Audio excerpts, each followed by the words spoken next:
I don't want to give anything away just yet. I just want you to watch the first couple TikToks, and then I will sort of explain what's going on, okay? So this is the first TikTok I saw of this guy. His name is Dustin Tyler. It says, drink a bucket of bleach or date Selena Gomez again. Let's see what he says.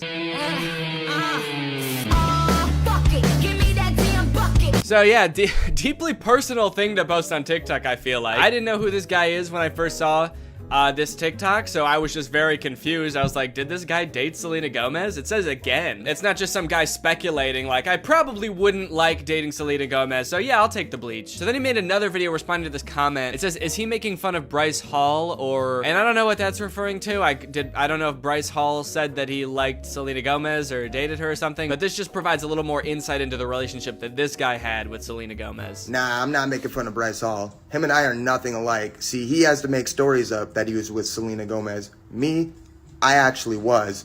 And then I friend-zoned her, and then I broke her little heart. Again, a very mean tone to the video, condescending to this person who is just genuinely asking a question, but gives a lot of insight into his alleged relationship with Selena Gomez. And then I friend-zoned her, and then I broke her little heart. I am curious about the details of the story though, because just the order of events is kind of weird to me, the way he laid it out. He says, I was with Selena Gomez, and then I friend-zoned her, and then I broke her little heart. He says that things happened in that order. Usually, you don't start dating someone and then friend-zone them. Usually when guys talk about getting friend-zoned, it's like they're talking to this girl, and then she reveals that she sees them as more like friends. This guy's saying, we were dating. They could have been dating for like 3 years, and then he turns to her and he's like, you know, I really see you like a sister.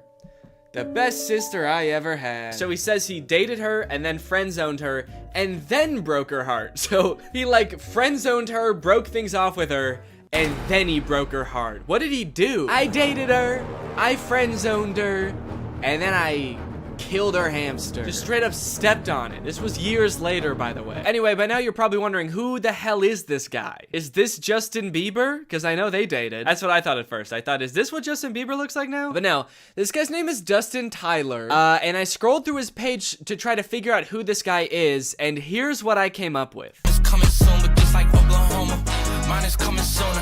I'm just a late bloomer. Okay, so I didn't know who this guy was at first, but luckily there's a logo in the corner that says Victorious. Apparently this guy was a character on Victorious. At first I did think this was Andy Samberg from 2006, but he was a character, let's see, Victorious puppet guy. He was this guy. Robbie Shapiro is one of Tori's friends at Hollywood Arts, and he's got a few videos where he does sort of a glow up. He's like, this is what I used to look like back when I was on Victorious, and this is what I look like now. Don't I look so different? And then I was like, okay, this makes sense now. So this guy used to be on like an old Nickelodeon show, and so he was probably in with the Nick kids and the Disney kids, and so that's how he knew Selena Gomez, and that's how they dated, right? It all makes sense. However, after reading the comments on these TikToks, I came to discover that this guy, this man, is not the guy from Victorious. These are two different people. He's just straight up lying about everything. He's not that guy. He didn't date Selena Gomez. His page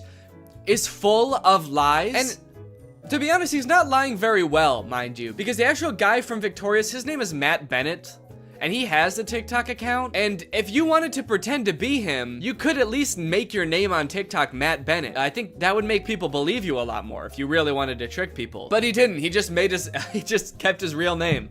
Dustin Tyler. That's me. Please don't Google my name. So this dude's whole thing, apparently, is just like making shit up on TikTok and then hoping it goes viral because people are kind of like, whoa, you used to be the guy from Victorious, or whoa, you used to date Selena Gomez and now you'd rather kill yourself than date her again? That's crazy. It's also funny now that he says that he friend-zoned Selena Gomez, because that would imply that like they are now friends, you know? And this is a pretty fucked up thing to say about your friend. Date Selena Gomez again, dude? Oh, that's disgusting, dude. That fucking, I hate that girl. I hate her. I would not touch her with a 10-foot pole. She's crazy. And she's my best friend. But again, it turns out that he did not friend zone her at all. Maybe he stranger zoned her. He friend-zoned her so hard that they don't even know each other. And never did. This is kind of interesting to me because this is sort of playing off an existing trend on TikTok where people will post like that they have some sort of past or current relationship with a celebrity, like my uncle is Tom Cruise, or like my grandma is Sandra Bullock. And like TikToks like these will go viral because people are just like weirdly obsessed with stuff like that. The comments are always like, holy shit, I didn't know Tom Cruise had a family. I'm not really sure why people are so surprised about it. I understand just being like, yeah, I never really thought about like what Tom Cruise's cousin would be like before. But then again, why would you, you know? Like, I can't imagine why you'd ever be in like a Mission Impossible movie wondering like, I wonder who the guy who plays this character's cousin is. What's that guy like? What's he up to? So I guess it's just surprising to like see him.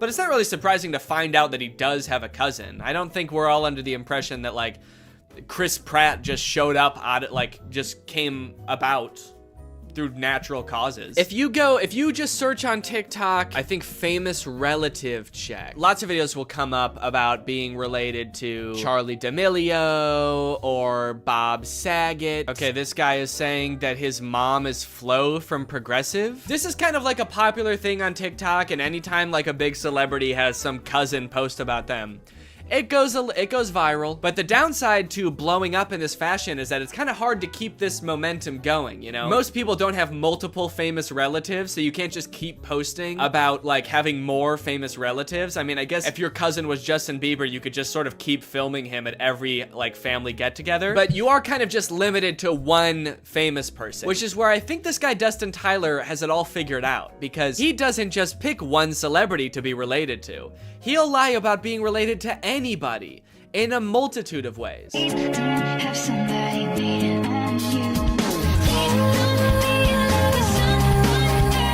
I should say that in this dude's profile, it does say jokes/satire. So he is covering his bases just in case someone tries to like sue him for whatever that would be, lying.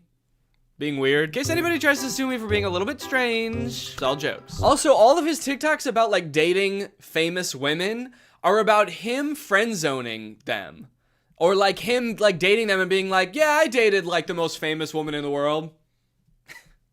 It was trash. Low-key, I'm a little bit out of her league. I mean, look at me, dude. I've got tattoos and I live in a hallway. And he kind of tries to disguise it as sort of like self-deprecating, like, oh, what an idiot I am. I dated the most famous pop star in the world, and I was too good for her, and I broke her heart, ripped it to smithereens, and now I kind of regret it. Dope, I'm so stupid. Oopsie. And this is all of his content. Then like his whole friend group must just be famous pop stars, right? If he's friend zoning all of these girls and they're just his friends now. Maybe this is the only way he knows how to make friends. Put your back into it, tell us why, show us how, look at where you came from, look at you now. The caption for that one is, this is what I look like when I friend-zoned Ariana Grande. Okay, that one's not even trying to disguise it as like a self-deprecating joke. That one's just like, look at how ugly I was when I friend-zoned a literal pop music icon. And now look at how hot I am. I can't decide how I feel about this, because on one hand it's kind of creepy, but it also is kind of funny that he's just like pretending to be dating all of these famous people. I will say, very disrespectful to the guy from Victorious. The fact that he's using this guy's picture to be like his past ugly self and being like, but now don't worry guys, now I'm hot. I don't look like that ugly ass dweeb anymore. And he's like showing a picture that's not even him, it's some other guy. And he's also kind of like lying about things that guy did too now. He just starts assigning all of this horrible shit to this guy that's not even him. Yeah, this is what I looked like back when I robbed that bank. Can you believe this is what I looked like back then?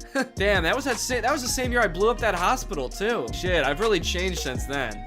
My name is Matt Bennett, by the way, and I did all those things. People just walk away from those videos being like, wow, that guy who played that kid in Victorious is kind of an asshole. Also, one of the weirdest things about this is he also posts all of these TikToks on Instagram, and he's verified on Instagram, which seems very weird because literally all he does is pretend to be other people, and somehow that gets him verified. But he does, in fairness, also say jokes and satire in his Instagram description. So when Instagram verified him, what they're saying is, don't worry guys, this really is the guy who pretends to be the guy from Victorious. If you're wondering if this guy really is who he says he is really the guy that pretends to date Selena Gomez. They do get a little bit creepier though. This one is like that sound that's like, back in the day, me and you, baby, we used to have fun. And it says, my mind when I bump into Ariana Grande when she's with her husband with like a emoji. Imagine this guy that Ariana Grande's never met before bumping into her in public with her husband. Remember me? It's like, I've never seen you before in my life. Oh, the fun we used to have. If he keeps making TikToks like these are only going to get progressively more and more creepy the more like life changes Ariana Grande goes through. The next one's like me following Ariana Grande's daughter home from elementary school to tell her about all the good times me and her mom had. Me in court while Ariana Grande's trying to file a restraining order against me. And if you wonder if I hate you, I Imagine Ariana Grande's husband like just randomly stumbling across this TikTok. What the fuck? I don't even know this guy. Imagine if he sees all the other TikToks and like believes them, because he doesn't know. Babe, who is this guy? And she's like, I have no idea. And he's like, bullshit. You're just saying that. You're lying to me. This guy friend zoned you. And now he hates me. And she's like, no, I literally have no idea who that guy is. He's lying. You obviously do know him. He was on Victorious. That guy was not on Victorious. You are so full of shit. He's verified on Instagram, babe. Okay, that one just throws off the whole thing. I thought he wanted Ariana Grande back. And all the other TikToks, he's like, damn, I wish I never friend zoned her. And now he's saying I would never date her again? How do you reconcile those two? Oh, I wish I didn't friend zone Ariana Grande. I wish I killed her. These are getting a little creepy, kind of like bringing her husband into it. There's one comment under this TikTok that says, you're using her name a little too much, I think. And he commented under it, I'm obsessed with her. I'm not using her name too much. I'm obsessed with her. I think I'm using it an appropriate amount. How am I supposed to stop using her name if I can't stop thinking about her? How does that make any sense? Again, I get that this is all a bit, you know, it's all jokes and satire, but I do feel like he may be taking the bit a little bit too far and committing a little bit too hard to the bit now. He's gonna get arrested and be like, that video that I posted of me over Ariana Grande and her husband sleeping was a joke. I was making fun of someone who would do that. The knife in my hand was a goof. You wanna know the craziest thing about this? Is all this dude does is pretend to be other people and pretend to be related to other people. And he has 1.7 million followers on TikTok. You know John Legend? Like an actual famous person just started a TikTok. You know how many followers he has? He's got 1.6 million followers. He's got less followers than someone pretending to be related to somebody famous. Dustin Tyler has 4 times as many followers as the actual guy from Victorious. Matt Bennett has 400,000 followers, and a guy pretending to be him has 4 times more. It's like, how do you get more followers by making TikToks about being like related to somebody than you do by being that guy? He hasn't just pretended to date celebrities, he also has pretended to be Keanu Reeves' son. People, tomorrow morning, 10 a.m., Santa's coming to town. And a lot of them have this kind of theme where like people and like potential girlfriends only like him because he's Keanu Reeves' son. And I just think it's kind of funny that in this fictional world where he can make up anything, he picks such a sad reality for himself. He picks these worlds where like he turned away the love of his life, Ariana Grande, and now he's bitter and he despises her husband. And he picks this world where Keanu Reeves is his dad, but like he can't really be sure if anyone actually likes him for him because everyone's just so obsessed with Keanu Reeves. He's turning his life into a tragedy. He's made a tragedy of himself. Also, I think it's kind of funny that in this scenario, it seems like the she that this video is talking about would be Ariana Grande. You know how Ariana Grande is obsessed with Keanu Reeves and that's a thing about her? screaming, crying. Also, I want to know where he's making these TikToks. He's always either like in a hallway or in a storage closet. I feel like I'm way more interested than his life than like whatever fantasy land he's coming up with. I feel like he's making these at work. Whatever job this guy works, I must be the most boring job in the world. I get daydreaming about like dating Ariana Grande or like having a famous parent, but then like daydreaming and fantasizing about like dating Selena Gomez, but it was trash. It's like you've gone through everything else there is to daydream about. And now all you have to daydream about is like, what if people only liked me because my dad was in the Matrix? Anyway, I don't know. What do you guys think? Is this creepy? or normal? Is this creepy behavior, or is this all in good fun? And it's just kind of like a silly guy being goofy and wacky. Let me know. Anyway, thank you so much to SeatGeek for sponsoring this video. Guys, live events are back, and you're gonna be going back to them in style. You wanna know why? Because thanks to SeatGeek, you can save $20 using my code GREG on SeatGeek. If you don't know what SeatGeek is, it's basically an app for your butt. And what I mean by that is it helps get your butt in some dope-ass seat. SeatGeek is a ticketing app. It helps you get tickets in the easiest way possible. I've got the app on my phone. I've used it to get tickets to a variety of shows in the past, and I really like how it tells you whether or not you're getting a good deal on tickets. It basically color codes the seats and the tickets so you know whether you're getting a good deal or a bad deal. Green means good, red means stop. Whether it's concerts, baseball, basketball, football, etc., whatever you're into that has tickets, you can probably find it on SeatGeek. I personally am going to an Oliver Tree show in February, which I'm very excited about. Got the tickets on SeatGeek. It was super easy to do. And again, thanks to SeatGeek sponsoring this video, using the promo code GREG, you can get $20 off tickets from SeatGeek. That's $20 off your first purchase if you use my code GREG, and make sure you click the link in the description to download the app. Thank you to SeatGeek for sponsoring this video, and thank you to you guys for checking out SeatGeek. Bye. What's up, Greg? I hope you're all having a great day. Welcome back to my channel. This, of course, is another episode of Teen Time, the coolest show on the internet for teens, hosted by me, a 25-year-old man. Today we're going to be talking about the movie Swiped. Why, you might ask? Well, because everybody told me to talk about the movie Swiped. I don't really know if Swiped counts as a low-budget movie. I mean, it's not a blockbuster by any means, but it does have some pretty big names in it. It has the mom from Good Luck Charlie. It has Noah Centineo. Noah Centineo, the king of really weird tweets. When your business meeting becomes a spiritual meeting. Her waves, me faints. So I guess he has some sort of serious medical condition. Swiped is a movie about dating in the modern age, the age of swiping left or right to find bae. It's a movie mainly marketed towards teens about dating in the modern age, written by a bunch of adults. So you know it's not going to be preachy at all. Also, before we get started, make sure you guys get tickets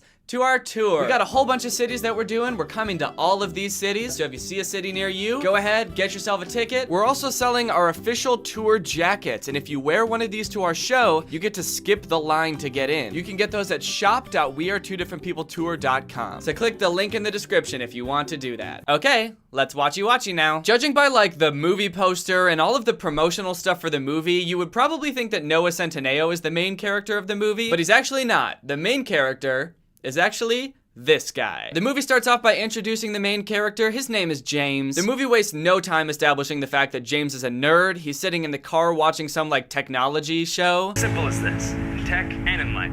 If you're not disrupting, you're not innovating. For some reason, the guy who's talking has kind of like a newscasting setup where he's got like a picture in the background, but the picture in the background is just the same video of him talking. Hey guys, welcome back to my show. Today we're gonna be talking about me and what I'm talking about right now. It's very important what I'm talking about right now, so that's why I'm showing it on the screen. What I'm talking about right now is very important. To further establish the fact that he's a nerd, his sister is making fun of him for being on his phone when he should be interacting with other people around him. I haven't said a word in 2 hours. Oh, sorry, I was watching Simon Lang. Simon Lang? When are you gonna interact with real people who are right in front of you? It should be noted that while she's bullying him for being on his phone, she's also clearly doing something on her phone. The great thing about college is it's the opportunity to make friendships that last a lifetime. Wow, what a great little bomb of knowledge the mom just dropped. Something that pretty much everybody knows about college. You can make friends there. It's like she's assuming that he doesn't know what college is right before she's about to drop him off at college. You know, the great thing about college is that you can make friends. Okay. And meet the professors and then graduate. That sounds awesome. I want to do it. Well, good, because we're here at college. Oh, sweet. Bye-bye, son. A little smaller than it looked in the brochure. I think it's big enough for 2 people. What if you want to have friends over? Let's get real, Mom. That's not gonna happen. James, please don't let the computer be your only friend. Bye, James. Bye, James. Damn, they're really roasting this kid before they drop him off at college. This is supposed to be like a sweet moment, and they're just going in on him. Just walking into his room like, holy shit, this room's small as hell. Hey, try not to be an antisocial little bitch the whole time you're here, all right? Okay, bye-bye. Also, is this the only thing that James is bringing to college? They just brought like 3 shirts and a pillow and a blanket, and that's it? Like no underwear or socks or school supplies. James is a minimalist, to be sure. Oh, he is also carrying a small suitcase, but he opens that up and the only thing that he pulls out of it is a lamp for his desk. I guess so he can see his computer screen better. I guess that's all you need in college these days, a blanket and lamp. You must be Lance. You must be my soon-to-be transferred to another college roommate. Okay. So this is your side of the room. I left it completely untouched. Why does he have to say that? This is your side of the room. I've left it completely untouched. When I walked into my dorm room in college for the first time and met my freshman roommate, the first thing I thought wasn't like, I hope this guy hasn't been touching my side of the room. That's such a weird thing to add. It makes it sound like he was touching his side of the room. So this is your side of the room. I've left it completely untouched. I didn't go over to your closet and smell your clothes. I didn't rub my bare butt all over your bed, so you don't have to worry about any of that. Next, we meet the main love interest in the story. Her name is Hannah, and she's just a shy girl looking to find love. She looks to be either in line for a party, or maybe this is the party. I can't really tell. She's talking to this guy whose hair just teleported onto his head from the 1990s, and it seems like they're really hitting it off. I just want to kiss you. I don't even know your name. It's Rob. What's your last name, Rob? Why do you need so much information? Your last name is so much information? You see this? What, it's a phone? No, it's not a phone. This is a 24/7 portal to all the sex that I could ever dream about. All I have to do is click. You're obsolete. So that's a weird scene. I understand the desire to like know things about somebody before you hook up with them. That makes sense. Like you want to ask them questions, you want to flirt a little bit and get to know each other. But you don't just flirt with people by asking them questions like, what's your last name? And what town were you born in? Like when you meet someone, it's not really expected for them to introduce themselves to you with their first and last name. Unless you're John Paul Jones from The Bachelorette, in which case it's expected and encouraged. It's just like if he had told her his last name, would she have been like, all right, you've told me all I need to know and you meet every criteria. It's time to have sex. But also, like, why is it such a hassle for this dude to tell this girl his last name? How is that any effort at all? Just say your last name. It's so weird that like that's the thing that sets him off. Like, is this dude in the witness protection program or something? What's your last name? Oh, hell no. What? You see this? I can have as much sex as I want with this. Oh, okay. But then why are you flirting with me if you can just have sex from your phone? I have a lot of sex, okay? Okay. You're obsolete, okay? You literally just told me you wanted to kiss me. Please. I gotta go home anyway. My mommy said dinner's ready. What? I mean, I have to go have sex with my phone. Okay, bye. Bye. Then Hannah's walking all alone by herself, just reading her book, and James runs up, and at first I was like, where did he come from? But then I went back and realized he was literally standing in the background for that entire scene, just kind of like watching from the darkness, kind of looking like he's not really sure what he's supposed to be doing. So that's kind of creepy, James. What the hell? You go to school here? Yep. Me too. Okay, cool. Wait, where did she get that book? Did she have that the whole time? Oh, I guess she did. She was just holding a book at whatever this is. I still don't know what this is. Is this like the line to get into a club? Or is this the party? But one thing's for sure, the writers want us to know that she's a nerd because she brought a book to a party. Bringing a book to a club is actually kind of tight. Nothing says I don't give a fuck more than just reading a book at the club. Then we learn that James and Hannah actually have a little bit of history together. I mean, I haven't seen you since prom night in May. Look, I was just trying to impress you. Know what I did so wrong? I mean, was my voice that bad? Wait, what? What did he do at prom? When you picked up that microphone and announced my name in front of a room full of people, 400 pairs of eyes turned to face me. I was mortified. He got up on stage and announced Hannah's name in front of hundreds of people, and then I guess like sang to her? This James? The one that we've just spent the past 10 minutes establishing is a loser who doesn't interact with humans? I guess he's like a shy loser / hopeless romantic / super outgoing, will do anything for love. I was just trying to show you that I liked you before we graduated and went off to college, and I tried for 4 years and nothing worked. Please just walk me to my dorm and then leave me alone. Damn. Make that 5 years, James. What the heck? What did she trip on? It's a completely smooth surface. What did she trip on? And how did she trip to the side like that? It's kind of impressive. It's like she got pushed by a ghost. So I left this scene feeling very confused about what their relationship is even supposed to be. Like, do they know each other? Because it sounds like he spent like the past 4 years obsessing over her, but then somehow didn't know that she was shy and wouldn't like being called out in front of 400 people. They also apparently had no idea that they were going to the same college, and it was just a coincidence that they ran into each other. I'm very confused. I feel like the backstory was not well developed. Hey, Oh, get dressed. You promised me coffee and bagels. Yeah, no, I will send you the gift card via the email for Bagel Bros. Right now, you gotta get dressed. You're going out the window. Excuse me? Yeah, you're exiting via window. Yeah. I'm coming, Pops. I'm just putting on some pants. Uh-oh! You gotta get out of here! I can't let my dad know I was sleeping with a girl. Yikes! Just the ground floor. You're gonna be fine. What's your dad doing here? He's just bringing me my stuff, all right? But it's time for you to go. Come on. I'm afraid of heights. Hey, Bimbo flying! Somebody catch her! Bimbo flying? Who wrote this movie? What is this dialogue? Bimbo flying, somebody catch her. And then it looks like she jumps to her fucking death. Like this echoey scream, like she's falling from the top of a skyscraper. I thought she was jumping from the ground floor. That doesn't look like the ground floor. Well, I can't let my dad know I was hooking up with a girl, so you know what I had to do? I had to kill her. Lance is like the ultimate womanizer. It's basically, I think, what Noah Centineo thinks that he is in real life. He's a stud, he sleeps with girls, he doesn't remember them, and he certainly doesn't call them back. You don't remember me? Do I know you? Yeah, we slept together. I will call you. I promise, I will call you. He is not gonna call you. In fact, him and his friends all like sleeping with girls, but hate calling them back, which gets him to fantasizing about what the perfect hookup app would be. And, yikes. You know, it would have a girl airlifted out of my bed the second I'm finished with her. Ooh, yikes. I don't think teleportation exists yet, Lance. He didn't say teleportation.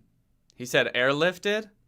Like with a helicopter? Also, what the hell? Why is this dude such a bad person? No wonder he seems so casual about pushing that girl out the window. He probably does it all the time.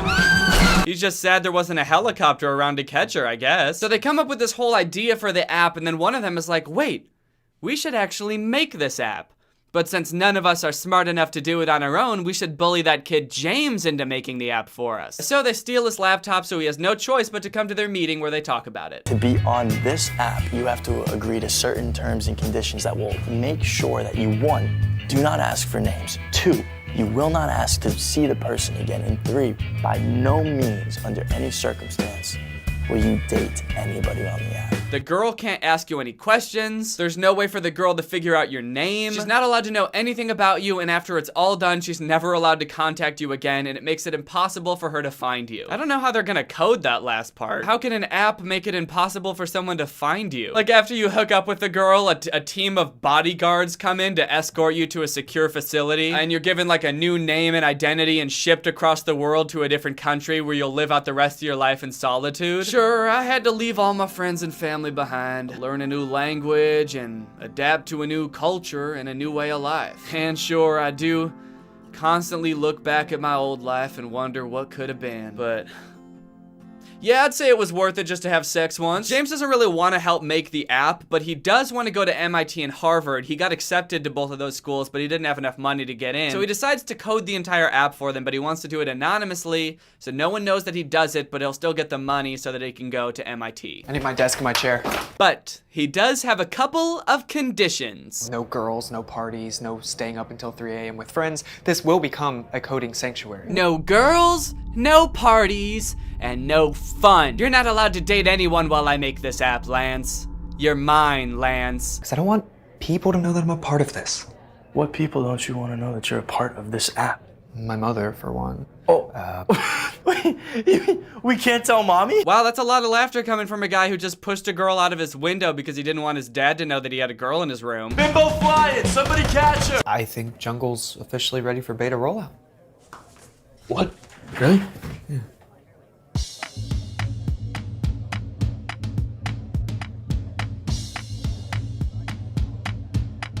Is this the app? Just thousands of little pictures of girls in their underwear? Why are they showing us this like it's the app? This doesn't look like an app. It looks like a commercial or something. Are these all the girls on the app? If so, how? He just finished the app. Could be a slight problem though.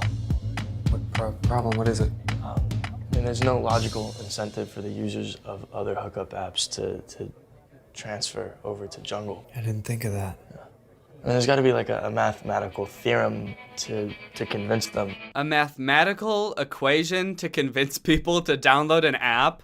What? When's the last time you saw an advertisement for an app that had a mathematical equation telling you why you should download the app? I don't even understand what that would look like. U plus app equals good. But luckily, we do get to see the mathematical formula to convince people to download the app, because in the very next scene, Lance and his goons are holding a little pep rally on campus to get some publicity for the app. Get off of all of the other mating apps and get onto Jungle. My boy Daniel here, he did all the mathematics. He's gonna break it down for you. It's all here, ladies and gentlemen. I have come up with a simplistic yet intuitive mathematical formula that works 10 out of 10 times. And it's quite easy. All you gotta do is ditch the other hookup apps and switch to Jungle, and the results will astound you, ladies and gentlemen. That's the formula? What? That's the mathematical equation that's supposed to convince people to download the app? Ditch the other hookup apps, download Jungle, and the results will astound you. Look, I may not be the sharpest tool in the shed, but that doesn't sound like a mathematical equation. I'm pretty sure that's just a sentence. We don't have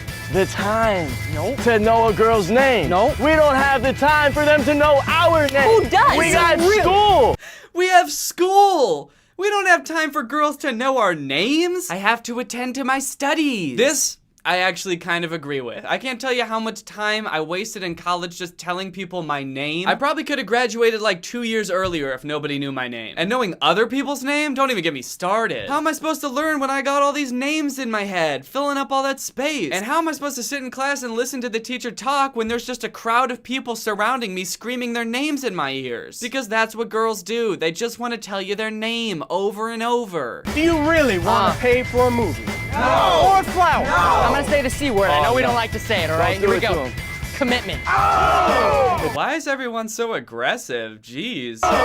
Okay, I'm gonna say the C word. Everybody ready? Commitment. No! Start like flipping over tables and shit and ripping off their shirts and beating the shit out of each other. Line up right now and get these from Orderly Weston. fashion, gentlemen. This has no age restriction. Give it to your 5-year-old cousin if you need to. Huh? He just said there's no age restriction. You can give it to your 5-year-old cousin if you want to? Give it to your 5-year-old cousin if you need to. So you're telling me that this hookup app designed specifically for sex with strangers on the internet is safe for 5-year-olds? Why add that line? So the app comes out and it starts to spread like wildfire. All of the college kids are using it, even adults start to use it. One can only assume that the 5-year-old market that they were targeting is taking off as well. Then the movie suddenly takes this whole weird turn where James goes home for winter break, and they talk about how their parents are divorced, and it has like nothing to do with the current plot except for the fact that James's dad has a new girlfriend that he met on Jungle, which I thought wasn't allowed. It seems like they know each other's names and they're hanging out for stuff other than sex, so that's definitely against the terms of service. Pretty sure that's illegal. Also, James's grandpa is there. The way his face moves really freaks me out. This is James's grandma. She's way too young to actually be James's grandma. There's this clip of them both talking, and for some reason, they're both trying to deliver their line at the exact same time. I'm not saying that it's proper in our day, but it's proper in their day. All in all, it seems like James is pretty content with how well the app is doing until he finds out that his mom is on the app. Mother? On an app? Meeting people? So James rushes to his room to shut down the app. Yep, that's right. He destroys the entire app because his mommy was on it. We can't tell mommy? And he doesn't want his divorced mother to be meeting men. So not only does James take down Jungle, but apparently he manages to take down every dating app. The app's not working. Hey, did any of our guys take down all the hookup apps by chance? My plans for the night totally ruined. That would be some serious disruption. I guess he just really doesn't want people trying to date his mom. Come on, James, this is kind of an emergency. We're gonna tie you to the desk until you fix this, bro. Uh-oh, Bimbo flying! Somebody catch him!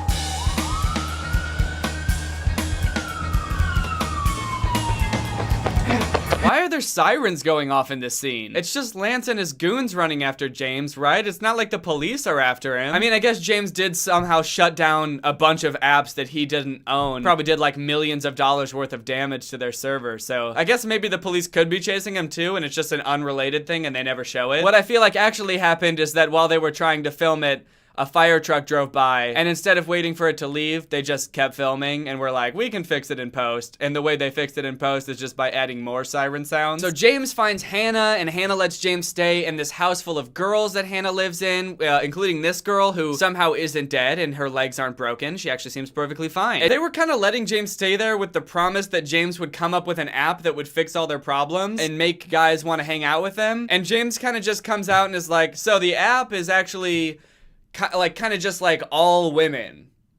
And that's what I came up with. And for some reason, they're all just like, oh, okay, that's cool. Thank you for the help. I like it. For just telling us to be women still. This video has been sponsored by ExpressVPN. Picture this, why don't you? You're at a coffee shop. You're doing some work. Maybe you're looking at your bank account, looking at how much money you have. You're like, wow, I've got so much money. I hope no one ever finds out how much money I have. And I hope no one ever figures out how to get into my bank account and take all my money. But little do you know that coffee shops and lots of public Wi-Fis are like totally unprotected. Your Wi-Fi's not secure, your data's not encrypted, and there's a little hacker man in the corner of the coffee shop stealing all your data. He knows you. He knows your login info, and he knows how much money you have, and he's gonna steal your data. This is where ExpressVPN comes in. ExpressVPN encrypts your data, keeps it safe, and makes you anonymous on the internet. Basically, it just friggin' smacks the hacker, friggin', beats him up, runs him over. He's dead. ExpressVPN offers the fastest speeds, server locations in 94 countries. It works on all your devices, and it's so easy to use. Look at me doing it in just one click. I'm always on public Wi-Fi, whether I'm like doing some work at a coffee shop, writing a video, or editing out on the go. So I'm pretty much always using ExpressVPN to keep my data safe. ExpressVPN is less than $7 a month with a 30-day money-back guarantee. So really, there's no reason not to use it. So take back your internet privacy today and find out how you can get 3 months of ExpressVPN for free by clicking the link in the description box. That's expressvpn.com/Danny Gonzalez. That's EXPRESSVPN.com/Danny Gonzalez. I know I say this a lot, but when you guys check out our sponsors, it makes the sponsors more likely to sponsor me in the future. So thank you guys for checking out ExpressVPN, and thank you to ExpressVPN for sponsoring me. All right, gang, well, thank you for watching this video. I hope you liked it. If you're new here, make sure you subscribe to join Greg. Also, get your tickets to the tour. It's coming up soon. It's like a month and a half away. I'm so excited to see you guys there. All right, thank you, Chicken Nugget, for turning on my notifications. You are truly Greg. I'll see you guys next time with a really interesting video where I tape myself to a wall. Bye. This video is over now. Go find something else to watch, or just watch this video. I know we had a lot of fun. But you can't stay on this end screen forever. No. This video is over now. So why are you still watching this? Do you not? I haven't said a word in 2 hours. Oh, sorry, I was watching Simon Lang. Simon Lang? When are you gonna interact with real people who are right in front of you? What's up, Greg? I hope you're having a great day, and welcome back to another episode of Talking about Takis. Today we're gonna be talking about Takis. It's sort of a funny joke based on this popular snack food Takis. We're gonna be talking about Takis. It's actually kind of funny. Guys, I don't know if you've been seeing the few new ads that Takis have been running on YouTube with some of the internet's most popular influencers, but they're hilarious. I think that they're really funny, so I just wanted to talk about them because every time they pop up on YouTube for me, I'm just like, oh my god, these are amazing. I love them. They're so funny. And also, low-key, they kind of make me want to dig my hands into a big old bag of Takis and crunch them up. Here's the first one that I saw. Takis are seriously intense. Okay, I don't know about you, but this is definitely me when I eat Takis, okay? I mean, Takis are intense. I will give them that. I mean, like, these things are like the most flavorful things you'll ever eat, I feel like. Or at least, to me, they are. But Jesus, dude, it makes them look so intense. I also like that they tied in her, like, career as a TikTok dancer. It's almost like they almost made it seem like Takis are, like, pre-workout, but for dancers. Because she's, like, getting ready to dance, and the only thing she needs is just one little Taki, and she's ready to go. Yeah, this is pretty much how us professional dancers warm up for every recital. We just, one little Taki, and then we're ready to just fucking... What is the dance that she does? Oh, I love that. Just kind of, let's fucking go, dude. One Taki equals 100 million likes on TikTok. I breathed in, the Taki does. So all you kids out there, if you're wondering how to become a successful TikTok dancer, that's how you do it. Just one Taki per TikTok. One TikToki should equal about 20 million likes, I think. I know me saying this is probably gonna make it seem like this entire video is an ad for Takis. It's not. This video is an ad for ExpressVPN, actually. But Takis are like my favorite food ever in the whole world. I eat Takis so much, but I think that they're also probably like one of the least healthy foods in the entire world. Like, look at the color of this snack food. There's no way this is just like the natural color of this seasoning. I don't know what they have to do to make them this color. If this, did they sell each individual Taki's soul to Satan and there's just like a little bit of the devil in every Taki? I don't know, dude, but they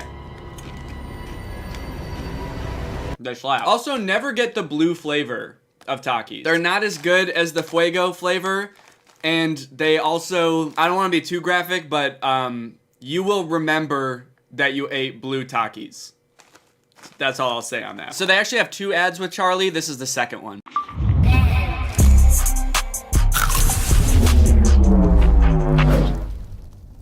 That was intense. Takis are seriously intense. Takis, face the intensity. I love the way she emphasizes seriously when she says Takis are seriously intense. Takis are seriously intense. It makes it sound like she's not agreeing with the other girl, but she's like arguing with her. Whoa. Takis are intense, dude. Takis are seriously intense. Yeah, that's what I said. No, you said intense. These are seriously intense, okay? I got a question for you. You know what? I actually just remembered I have to go. No! I got a question for you. Okay, what? Are Takis a joke to you? I mean, like, literally, are they a joke to you? Are Takis just a funny little goof to your fucked up little head? I mean, no, I guess I wouldn't say they're a joke to me. What does that even mean? Then take them seriously. Okay, dude, Jesus, they're seriously intense. Exactly.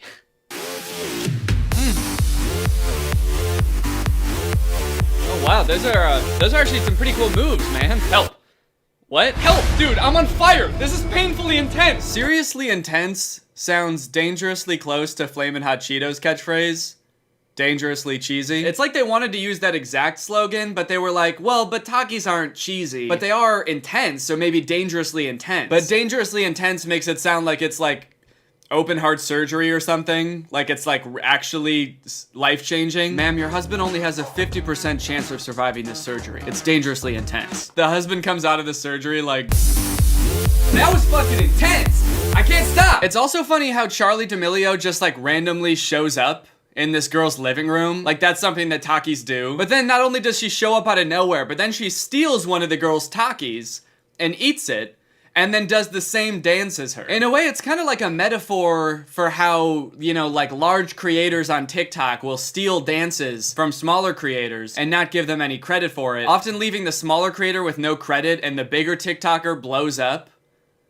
Literally in this case. I don't know, I think I'm onto something here. This is some interesting social commentary, Takis. Really invested in the creator space, huh? Sort of exposing some of the new mains of the world. I dig it. Thank you, Taki. Thank you for shedding light on this situation. All right, this next one's for all my gamers out there. Gaming is intense, but Takis are seriously intense.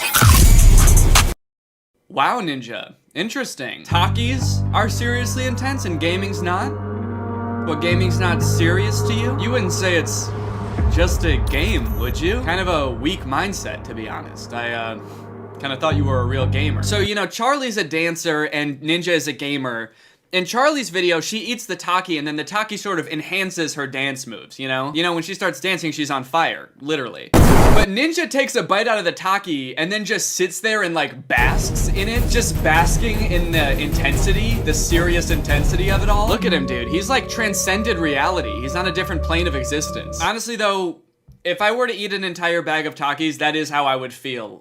Sometimes I eat like an entire big sized bag of Takis, and I'm just like drenched in sweat by the end of it and like hyperventilating. And Laura will come into the room and be like, are you okay? And then she'll see the bag of Takis and be like, oh, okay. Come to think of it, actually, this is kind of a perfect visualization of what's going on in my stomach after I eat a whole bag of Takis, actually. There's just fucking fire tornadoes and Takis swirling around. I'm just sitting there like, oh, fuck. My next trip to the bathroom is gonna be seriously intense.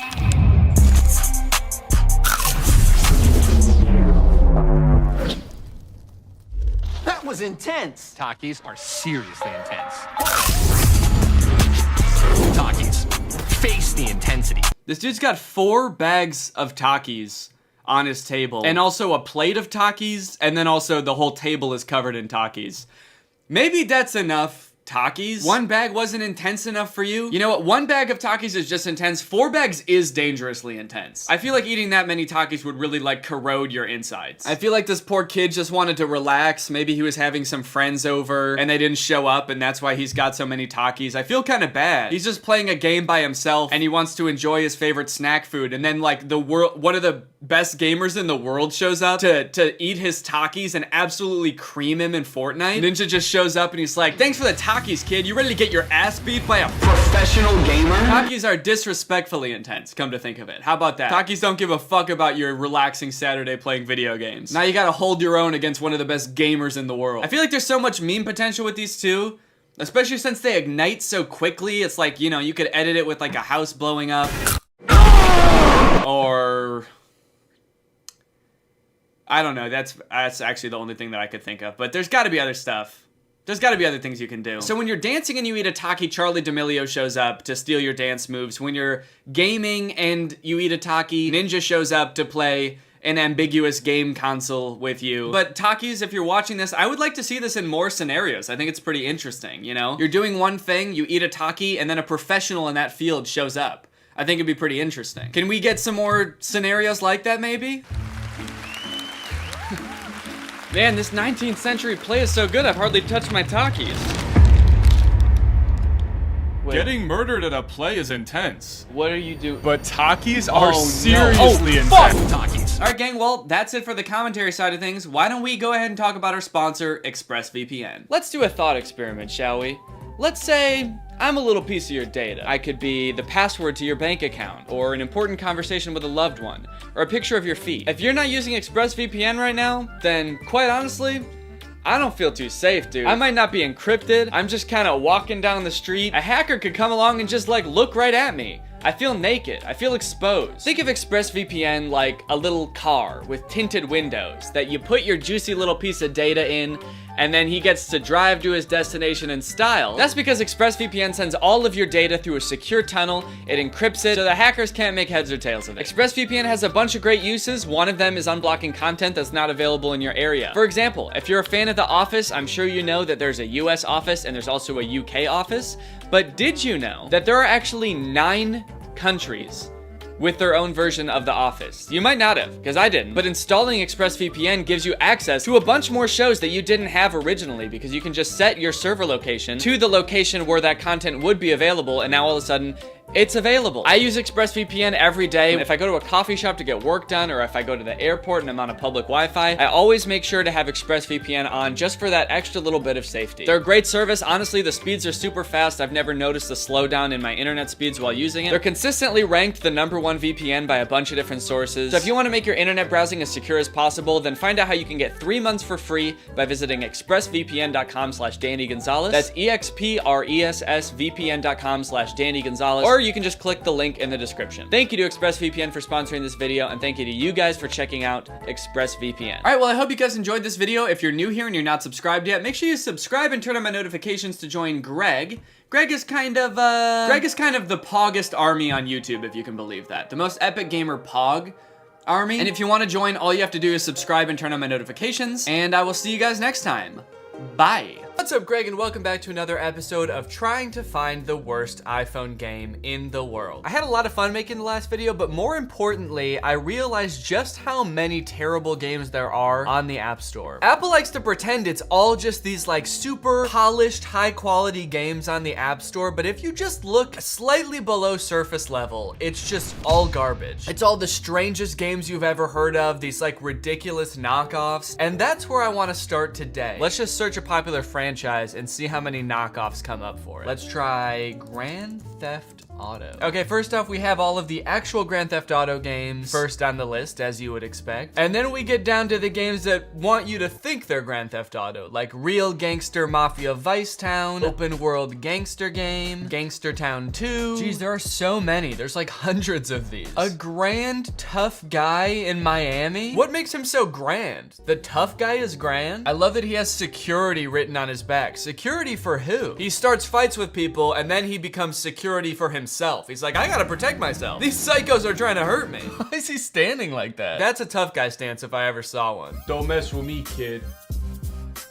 Fuck around and you'll find out why. This app includes Crime Simulator, beautiful Miami crime-style landscape. I've always wanted to visit Miami for their beautiful crime-style landscape. Interesting rap hip-hop music. You can tell whoever made this game just has like no real life ties to like any of this culture. They're like, the rap and hip hop music is very interesting. Download a Grand Tough Guy in Miami for free and win the mafia war between gangster bands. Bands? Back the fuck up, Tony. You know these are our streets, alright? And the only way that you're taking over this side of town is if you out-rock us. Okay, Grand Tough Guy in Miami is getting downloaded. Let's try another popular franchise. What if we type in Spider-Man? We got Spider Fighter, Spider Fighter 2, Amazing Rope Police, Open World Rope Hero, Super Rope Hero. So many of them have rope in the name, it's almost like they think people searching for a Spider-Man game might be searching like, who's the guy that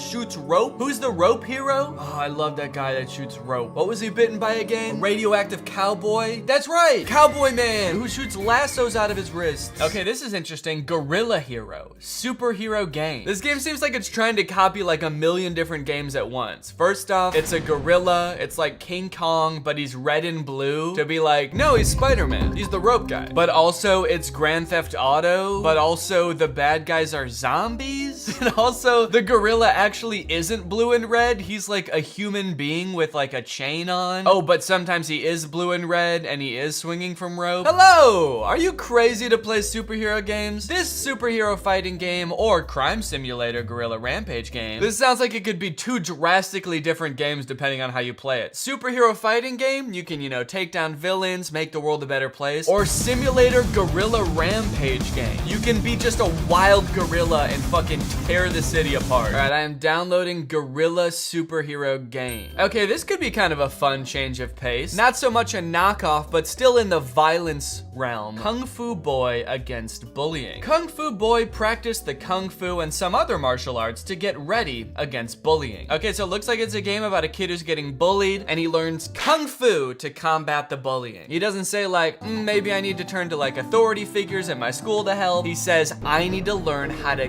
kill these bullies. Oh, okay, you get to go to the tournament. What is this needle button? Are we taking steroids? Actually, I don't know what a lot of these buttons are. Maybe this is a pin for like pinning up your costume to make it look better, but then you've got like, oh, the first place button. Stand on first place. Give me the trophy. I win first place. All right, this one looks fun. I will be downloading Kung Fu Boy against bullying. The president. The boss has arrived in office. Okay, this looks fun. It's another kind of like simulator game. You can choose whether you want to be a man president or a lady president. You can make new laws, like everyone should do the chicken dance. And there they are, everybody doing the chicken dance. Did I also make a new law where everybody has to either be a guy with a beard in a green hoodie, a milkman, or a girl with a star on her shirt? Make OnlyFans illegal.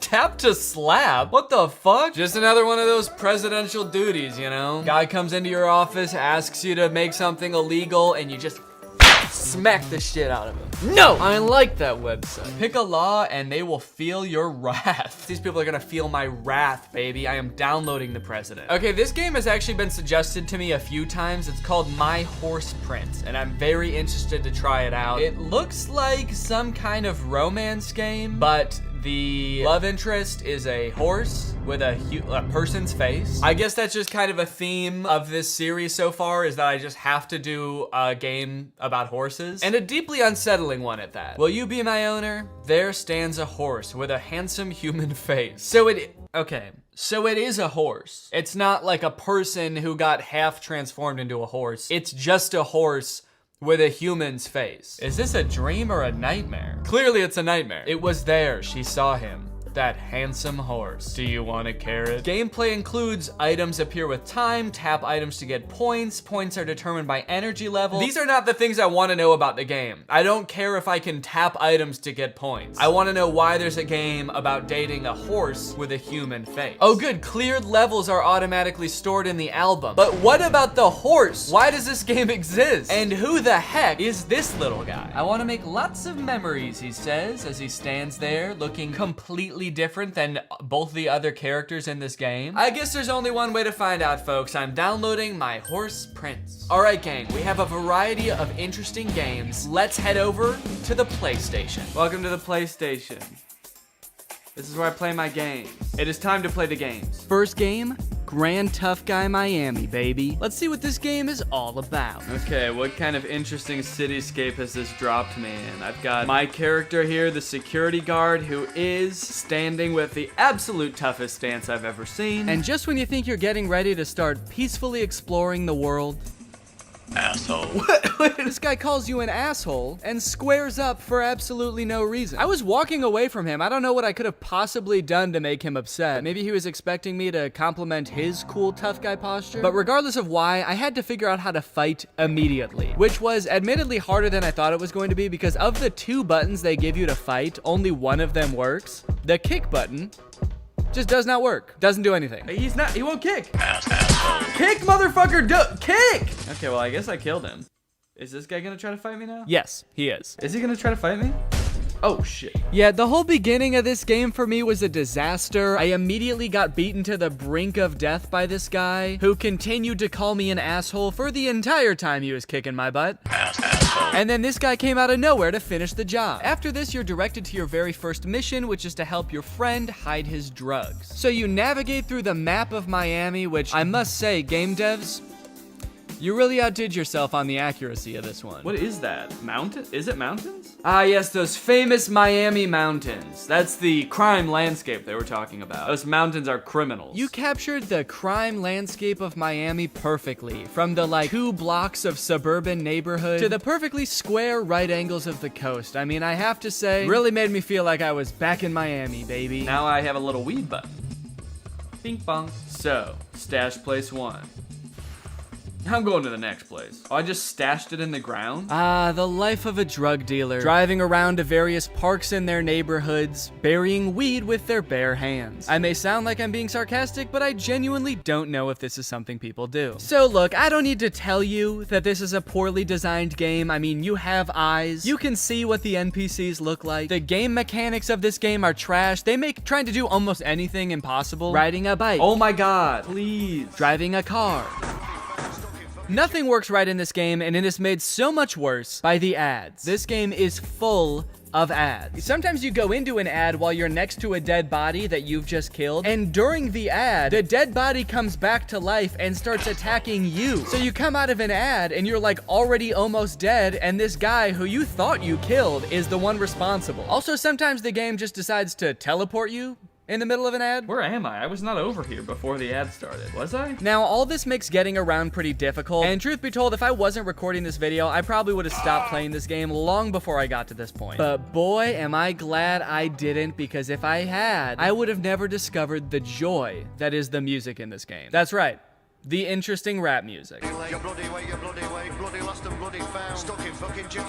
Stop your chicken sounds? Anywhere in Chicken Town. Anywhere in Chicky Town. Stuck in fucking Chicken Town. Stuck in fucking Chicken Town, man. I can relate. These are the sounds of Miami. Every time I go to Miami, I swear to God, all I hear is, "Oi, mate, you better stop making your bloody chicken sounds before you get bloody killed." But by far the most annoying detail of this game is the hospital. If you lose any amount of health in this game, the only way to get it back is by going to the hospital. Even if you get knocked out, you respawn with pretty much the amount of health you had right before you died, which is nothing. So it's really in your best interest to go to the hospital and heal yourself, because if you get knocked out a certain amount of times, you actually die, and then you lose all the progress you've made in the game so far. There's just one problem with all this. The hospital is very hard to find. Okay, so the blue star that I thought might be the hospital is actually a jet ski, it turns out. I couldn't find it. For the life of me, I could not find this place, so I spent the entire game doing every mission with basically 0 health. So anytime anybody so much as punched me one time, I just got knocked out. But you know what? Eventually, I figured out why the hospital is so hard to find. One cool feature about this game is that some buildings on the map don't appear until you zoom in more. Actually, that's a little bit inaccurate. It's not some buildings.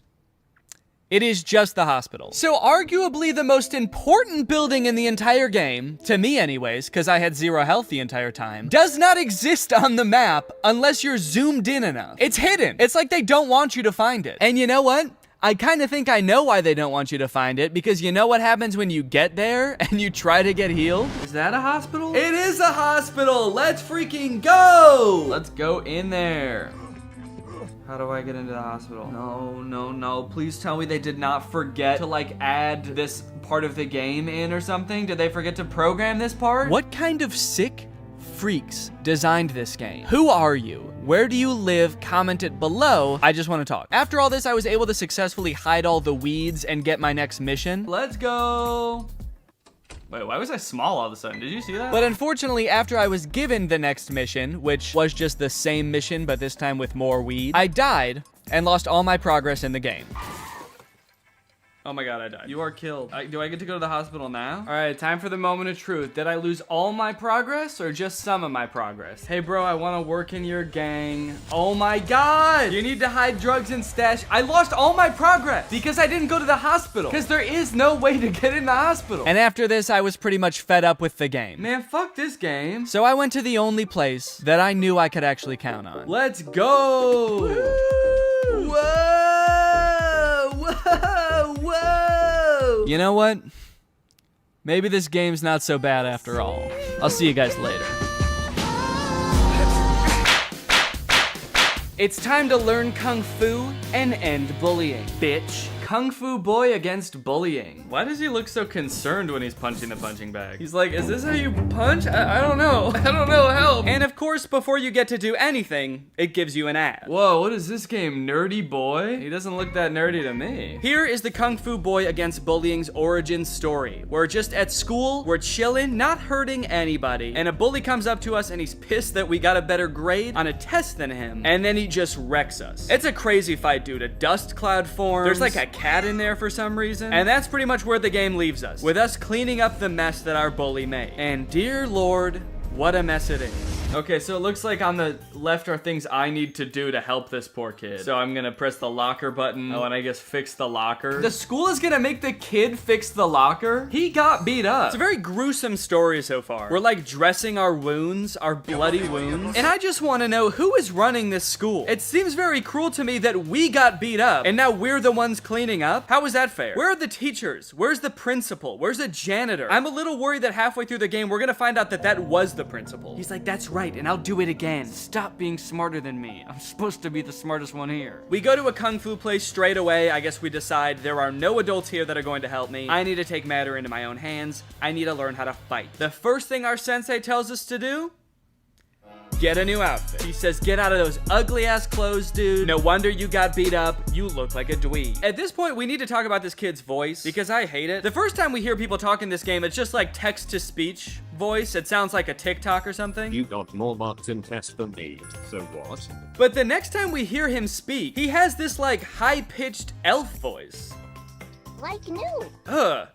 I hate it. You know what, actually square up, kid. That's right, I hate you too now. Yeah, I'm the bully now. I'm the Kung Fu man for bullying. My theory is that they must have just downloaded a bunch of random dialogue from some stock library somewhere and just like tried to make it work in different circumstances. Because sometimes he doesn't even have the same voice. I'm so ready. I'm so ready. I'm ready. All right, we've got our outfit customized. Now it's time to train. Training consists of this boy kicking this bag while staring deeply into our eyes. Gotta make the enemy uncomfortable. I like it. Then our sensei takes us to a deserted island where the training continues. First things first, let's eat some soup. Much better than just water? Yeah, I guess so, man. Where are my parents? I'm eating soup in the desert with a strange old man. Where are my legal guardians? I need help. I feel like I'm in constant danger in this game. There's a battleship behind me. I'm worried that's going to attack. I don't know if it's just a coincidence or it's the training, but suddenly our little Kung Fu boy has the voice of a man. Do it. Do it. Do it. Do it. Do it. Do it. Do it. Do it. He's finally gone through the final stage of puberty. Kung Fu. Breathe in, breathe out. That was really bothering me. What was bothering you? What are you talking about? Oh, man, I was really wondering when someone was gonna come along and put a rock on my back while I plank. Thank you so much. God, that was really bothering me. Here's the messed up part. Halfway through training, our bully finds us while we're eating with the sensei, and he takes pictures of us through the window. And then in the next scene, the pictures are all over school, and we've gotten the shit beaten out of us again. This game is ruthless. I mean, really, we're trying to get ourselves out of a bad situation. He can't even cut us some slack for like a day. But our just desserts might actually be right around the corner, because right after this, the game presents us with a pretty interesting development. Hi, George. My bully. Get ready for the tournament. Is he going to a tournament with me? Am I gonna be fighting him in a tournament? This is gonna be sick. That's right, we get to face off in a tournament against the bully that started it all. And to get ready for this tournament, we decorate? Ooh, that was really bothering me. What am I doing right now? Why am I decorating this room? I thought I was just packing my bags for the tournament, but then it was like, and put a couch down, put on a weird hat, and some silly shoes. All right, it's time to show this bully who's boss. It's time to use everything we've learned in a series of complicated kung fu challenges that will test our skills. Unfortunately, the game does not let us participate in this part. We just get to watch a cutscene of the two boys chopping wood with their bare hands and then getting into another fight. Fortunately, we absolutely maul this kid. We destroy him. Let's go! I guess that's what separates us from the bullies. Sure, I will beat the shit out of you so hard that you'll wish you were never born, but only for a trophy. I'll only do it in a controlled environment where people are watching it happen, and then I get a big reward and you don't. And to be fair, when I'm done, I'll clean him up. I'll pick the little leaves off of him. I'll, you know, sedate him with this needle. Sure. I'll also stitch his chest shut. Actually, a little too graphic. I think we might have gone a little bit too hard on the poor lad, but nevertheless, I'm happy we did it. I gave myself a medal and took a picture to commemorate the occasion, and then the game informed me that it was all done. Congratulations. Thank you. Game done? Is that what it said? Sorry, did I just beat the game? That was it? And that's how I ended bullying. Now I'm going to become the president. Hello and welcome to the Oval Office. It's time to talk about the president. I immediately started this game by making a grave mistake. I clicked don't allow to send notifications. Maybe I should have clicked allow. They might need me for something in the middle of the day when I'm not paying attention. Like if my world is about to get nuked by aliens or something, I'll probably want to be able to be reached. But a good president never admits they were wrong, so it was time to take the oath of office. Why is the person that's in charge of like the oath of office like a train conductor? So this is mostly just a game where you pick between two options, a good option and an evil option. The only problem is the consequences of picking either option are pretty unclear. In fact, it seems like most of the time it's completely inconsequential. Repeat after me. I do solemnly swear that I will faithfully execute the office of president. That I will steal all public property. Screw it, dude, I'm clicking that. Haha, nice joke. This guy's just like, yeah, okay, dude, good one. Can we keep doing the oath now? That was not a joke, okay? You don't think I'll do it? I already am. He looks down and his train conductor uniform is just gone. He's naked. And I'm starting with these. So I sign my presidential oath, I do a little dance, and that's it. I'm the president. It should be noted that this little dance is my favorite part of the game. It's actually one of the only good parts of this whole game. He just looks like he's having so much fun. It's funny, it's silly. And the president isn't the only one that gets to do it either. This lady comes into the office to give me a gift, and then she starts doing the dance. When I sign things into law that all my citizens like, they start doing the dance. How sick is that? I never wanted to be president before, but if this is what it's like, sign me up, dude. Call me Joseph Brandon. The craziest part of this game has got to be the public executions. Yeah, no, really. There are public executions in this game. Execute. Old President Dan runs a bit of a different kind of society, I guess you could say. Say one bad word about me, and I will strike you with lightning. I will harness the power of the gods, and I will wipe you off the earth, unfortunately. One of the laws you can sign is that, like, everyone should fight, and obviously the citizens, they don't like that. And they start speaking out, and the game gives you the option to execute somebody. Isn't that insane? This game has such, like, a cute art style. I was not expecting that. I just know that after summoning this lightning and destroying this man, my little guy is at his podium just like... And the game appears to get even darker from there. Pardon death row prisoners? I robbed a bank to pay for my daughter's hospital bill. Yeah, man, I don't know. I was looking for something a little more light. I think I'm gonna move on to the next game. Hey guys, it's me, your favorite superhero. Rope Man. Guys, I don't want to spoil the review for Gorilla Superhero, but I really like this game. Whoa, what did I just stumble across here? Oh my god, he is getting into it, dude. Yeah, this guy seems cool as hell. And sure, I had questions. Why does he have human hair? He already has fur on the rest of his body. He's got like bleached blonde hair. But his dancing put me in such a great mood that I was willing to look past all that. I don't think I'm gonna be able to do the whole review like this.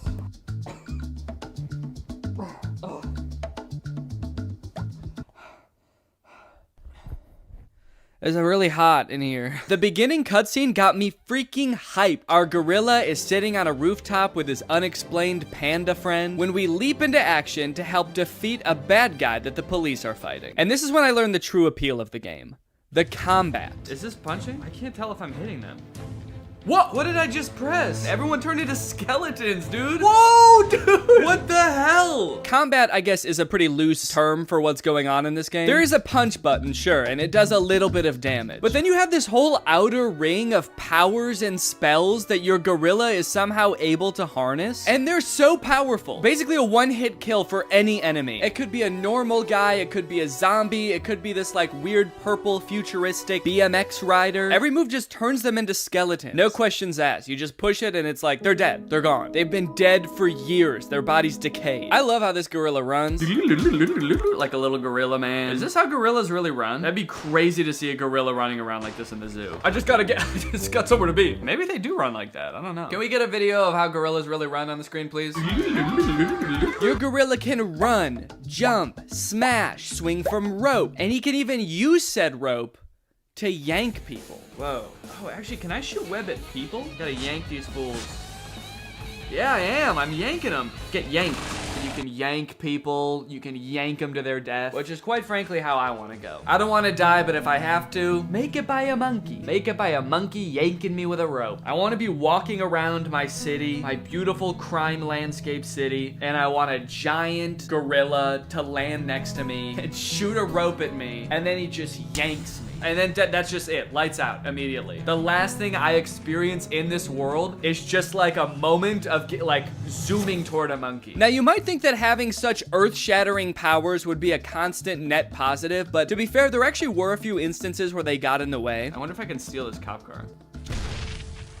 Oops, I wanted to steal a car and I accidentally destroyed the entire thing and everyone in sight. But luckily, you actually don't really need a car in this game because the gorilla is faster than the cars on his own. Kinda crazy that they even added cars into the game at all when they're completely useless. Also, even when you do get in them, the gorilla doesn't even fit. And also, the cars in this game have that shitty game mechanic where instead of like a joystick, there's just a left and right button for steering, as if that's useful at all. I think there's a reason those haven't been implemented in real cars. You're about to hit a deer and you're just like jamming the right button. No! Get out of the way! Now, unfortunately, this game does get old after a few minutes. As far as I can tell, there's no story in this game. You're basically meant to just run around and turn people into skeletons, which is fun at first, sure, but I don't know, can I turn people into other spooky things like goblins and witches? Also, the game kept coming up with this pop-up that said something like, explore the world to win achievements. And then it would send you directly into an ad, which was pretty annoying. Explore the world to win achievements. Yeah, that's what I'm doing that. If you would stop showing me these ads, it's like you're mad at me that the ads are coming up. It's like, don't watch these ads, dude. Explore the world. I'm trying. So outside of upgrading your character to the red and blue gorilla, which I did do. Yes! Yahoo! Look at the red little butt. There really is no reason to keep playing this game for more than like a half an hour. So while I will most likely never play this game again, I would like to thank you, Super Gorilla Hero. This one goes out to you, Super Gorilla Hero. Thank you for all the great times, you crazy little ape.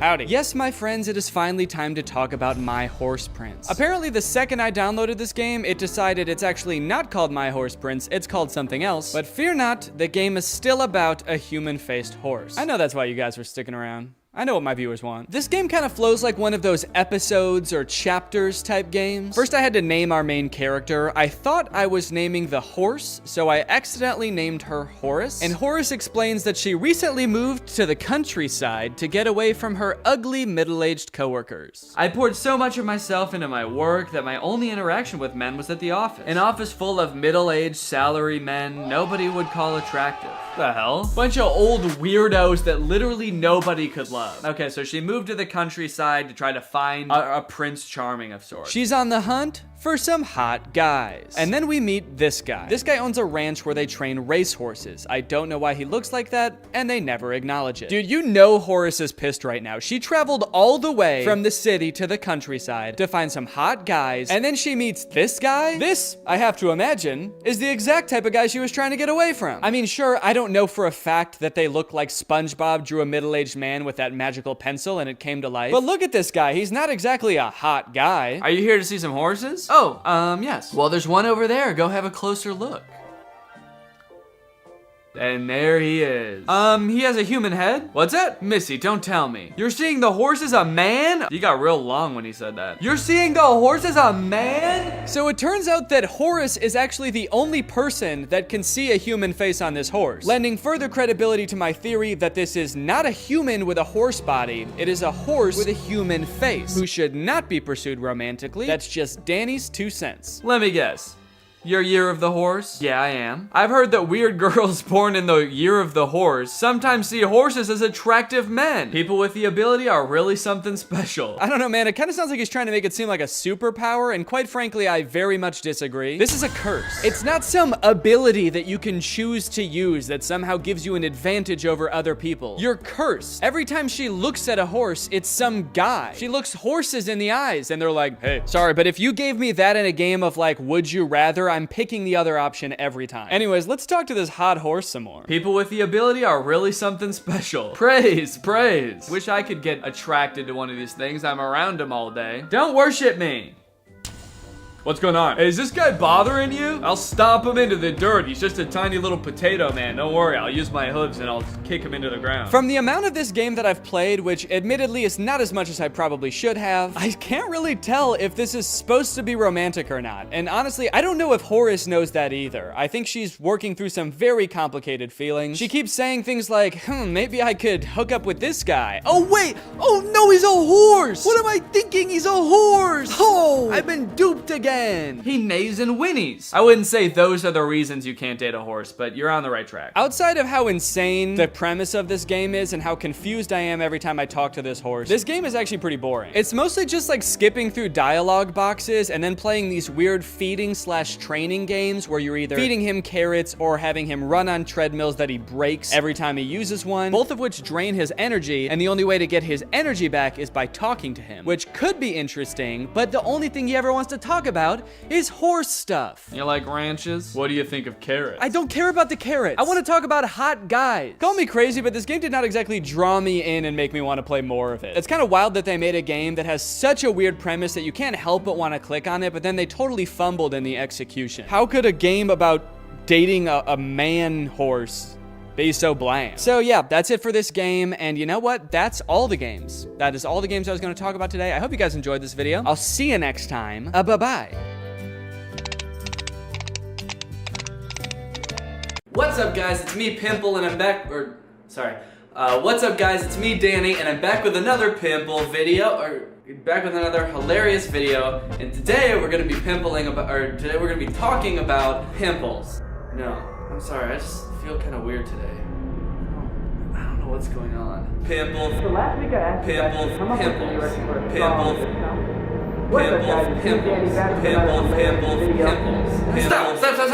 Stop. Okay, you know what? I don't think I'm gonna be able to do a regular video today. I'm sorry. This pimple is distracting me. It's like having a conjoined twin attached to my face. Okay, I've got an idea. Instead of a regular video today, I'm going to be coming up with some ideas on how to cover up a pimple. That way, hopefully, we won't have to deal with it anymore. Alright, let's get started. Okay, How to Hide a Pimple by Danny Gonzalez. Damn it. Idea number 1, wear clothes that cover it. Maybe a turtleneck or a scarf or a blanket. Boom, pimple gone. Idea number 2, hold your chin all day. Not only will it make your pimple disappear, but it will also make you seem thoughtful and mysterious. Bye-bye, pimple. Idea number 3, face away from other people at all times. No one can see your pimple if you're facing the other way. What are you doing? What do you mean? Dope. Idea number 4, constantly be moving your head around really fast. Your face will just be a blur and no one will be able to tell that you have a small mountain on your face. Ding dong, the pimple's dead. Which pimple? Idea number 5, draw a small little happy face on your pimple. That way when people see it, they'll just assume it's your friend or something instead of a disgusting blemish. Life hack. Idea number 6, write, hey guys, can I eat lunch with you? On your pimple. I'm not really sure why this works, but when I would say it to kids in high school, they would all just ignore me, so it'll probably work on your pimple too. Sad hack. Idea number 7, draw an even bigger fake pimple on the other side of your face. That way people will be so distracted by that, they won't even see the small real one. And idea number 8, use some makeup. Now, I know for a lot of you guys out there, this might not seem like the coolest idea, but trust me, a little bit of concealer can go a long way. All you need is just like a tiny little bit, and I promise no one will even notice that you're wearing makeup. Alright guys, well hopefully these tips and tricks will help you if you ever get a pimple that's as embarrassing as mine. Luckily, I've got you covered. Well guys, that's all I have for you today. If you're new here, make sure you subscribe. Thank you to the Comedy Queen for turning on my notifications. Thanks for watching, and I will see you guys next time.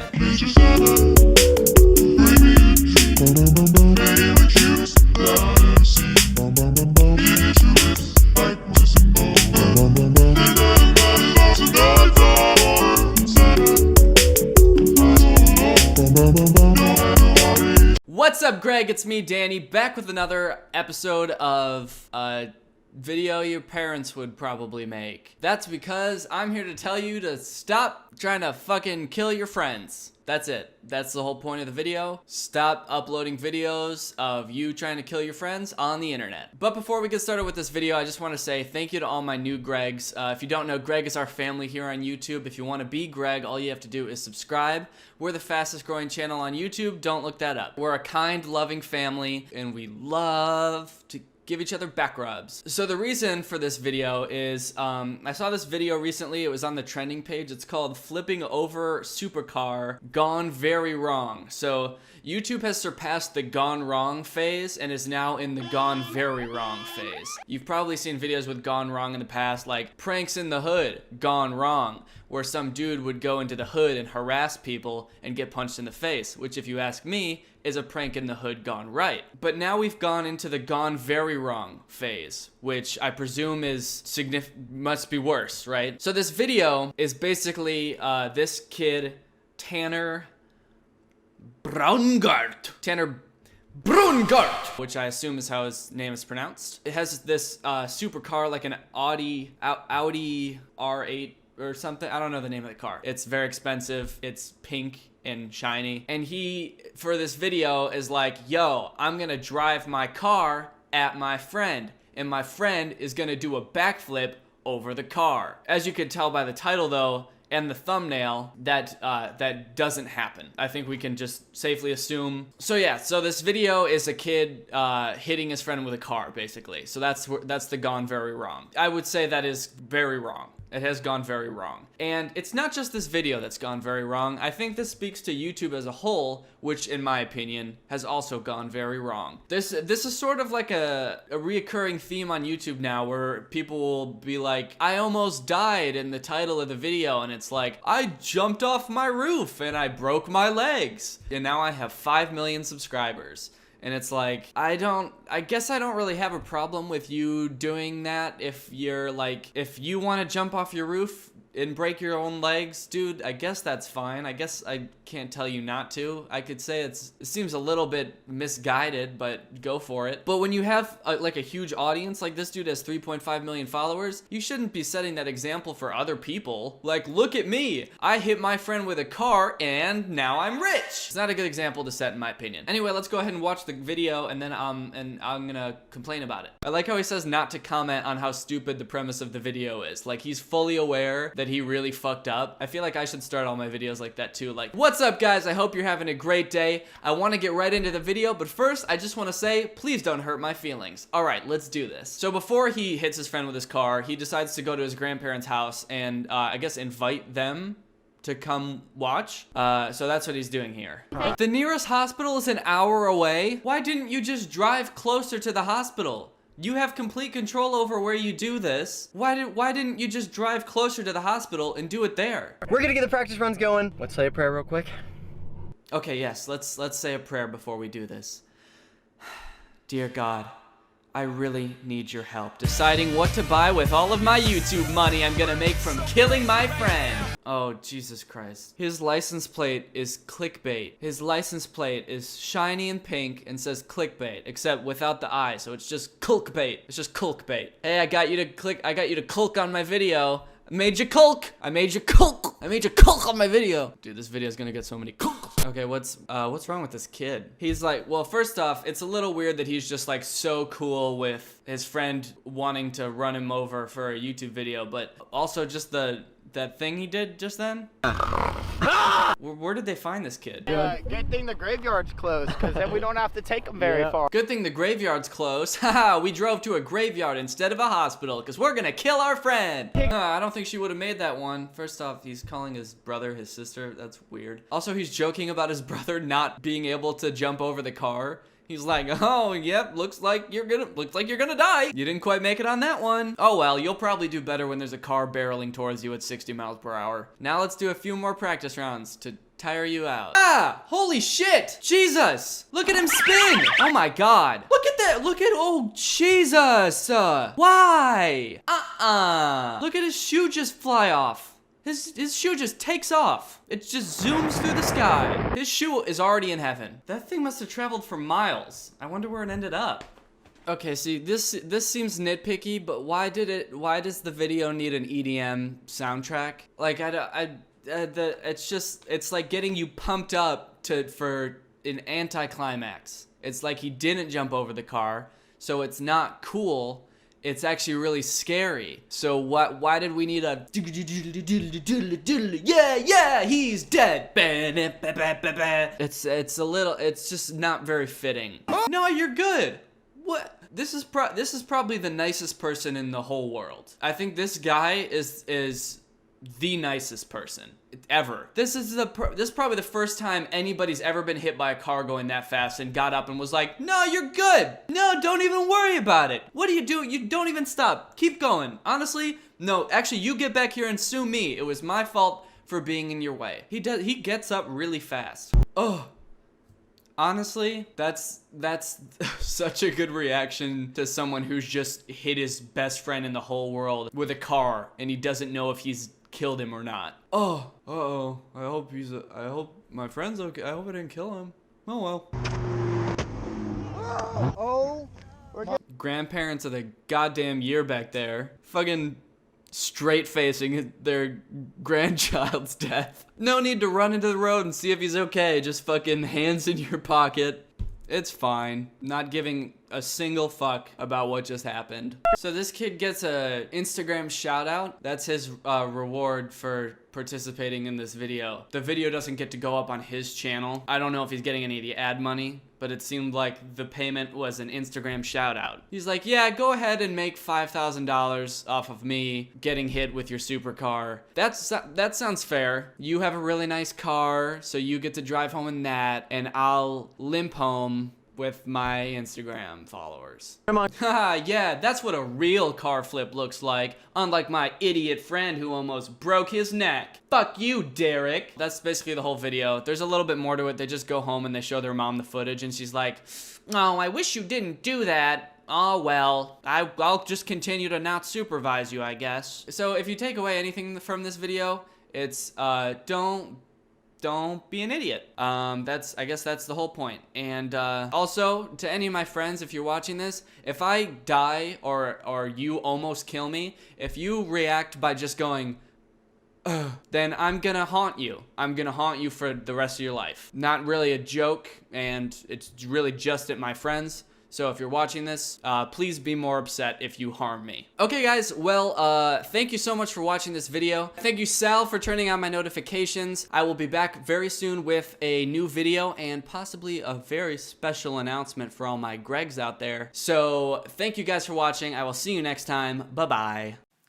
Hey guys, what's up? Welcome back to Crafts with Danny. Today is a very special episode because today, we're making a craft. Whoa! Before we get started, I just want to say sorry about the mess. I'm actually in the process of moving. My roommates apparently unanimously decided to kick me out of our house, so. I love good crafts, that's my crafting problem. And yeah, I like to craft, I got a crafting problem. A lot of you probably don't know this about me, but I love making crafts. In fact, when I was in high school, all the kids called me Danny Gonzalez, and all the teachers called me Salami Face. I have no idea why. Let's check out what we're making today. A Kleenex box guitar! These things are the bee's knees, the cat's pajamas, the cat's knees, the bee's pajamas, the cat's funeral, the cat's dad, the cat's Kleenex box guitar. This is a great craft, guys. Super easy, super fun, and it even sounds like a real guitar. Check this out. There's a few things you're gonna need for this craft, so here's the list. 1 Kleenex box, 1 pack of rubber bands, a piece of cardboard, scissors, tape, glue, staples, nails, screws, 3 new roommates, an apple, a pear, 2 throat lozenges, mayonnaise, Steve Jobs, eggs. Luckily, this is a pretty short list for such a cool craft. In total, it should run you about $300. Now that we've got everything, let's get started. First step, use up all of the tissues in the Kleenex box. Now I know what you're thinking, but Danny, I don't even have to sneeze. Well, shut up. There's other things you can use tissues for. Wear it as a hat, hang it as wallpaper, take notes, wipe up your tears. You've earned it after having all of your friends turn against you for what seems like no reason at all. Eat it! And if all else fails, you can always induce a sneeze by taking some pepper and inhaling it. But you're gonna need a lot of pepper to get through this entire box of tissues, so let's get started. Okay, now that we've inhaled all that pepper, let's move on to the next step. Next, what you're gonna wanna do is cut your cardboard into a long rectangle. This is gonna be the neck of your guitar. The neck of your guitar is crucial, like the neck of a giraffe used to pick fruits off the tall treetops, or the necks of your roommates, which they use to tell you that you're no longer welcome in your own home. Okay, now that we've got the neck of our guitar, now that we've got the face of our guitar, we're gonna staple it onto the top of our guitar like this.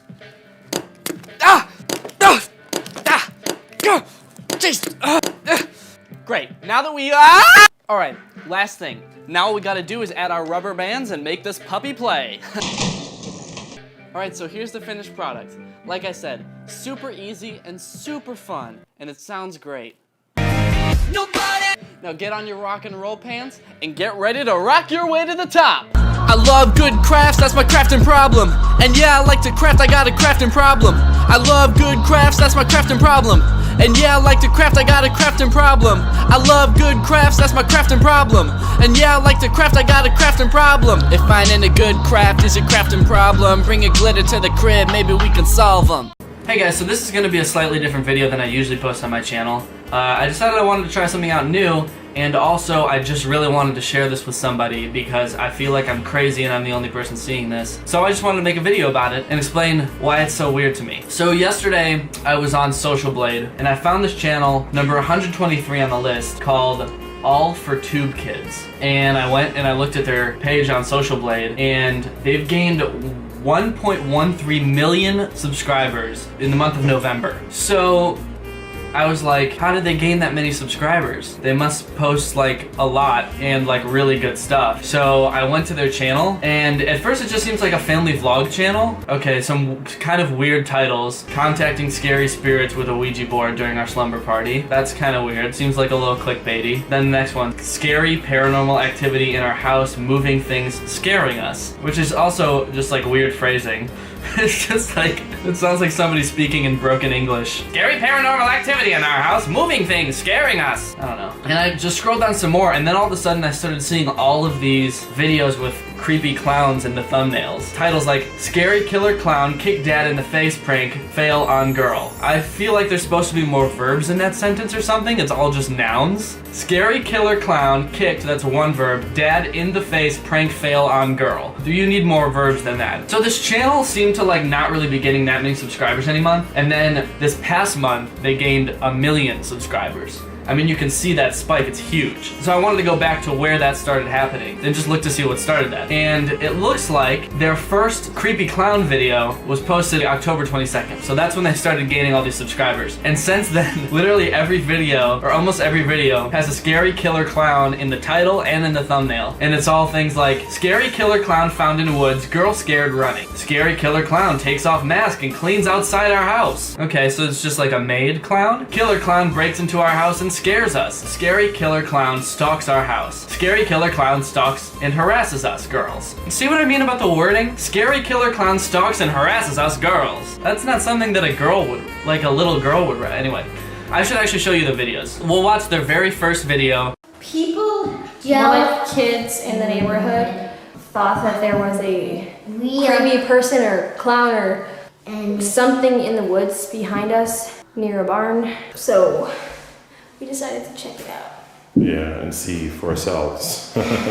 Okay, that's a pretty good exposition right there. They give you everything you need to know about this video. Some people have been reporting a clown sighting. They decided to go check it out for themselves, as any reasonable person would. They're gonna go out into the woods and check it out. So this is an 18-minute video, and you don't see the clown until around 10 minutes in. So this is just like a balmy, long 10-minute intro to what the entire 18-minute video is about. So I'm just gonna skip to like where the action starts to happen. I'm around 10 minutes in. I'm not gonna let anything get there. You know, only thing I hear back here is like is it hyenas or foxes? Or? I don't know. Hyenas. I'm gonna pause it right there. I know we still haven't seen the clown yet, but I get this guy's not a biology expert. Even if you've just seen Lion King, you know that hyenas are in Africa. Have you ever heard anybody in the US complaining about a hyena in their backyard? That's creepy. What? That thing up there. Yeah, what is that right there? Okay, this is where I started to realize that this is like definitely fake. Is that this is just like either a tree house or like a hunting deer stand that somebody would set up. Not like a creepy thing at all, but they're using this to sort of like set the mood of creepiness. Like, ooh, somebody built something in our backyard. That's just like a tree house or something. Like Somebody put that up there, huh? Somebody really put that up there? Yeah, that's how tree houses are made, buddy. This is still taking way too long, so let's skip ahead to like when they actually see the clown. What? Did you hear that? Did you hear that? Deer. That was your leaves falling. No, it's a tree up there. It's just the wind, honey. There's nothing to worry about. I like how the dad's playing coy. He's like, no, this will be more believable if I don't believe you that there's anything out here. Kids in their imagination. He's taking that one step further. That whole, I'm the adult, so I can't believe you guys. Kids in their imaginations. Yeah, but I'm freaking scared. I'm freaking scared. That's another thing about these videos. They say frickin' so much. It's like painful to me. What? Okay. So this is the first time we ever see the clown. I'd like to replay it so that we can get a glimpse of where this clown has been hiding. This clown, I don't know if it was their intention in this video, but what I got from this is that the clown has just been standing in this tall grass for the past like week or however long that people have been complaining. Like this is where he lives, is just in this tall grass, and they happen to like stumble upon his like living place. Or maybe he lives on top of that platform on those trees. He just lives up there. Either way, I don't know why it made me laugh just to see him, just this clown standing in the middle of the grass. And now he's brushing this grass out of the way with whatever. It's a shovel. He's brushing the grass out of the way with a shovel. Daddy! Why? There's a freaking clown! There's a freaking clown! There's a freaking clown! Here he comes now, shovel and all. First off, if he does live in the woods, he's got a remarkably clean clown costume. Doesn't look dirty at all. Everything about him looks very clean. I guess kudos to him for that. So now, I think what I'm hearing is the clown laughing. Really, it sounds just like a middle-aged woman laughing. That's the menacing laugh of the clown that lives in your backyard. Ha ha ha ha! What is that? It doesn't even sound convincing. Like, it sounds like a forced middle-aged woman's laugh. It's not like a genuinely menacing, like, crazy person's ah ha ha ha! It's just ha ha! This part's great. It's this intense battle scene between the dad and the clown. Okay, here goes dad. He sort of jukes out the clown. You can see him doing a little juke move there. Meanwhile, the clown is laughing. Okay, so for some reason the clown's not swinging the shovel. It's just sort of holding it like this, which makes it super easy for the dad to just grab the shovel. And now it's just tug of war, baby. It's, you know, strongest man will win. It's this old dude from Jersey, I guess, from his accent, versus this clown who's just a middle-aged woman in a costume. You know who's gonna win. They tug of war for a little while, and he's able to... Okay, here's the thing, is that the dad doesn't kick the clown at all, doesn't try to shove an elbow at the clown. They're literally just pulling back and forth, yanking, trying to get the shovel out of each other's hand. The clown's not kicking the dad's not kicking the clown. Somebody used their feet. That's how you can tell that this is just like the dad's wife or, I don't know, his girlfriend or something in a clown costume, because he's not kicking her. You have feet for a reason, for kicking clowns. Dad gets the shovel, breaks free. Just keep going. I'll catch you up, don't worry about me. That's the heroic dad factor. Don't worry about me, I'll be fine. I'm making $15,000 at least off this YouTube ad money. I like how they vlogged this entire thing too. They also haven't called the police. They're just walking through the woods. Yeah, the safest thing to do at this point would just be to walk back to our house and act like nothing happened. So that's their plan as of right now, I guess. By the way, this video is 18 minutes long and it contains a lot of just unnecessarily long shots of people walking and breathing heavily. Like, this has just been 20 seconds of... Hold on. I'm out of breath. Don't make it cold, it's running! I'm out of breath. I like the music that they put in this. Like, if this happened to your family, this is traumatizing event, this clown comes out of the woods behind your house, it attacks your dad wrestles the shovel away. You know, it's this whole traumatic experience, and you get somehow you catch it all on video. And then you decide, hey, we should upload it to YouTube, and we should put scary, dramatic music behind it. Because that's what you see when you see real tragic events happen, right? Wait, did you lock the door? Yeah. Alright, now here comes the clown up the hill. You know, for whatever reason, the clown decides not to cut his losses at losing his shovel. It's probably some teen punk in the neighborhood just messing with us. It's probably some teen punk in the neighborhood just messing with us. Or it's some middle-aged woman. Teenage punk? I mean, this dude is like, it's just the accumulation of somebody who has watched many horror movies and figured out exactly what all the adults in horror movies say. Oh, kids and their imaginations. Go on without me, I'll be the hero. And then it's just some teen punk in the neighborhood. All things that are said by people in horror movies and not real life. Okay. Go. Now it's inside just pressing its face up against the window like a real bad guy does. When's the last time you saw somebody trying to break into somebody's house and they were just pressed up against the window? It's locked, it's locked, it's locked, is it? It's locked! And clowns can't break through glass. It's a well-known fact, just like vampires can't go out in the sunlight. Clowns can't break glass. Get away from the door, get away from the door! Get away from the door, just get away from the door! I've got an idea, let's call the police. They're back at home. I hope they have a landline, or at least their cell phones on them. No, we gotta take matters into our own hands. Let's just hide until it goes away. It'll probably go away, right? It's come this far. So that's like the end of all of the clown action in this video. If you liked their video, you should go check out their channel. They've got around 900,000 other videos about this clown. Not actually, I think they do have like 50 though. So that's crazy. It's just crazy that so many people actually believe this is real in the first place. So if you guys like this video, please subscribe to this channel, and if you really liked it, then maybe hit that bell next to the subscribe button. It's basically just like a notification button, so every time I post a new video, you'll get notified, so you know you won't miss any of my videos. If you want me to make more videos like this, I don't really know what genre this is, but just, I guess comment if you want me to look at any other weird videos on the internet and give my commentary. You can check out some of my other videos right here, subscribe right here, and I'll see you guys next time. Peace out. What's up, Greg? I hope you're having a great holiday season. I know I was, until I watched the new Home Alone movie, and I got sick, also. I think the movie might have given it to me, honestly. You know, guys, when you think about it, I guess it makes a lot of sense that they would make a new Home Alone movie, you know? Hollywood loves their sequels, their sequels of sequels, and they've already made like 5 Home Alone movies, so why stop there? And sure, like, nobody has watched or even been interested in the last, like, 3, but all the more reason to make another one, you know? Sort of a comeback Home Alone movie this could be. I guess could have been, if it wasn't already out and wasn't already bad. It's a shame, man. I really liked the first 2 Home Alone movies, but then after that, nothing feels the same. And I don't know what it is about this one in particular, but watching this little kid beat the shit out of these burglars, it's just not as fun as it used to be. guess I really am grown up. Oh, no, you know what it is actually? It's not that I'm grown up. It's that instead of making the villains in this movie like cartoonishly evil burglars, they made them like a struggling middle-class family who are only breaking into this kid's house due to a misunderstanding. They're not evil, they're not trying to hurt anyone or kill anyone, they're just like a down-on-their-luck family, and this rich kid is just fucking him up at every turn, dude. This movie is insane. You know how a Home Alone movie goes. There's a kid, he gets left in his house by himself, there's robbers who try to break in, and the kid sets up a bunch of traps to try to hurt them and embarrass them. And that's exactly what happens in this movie. So you're probably wondering, who are these robbers and why do they want to break into this kid's house so bad? So let me tell you. Pam and Jeff McKenzie are parents. They live in the same area as the main kid, Max. And the movie starts off with them having an open house. They're trying to sell their house because they're both down on their luck. One of them doesn't make very much money and the other has just lost his job. And so they're trying to sell their house to keep food on the table for their families.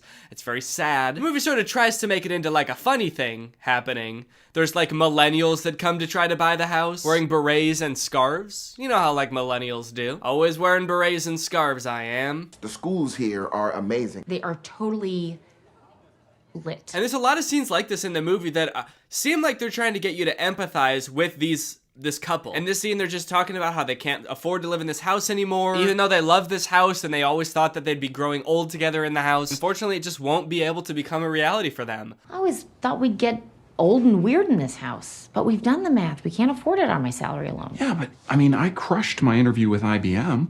Crushed it. But that was 3 months ago. It's very sad. And when I watched this, I didn't know that these two were going to be the ones who were gonna have all of the booby traps happen to them. And it's kind of crazy now watching it back, being like, holy shit, just about an hour and a half from now, these two are gonna be getting maimed by a rich child.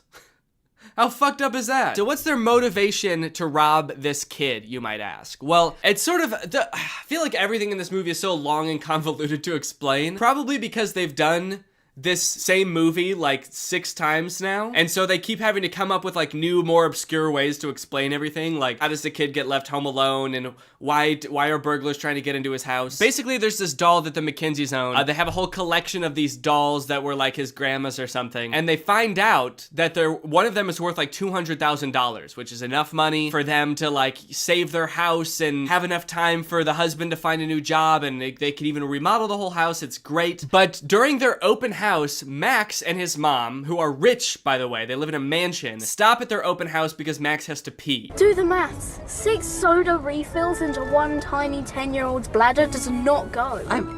They sort of are using this less wealthy family's house as a public restroom of sorts. And the McKenzies talk to Max about this doll, and that's actually how they learn how valuable the dolls are, is because Max's mom knows this information. There was this elderly lady who'd bought one at a garage sale for about $10, and then it ended up going for about $5,000. And then the doll goes missing. That brat kid stole my doll. And so the McKenzies assume that Max stole the doll from them. So they are breaking into his house to try to get the doll back so that they can save their family. Which is not a decision that they take lightly, mind you. They're not like stoked to do this. They're like a normal family just like anybody else, but this is like the only thing they can do to try to keep their family afloat. They're actually like extremely nervous about doing this because they don't want to get caught and they don't want to hurt anybody. Little do they know they will get caught and they will get hurt.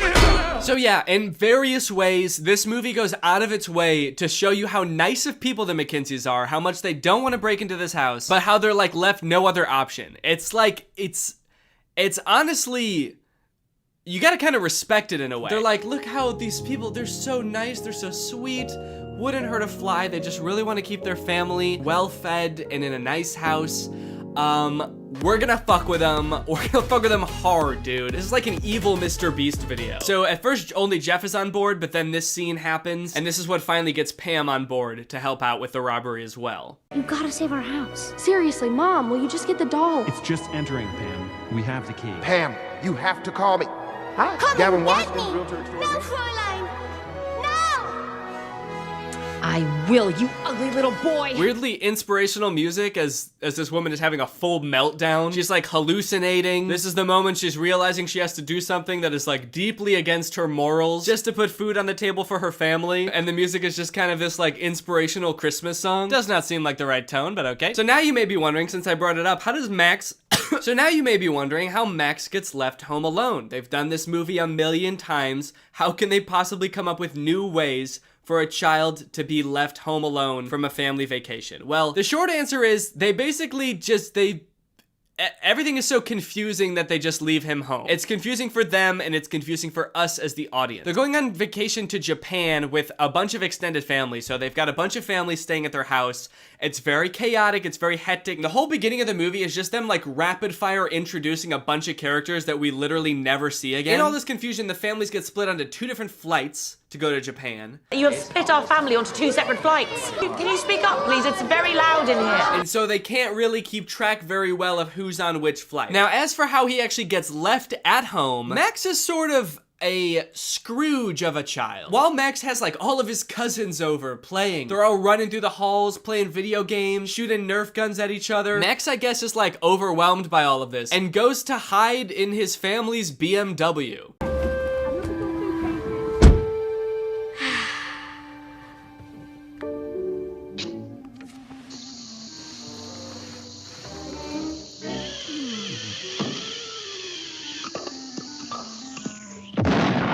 There's like a random car commercial at the beginning of the movie. He leaves the ruckus of his house on the holidays to go sit in the garage in his family's BMW and watch cartoons. Mom? Dad? Seems like a weird way to advertise BMWs, honestly. I'm not sure about that product placement. BMW. For rich recluses who hate their families. Get left home alone while your family goes to Japan because you were watching Looney Tunes in your car. BMW. This kid is a weird one, man. He's like 80 years old or something. He lives in a huge ass house. He's got a bunch of cousins. He's got a million toys, probably. Seems pretty fun to me. But instead he's like, get all this fun out of my house! I hate Christmas. I'm gonna go hide in my luxury car and pass out for 12 hours. There are a lot of choices in this movie that make very little sense, and I'm still trying to figure out why they would do these things. This movie looks like weirdly cheap while also having a ton of big celebrities in it. People even I was surprised to see, even after watching a trailer, like Kenan Thompson, Pete Holmes, Ellie Kemper. They have like a ton of big names in this movie, and some of them with like really weirdly small, insignificant parts. Chris Parnell, for example, plays Uncle Stu in this movie, who we see once at the beginning, and then for the rest of the movie, he's shitting. Did Carol leave? Travel safe. What's going on?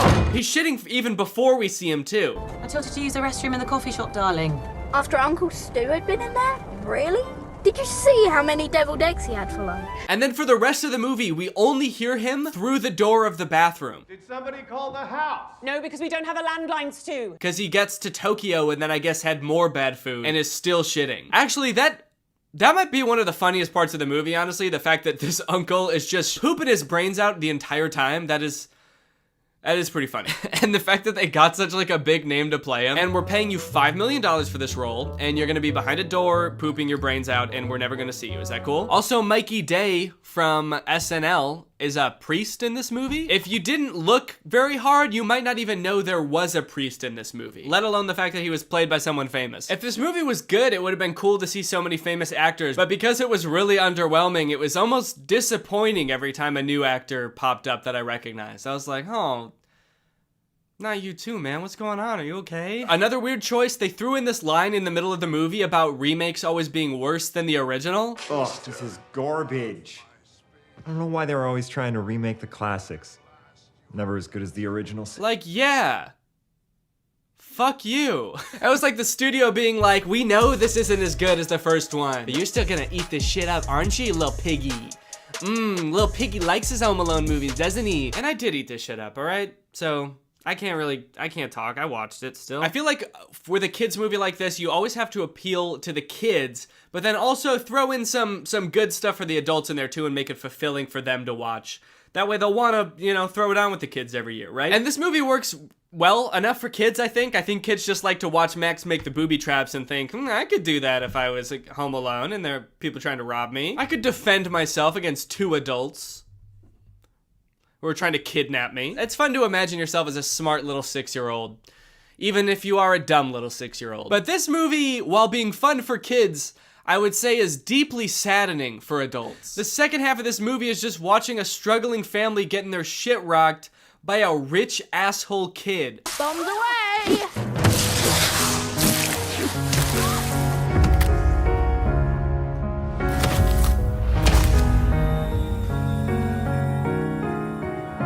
We just want to He's just not a cool, fun kid. He's a rich asshole who tries to steal from church at one point. I'm definitely a child in need. Neither of this. Can I help you? Even if Max was a likable child, we probably wouldn't even know because we spend hardly any time getting to know him. And the time that we do spend getting to know him, he's not very likable. When he first gets left home alone, you know, in the movies, that's like their chance to do everything they've ever wanted to do in the house. But like all Max wanted to do, I guess, was like play video games and Hot Wheels and then like watch porn.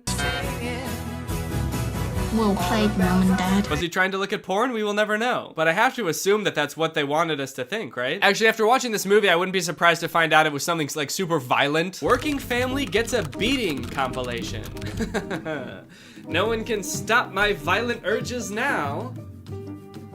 Damn it. Also, during the big heist when the Mackenzies come to rob Max, he doesn't act like a kid who thinks he's going to be kidnapped should act. He acts creepy. What a kid should do, even if he set up booby traps, he should set all those up and then find a place to hide, right? Like get in a box under a box in the basement and just hide there. But not Max, dude. He is sick. Every time the mom gets like thrown across the room or a few teeth knocked out, he's always like right around the corner giggling. He's been waiting for an excuse to do this, for sure. He has been planning this for longer than it seems, I think. Speaking of which, let's talk about the traps. I think the traps in this movie might be pretty on par with the other Home Alone movies, with the exception of a few particularly grotesque ones. One, And also the, I think the makeup artist for this movie thought they were doing makeup for a horror movie. At one point, Jeff gets shot in the head with a pool ball because Max has sort of like a gun that shoots out pool balls, which I do think would kill someone. But Jeff is just kind of walking around the rest of the scene with like a giant ass bump on his head. It is horrific. Why is he doing this to us, Pam? At one point, Pam, sweet Pam, is lit on fire. Okay. This poor mother is set ablaze. She runs to the hose to try to put out the fire and it sprays her. And then for the rest of the movie, she looks insane, dude. At one point, it shows her feet as she's stepping on Legos, her bare feet. And her feet are burnt to a crisp. And the whole time I'm trying to think, what were the writers thinking during this part? You know what, man? This is gonna be even funnier because they probably don't have health insurance. So this is probably gonna be even worse for them financially than it is physically. This couple have had the worst week of their life, man. And then they just get beaten up. There's a point where after the mom gets lit on fire, she just lays down in the snow and cries.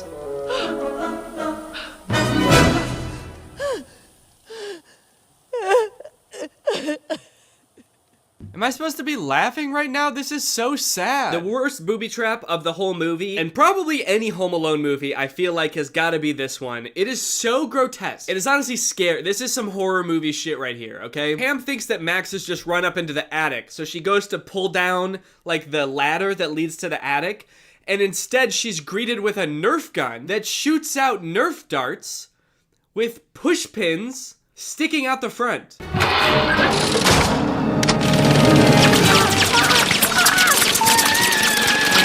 And for the rest of the entire booby trap montage, she just has these pushpin Nerf darts sticking out of her face and hands and everywhere. It is so scary. It is nasty. This movie is foul. And I gotta be honest, the whole time, I was not rooting for the kid at all. I was rooting for the couple. I'm not sure if that's how it was supposed to be, but it was not very satisfying, I will say, if it was. Maybe this was the Home Alone movie where they tried to flip it all on their head and be like, let's root for the robbers this time. But we still watched them get their asses handed to them, so I would say that it was not very fun. I especially wasn't rooting for Max the first time I watched this because we're all led to believe that he did steal their doll, their $200,000 doll. It turns out at the end of the movie that he actually didn't steal their doll, and it was all a big misunderstanding. I guess the whole thing could have been avoided if they had just kind of talked it out. But Jeff's nephew had stolen it, I guess. Kind of a weird thing to reveal at the end because it really makes you hate Max, because you're like, this kid stole from church. He also stole this extremely valuable doll from this struggling family. What the hell?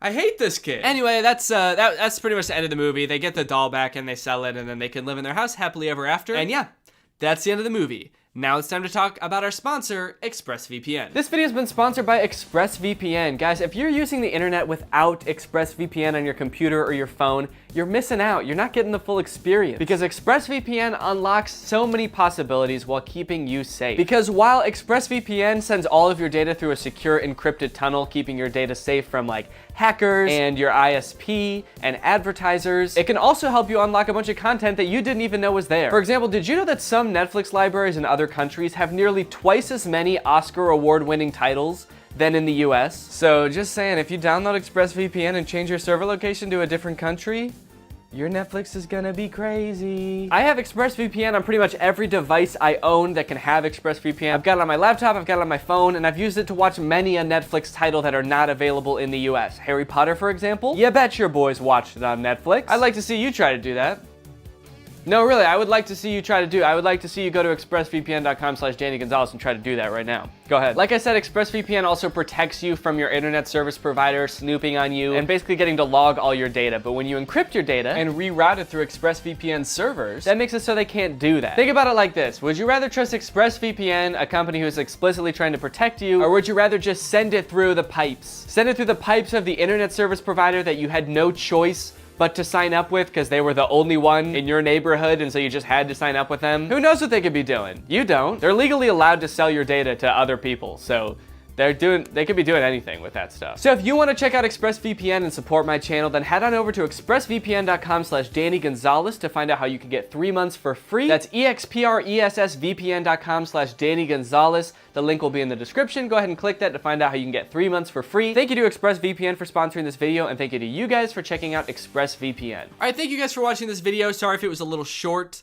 I am ill, and I had to take breaks periodically throughout this video to have a coughing fit. So, but I'll be back. Probably won't post another video until the new year, but I'll see you guys in 2022. Thank you guys for another year of your support. I greatly appreciate it.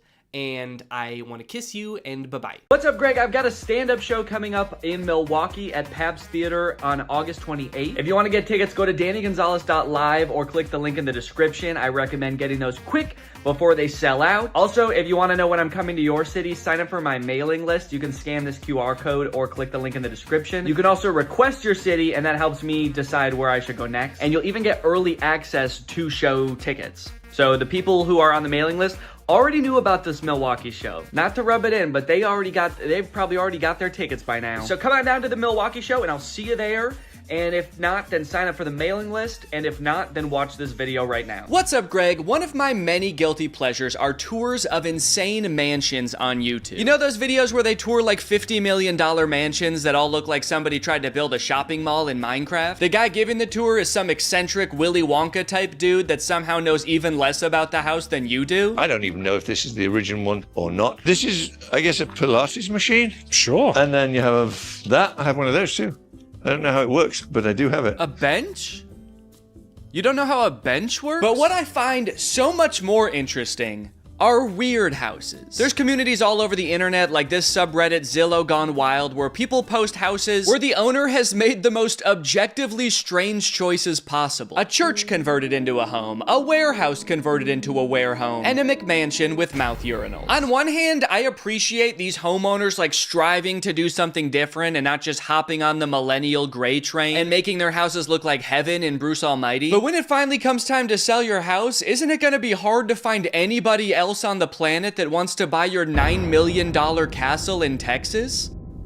Especially when there's this perfectly good one in Indiana for 1/10 of that. I never catch these swaggy home tour dudes going to houses like this, so I thought it would be fun to do a video where I do some house tours, but I go to wacky ones. To start, how would you and all your boys like to live in a 3,000 square foot house? 4 beds?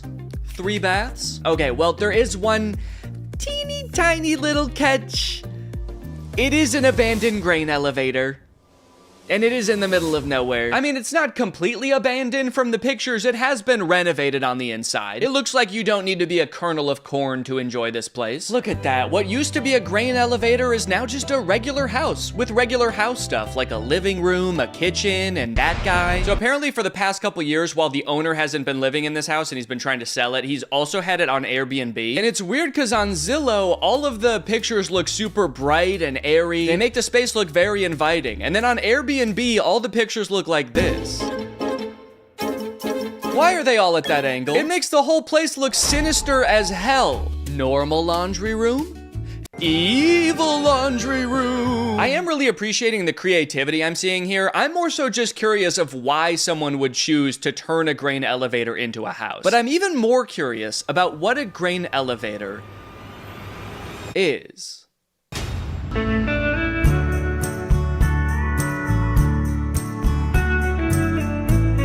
Welcome, ladies and gentlemen, to the Grain Elevator House. This house has a lot of lore, a lot of interesting things about it. I'm very excited to take you inside to take a look. From the outside, this thing is an imposing structure. This area of Minnesota is very flat, and this building is extremely tall. You can see this thing from like 4 miles away. This was a functioning grain elevator before it was abandoned and then went into disrepair for years and then was transformed into a beautiful home. Over here is a big garage door where trucks used to come in and dump grain. So that's where the trucks would come on in. But hey, you're a person. Why don't you come this way? The first thing you see here is like a very normal kitchen. I mean, you can hardly even tell that this isn't a regular house when you're in this portion. Over here, they have a framed newspaper article about the guy who owns this place. So this is Scott. He gave us a tour of this house this morning and sort of gave us the lowdown and all the lore of this place. But basically, he bought this grain elevator when it was like completely abandoned, in disrepair. He had 2 little boys at the time and wanted some place to live in. We asked him why he chose this place, and he said because he got divorced. And that pretty much answered every question we had about this whole place. Over here is the main living area, and you can tell right away the scale of this place. Like, this area that we're in now is really big. It's tall. There's a balcony level up there. And this is like a very small portion of the actual grain elevator structure, which is crazy. So before this guy started fixing this place up, he said it was pretty much like totally in disrepair. There were like dead animals everywhere. It was like knee-high grain everywhere you could step. This is a slide from just like a regular park. You can see where kids have like scratched things into the slide. Like it says Steve Hart's somebody, and then he scratched that out, and then it looks like he later came back and wrote Cindy instead. So I don't know what happened to Steve and his first love, but I hope that him and Cindy are still going strong from whenever this was written, which I can only assume was in the late 1920s. The winters here in Sabin, Minnesota are pretty brutal, and so one thing that the owner Scott said he does to keep himself busy is puzzles. So there's puzzles all along the wall here. Again, this bench he said he got from an auction for like $5 from a restaurant. And then you've got some of Scott's literature, some of the stuff he likes reading, I guess sort of his inspiration for building some of this stuff. There is a climbing wall elsewhere in this house, and it's kind of interesting because there's a book here called Building Your Own Climbing Wall. Oh, he's got a feng shui guide, which no doubt helped him sort of formulate the space in here. Okay, this is a weird book. Building a straw bale house. I don't know why you would want to do that, but maybe this is his next project. Once he's done with this place, he's gonna get to work on a straw bale house. There's this giant mural on the wall.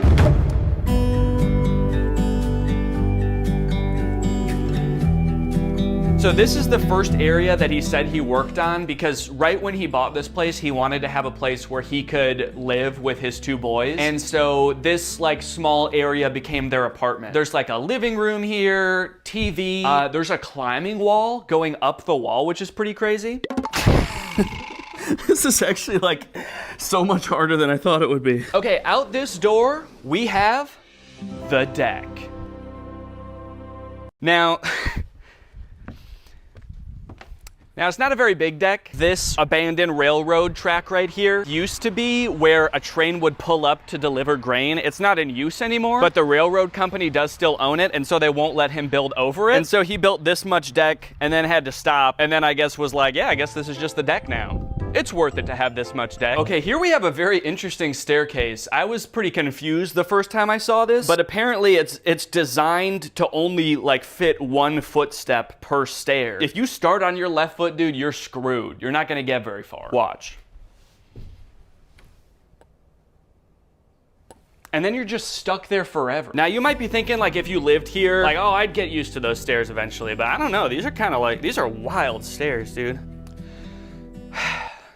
I'm still like a little bit out of breath from climbing that climbing wall. Now, in case you're like me and had no idea what a grain elevator really looked like inside before this, let me show you this helpful diagram of how a grain elevator works. Grain is delivered and dumped into a pile right here. It is then brought to the top by what is essentially a conveyor belt covered with buckets. At the top, the grain is sorted by type and put into the appropriate grain bin. I think in this particular grain elevator, there's like 40 individual bins. And to give you an idea of scale, this whole living area is 1 grain bin. You may have noticed the walls in here kind of look like a log cabin. That's because big piles of grain create so much pressure on the walls of the bins that they're built by stacking 8-inch thick planks of wood on top of each other. You can see here in this doorway how thick the walls are. It's insane. But if they weren't built like this, the place would explode. If you think about how big this building is, this is an insane amount of wood. So this area is just like a cool little clubhouse, I guess, up here. Although the way it's outfitted right now does make it look a little bit depressing. There's just like 1 sad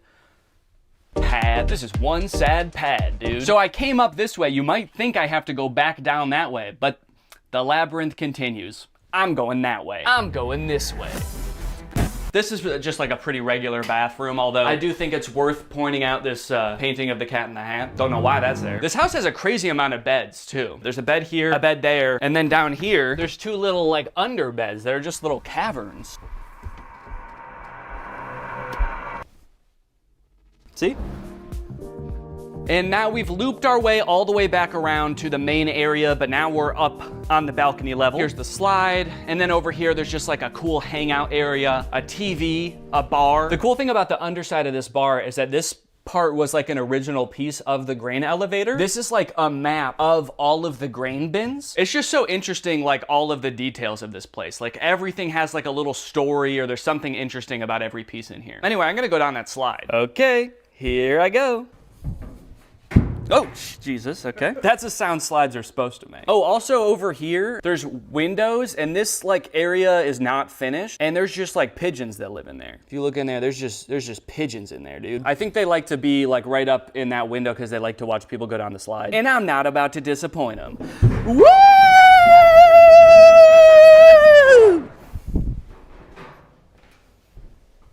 What did you guys think?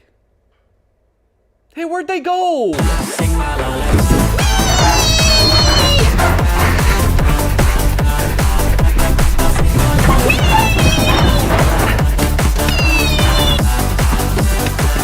As you guys can probably tell so far, there was a decent amount of like research and coordinating with owners that went into this video, which is why I'm super happy I had today's sponsor, Opera, to help. Opera has a ton of features that make scouring the web for weird houses way easier. With tab islands, I can easily group my tabs by category like Zillow listings, emails, Google Docs. You can create them just by dragging one tab on top of another, then you can give it a custom name and a custom color. And if you don't want to be switching between tabs constantly, you can also just have multiple pages open at once in a split screen view. Look at this, I've got 4 different houses open at once, all in one window. Wow, that one looks crazy. I hope I go there later, foreshadowing. Sometimes having them all open at once like this is much easier than having to switch back and forth constantly. Now, we've all had the experience of getting sidetracked and forgetting which of your 1 million tabs you were just looking at. Well, Tab Traces shows you what tabs you were looking at most recently, marking them with a little underscore underneath so you don't lose track in your sea of tabs. The darker the underscore, the more recently you visited exited the tab. Also, look at these cool animated themes. Ooh, very fun, very funky. You can easily dial in the color by dragging around this little circle. That way you can match the vibe that you specifically want. I really like this one called Metamorphic. It's available in dark and light mode, and it's just really satisfying to watch. The themes are one of my favorite part of this browser. They just make the whole experience so much more fun. So click the link in the description to download Opera today. It's totally free. Thanks to Opera for sponsoring this video, and thank you to you guys for checking out Opera. That is pretty much like the whole finished area of the house that is accessible to the regular like Airbnb guest. But we've got a bit of exclusive access. So we can show you some of the behind the scenes areas that, you know, if you wanted to buy this house, you would get the pleasure of fixing up. You've probably thought to yourself throughout this tour, like, wow, this place is so homey and livable. The wood walls make it feel like a log cabin. What do the unfinished areas look like? Surely not that creepy, right?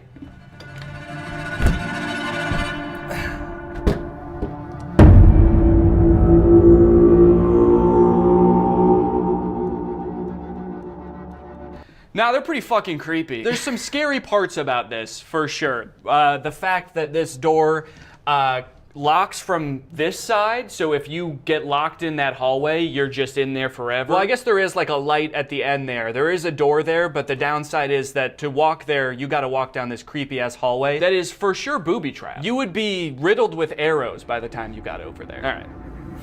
Dude, let's get out of here. I'm scared. Whoa, hey, that's how the video ends and I never post on YouTube again. This area is like just storage. There's not too much interesting that he told us about the house in here. But while we were in here, he did tell us that he got in a plane crash once, just in like a 6-seater Cessna plane, and like got a bunch of money because of it. So that's pretty cool. He didn't really elaborate much on it, but it sounded scary as hell. And this is a cool area where you can go on the roof. Check it out, I'm on the roof. So according to the owner, this used to all be one structure, like there used to be stuff in the middle right here. But at one point, this whole thing started to sink into the ground because it was just too heavy.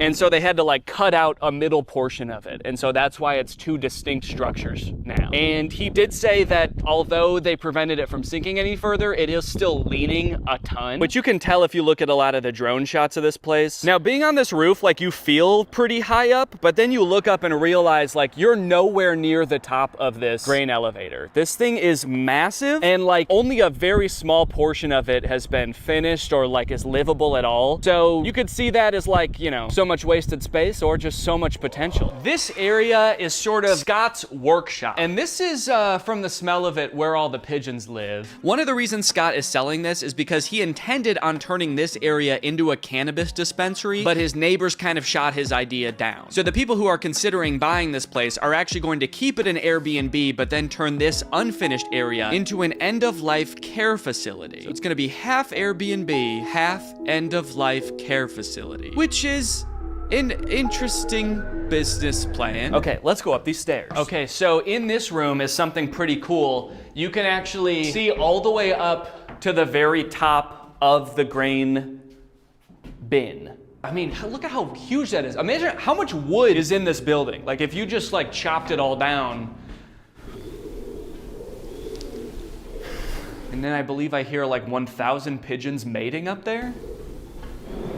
Now, one cool thing about this house is that since it is an Airbnb, the owner offered to let us stay here at night, which means we get to see this place all lit up at night. And it is pretty cool with all the lights on, honestly. I am a little bit worried that like when I turn off the lights and it's dark and totally quiet in here, I'm just gonna notice how much I can hear the pigeons that live in this place. That's gonna be kind of disconcerting. The owner was telling us that sometimes he gets like negative reviews on Airbnb because of the pigeons, and he claps back at him. He'll be like, you don't know what you're talking about. You don't know why I built this place. You don't know, I don't want the pigeons here. I don't really know if that's like that good of a clap back. He's like, you think I like pigeons? I fucking hate pigeons. I wish they would leave.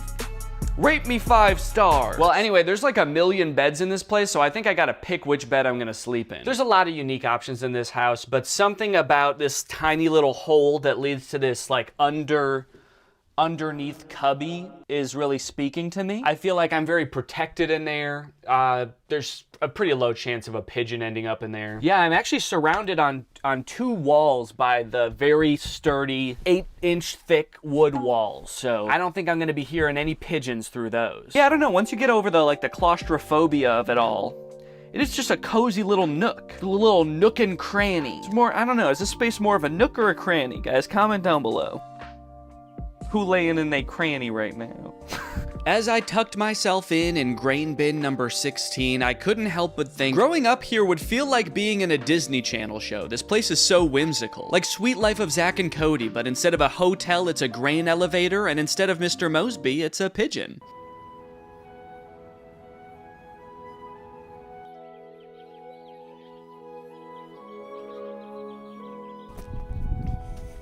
Well, guys, I did it. I slept one whole night in the grain elevator house. Honestly, I slept like a baby, and not even in the screaming, crying kind of way. It's weird how, to me, sleeping in a tiny little wooden cave of sorts seems cozy and pleasant. But when I sent a picture to Laura of where I was sleeping, she was like, that is my worst nightmare. So, different strokes for different folks, I guess, you know? Whatever elevates your grain. This place has a lot of quirks, you know, from the cavernous, unfinished areas to the pigeons. But I also got to admire the amount of creativity and, like, reuse of materials that went into this place. And you know what? This place is not really for a 30-year-old guy to judge. This was built by a divorced dad who wanted his sons to think he was cool. And I have to imagine they do. The UFO house. 8 beds, 8 baths, $1.5 million in Hurricane, Texas, which is right next to Zion National Park. This place is fully alien themed, as you can see. There's even a slide. This video is weirdly slide themed so far.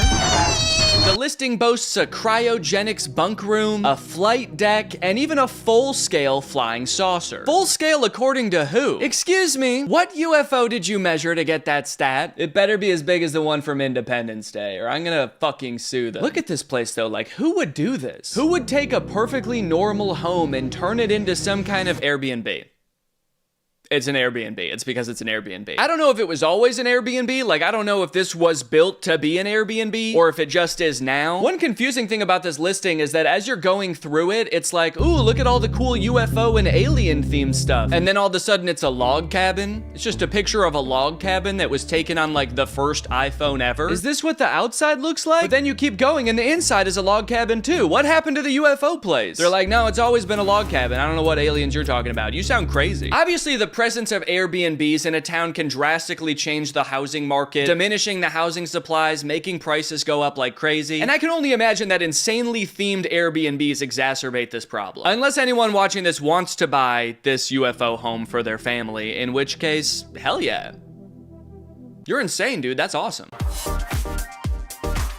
If you guys saw my last video, you saw me make some very poor attempts at the Utah fad, dirty sodas. Most of them were disgusting, some of them curdled. I liked none of them. But because this house is in Dirty Soda's home state of Utah, I decided to come on down to Swig and have a professionally made one myself.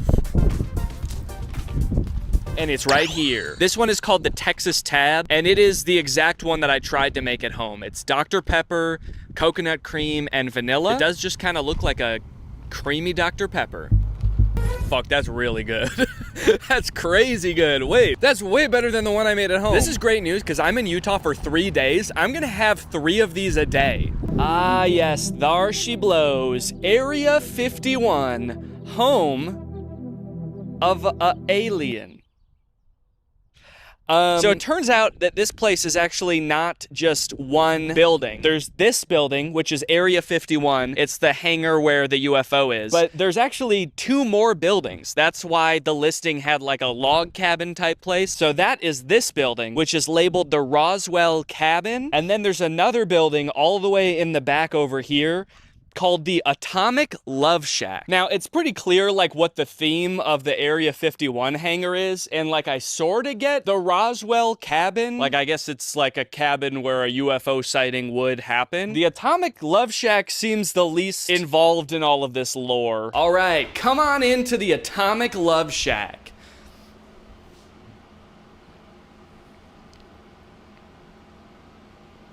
Pretty cool, huh? Yeah, this place just looks like a regular studio apartment. It is not themed at all, so I think we can move on to the next building. The least they could have done is like detonated a nuclear bomb in here, you know? Just to help with the theme. Okay, now we're really starting to enter the themed areas. This is the Roswell cabin. There's a little more UFO theming here. There's a giant picture of a house getting abducted by a UFO. And then if you look out that window, you might really be scared. You might think to yourself, oh my God! Oh my God, what the fuck? I know when I walked in here for the first time, I said far worse than that, let me tell you what. For some reason in every bedroom, there's like a little diagram on the wall that appears to have giant arrows pointing to all of the exits in this room. And there's just arrows being like, okay, you can get out this way, this way, this way, this way. Maybe this is like where aliens can enter while you're asleep. It's like, just so you know, aliens can get in here, here, here, here, here. And they're gonna touch you here, here, here, here, here. You flip it over, that's the other diagram. They're gonna touch my butt and abduct my house. What the fuck? Lots of little bear statues around here. I don't know if you saw the one in the front, but I really like this one because it kind of looks like he's going, ah! He just saw somebody get abducted by aliens. This area of Utah is really nice. It's pretty. This is Hurricane, Utah. Last night we stayed in St. George. We got Swig yesterday, as you guys saw. Today we got to see the sights a little bit more. We did hit up Swig 2 more times, which was awesome. As you come up to the door, there's some warning signs that there's something not quite right afoot here. You got your liquid methane, experimental mutantogen. Guys, these are all radioactive. Don't look at where it says pear puree concentrate. That's a joke. That's a joke that they play at Area 51. There is garbage in there. Oh, gross. Oh, gross garbage. What the fuck? Oh, man, What is this stuff? thought that was gonna be tasty liquid methane. On the door here is a sign that says Area 51, warning, restricted area, use of deadly force authorized. And the first time I opened this door, I actually did get shot in the face.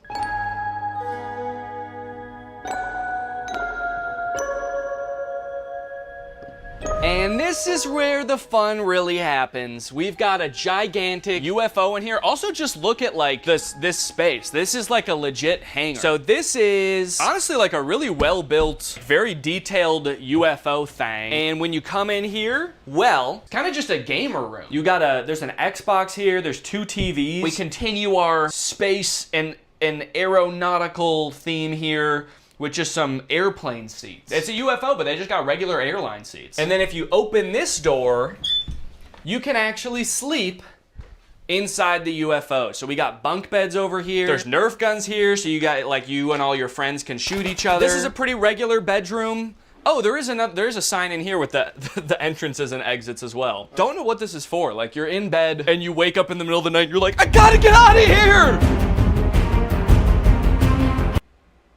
Okay! So the theming is a little bit less strong in some of the regular bedrooms. I'm not really sure why they like stretched an image of a pilot over the headboard like that. We got 2 little aliens trapped in tubes right here. The owner didn't really say too much about these guys. He pretty much just said that this is filled with a gas that kind of tortures them. They don't really look like they're doing much, but they're in a severe amount of pain right now. Over here, you got kind of a entertaining hanging out space, large sectional. Got a big beanbag, which I haven't sat in yet. Let's see if it's comfy.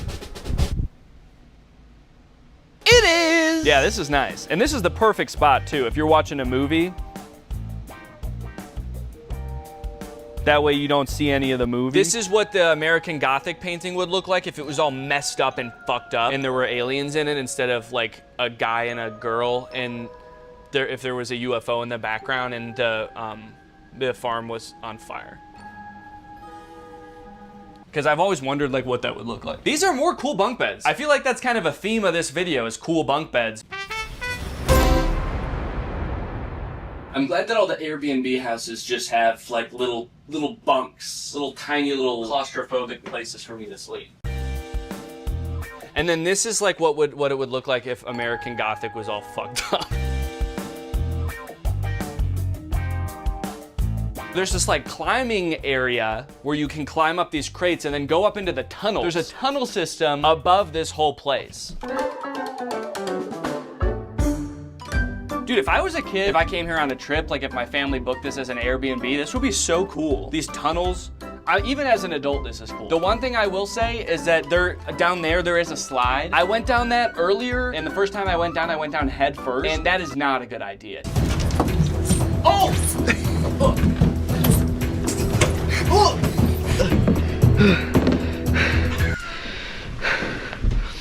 Do not go down the slide head first. I felt like one of those 2D images of like a cave diver. And out back, oh baby, you got a grill, you got chairs, and you got a pool.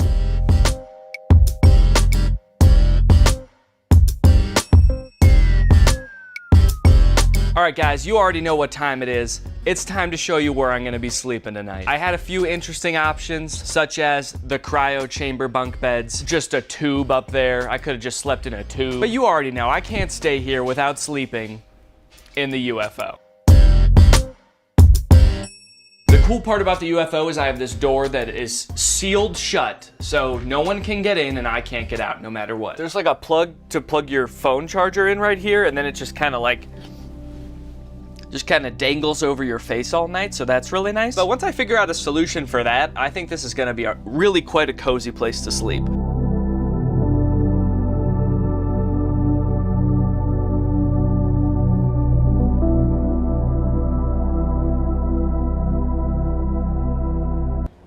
All things considered, it was a pretty good night. I slept well in the bunk bed, and this is a pretty fun house, you know? It is not built for a family. As I woke up this morning and stepped my bare feet on the concrete floors, I did realize that this is not a home. This is a converted hangar that is meant to look like the inside of Area 51. This is not a place to lay your head every night. So I think that this is just gonna be an Airbnb for the rest of time. I am a little disappointed that we didn't even see any aliens though.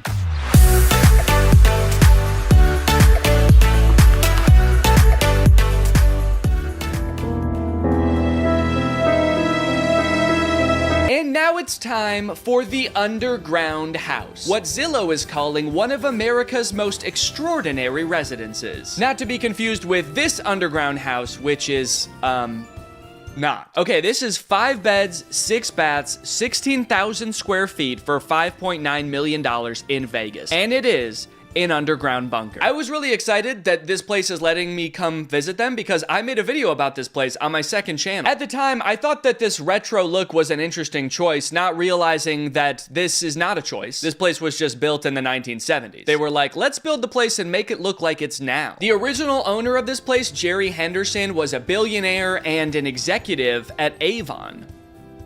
Yes, the pyramid scheme. Jerry may have been on top of a pyramid scheme, but when it come to living in a house, he liked for it to be underground. He and his wife Mary fully lived in this underground bunker that sits 26 feet underground. It has a heated pool, fake trees, a cryo tank that can hold 4 bodies and 5 heads. This is actually kind of an interesting time for me to be going to this bunker though, because they are actually selling this place and the closing date is the day after I'm there. So who knows, after I film here, this place may disappear from the public eye forever.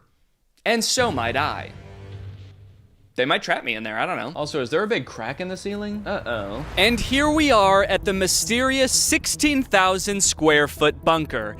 It's right under our feet right now. On the outside, you'd probably never know there was something more than a normal house here, were it not for the gigantic gates, security cameras, and a bunch of air conditioning units that lead to nowhere. Also that weird-ass tree that's made of plaster. Were it not for all those things, this would look like a regular house. Originally, when this bunker was built in the 1970s, there was no house here. There were just 2 tunnels like this little one, and then an even bigger one where the main entrance is. These Flintstones-ass tunnels are what led down to the bunker. I guess the guy who built this, Jerry Henderson, actually did not want to live above ground at all. He just built the bunker and was like, no, I'm good. I don't need any natural light. The tunnels for me, please. All right, let's go inside.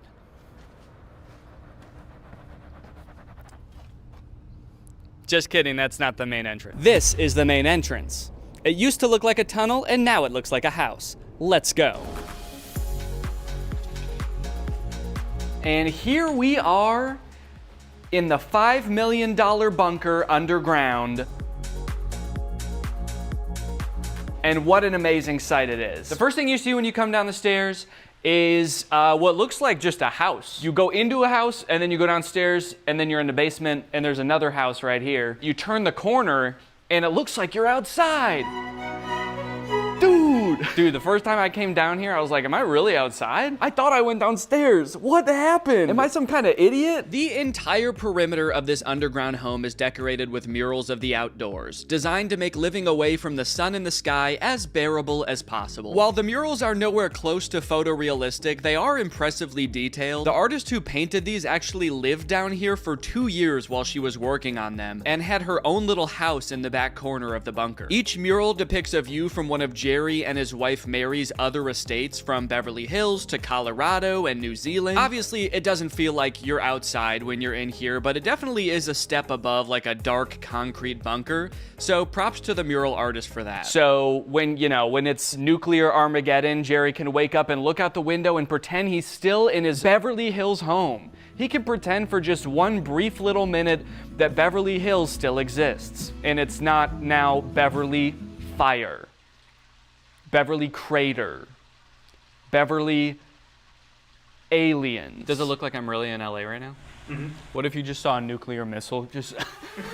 Oh no, I wish I was in my bunker right now. It doesn't just stay daytime in here though, which is kind of cool. All of the lights in this place have different settings, so you can change it to be like sunset and nighttime. You've got the moon up there, you've got stars on the ceiling, and all of the little windows and streets are lit up with fluorescent paint that I can only assume is radioactive to the touch. Whoa, am I glowing? Your teeth are glowing. Wow. It's like I belong here. It's kind of a creepy vibe. That's the thing about this bunker, is like when some of the lights are on and some of them are not, you turn the corner from this like majestic moonlit Beverly Hills scene, and then you're just in a liminal space over here. But over here is a very special corner. This is the Christmas corner. Mary, I guess, was like very enthusiastic about Christmas, and so she had this little nook built specifically for a Christmas tree. There's like a hole in the ground right here that a Christmas tree just fits into. And then there's light switches here for turning on and off the Christmas tree. So it's just meant to always be Christmas here. When everything else is gone, we still have Christmas. But that's enough about outside for now. Let's go inside the house. Now, the interesting thing about this house is that it's called an automatat, I think. Is that right? Automatat? I think so. Okay. The term automatat was coined by the architect of this place, Jay Swayze, and stands for Atomic Habitat. He designed them during the Cold War for the wealthy elite who were scared of getting swept away by a nuclear blast. Key components of an automatat include separate indoor and outdoor looking areas, a light system that can change from day to night, and they were also meant to be able to act as a nuclear shelter if needed. He marketed these homes as peeping Tom-proof to people who I can only assume have never heard of curtains. He also marketed them as less expensive, which I don't believe. I don't believe that at all. Jay actually built Jerry's first automatat in Colorado before he built this one in Vegas. So come on in. Come on into my automatat. We can just speed this whole part up. Right off the bat, you can see there's like windows in every which direction that you can see out to different landscapes. The lighting is like very fluorescent, so I wouldn't really say it feels like it's like daytime out there. It's kind of like an alternate universe daytime. Now, this is the famous kitchen that I saw in the second channel video. There's like some crazy stuff in here I didn't even know existed, such as this, which is a trash compactor. You put trash in there and it just scrunches it up real tiny. Apparently that was kind of like a thing in the 70s that really nice houses had. It might still be a thing, honestly, I don't know. Do you know? I have a few of them, yeah. You have a few? I got a few of them, yeah. Yeah, you make a lot of trash. Yeah. There is a built-in toaster. Actually, I lied. There's 2 built-in toasters. Come on. There's the other built-in toaster. Jerry was really into toast. The other thing I found out is that the FBI had like an office Christmas party here. She was like listing things. She was like the Cirque du Soleil, Fallout, the FBI. What do people wear to like an FBI holiday party? I just picture them all like in suits with guns. This is a room that is made out of silk. It's the dining room. And it's made out of silk. All the walls are like soft to the touch. There's just cotton behind them. It's just a silk room. Come on with me. Jerry was a man who presumably liked to party, because there's a lot of party stuff around here. This bunker has a dance floor, a pool, and of course it's got a bar. Now, one thing you might notice is that this bar is very low, and that's because unfortunately Jerry was plagued by a lifelong condition that he had to deal with.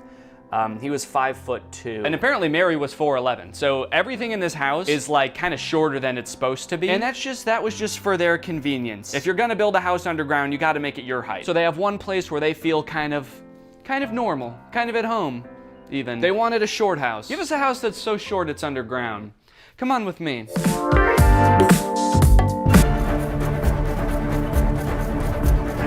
Down this hallway that we're in now is the living quarters. There is one bedroom over here. Now this is Jerry's bedroom. And then across the hallway, you have Mary's bedroom. Now, Mary and Jerry were married. So I'll just let you do the math on that. For how crazy everything else looks, this is a very standard looking bedroom. It's not even that 1970s looking. It's just kind of like, yeah, it's a bed. What'd you expect, dog? This is where I sleep. This is the bathroom. Again, pretty low sink. It probably looks like I'm like 7 feet tall standing next to this sink. This material here looks like marble, but it's like a fabricated marble. Jerry had this specially made so that he could like make it just how he wanted, and I guess he wanted like streaks of green all up in the marble, which is kind of an interesting choice. I feel like green as an accent color in a bathroom is kind of crazy, especially to just kind of make it look like it's stained all over the place. But the theme of the bathroom is green, as you can see over here, and there's definitely gonna have to be some blurring that happens in this video because that is just a full naked picture of a woman. I don't think that's Mary. So you do the math on that. And again, in the tub, there's just like, he was like, give me the green stain treatment. That way, when I make my own green stains in the bath, you won't even be able to tell. The toilet used to be green, but apparently somebody who used to work here like stole it and sold it or something like that. So now it's just a regular toilet. Actually, even the drain has like green stains, but I can't tell if that's just like mildew or soap scum or whatever. Oop, it dripped. Who was taking a bath in here? Okay, and this is Darling Mary's room.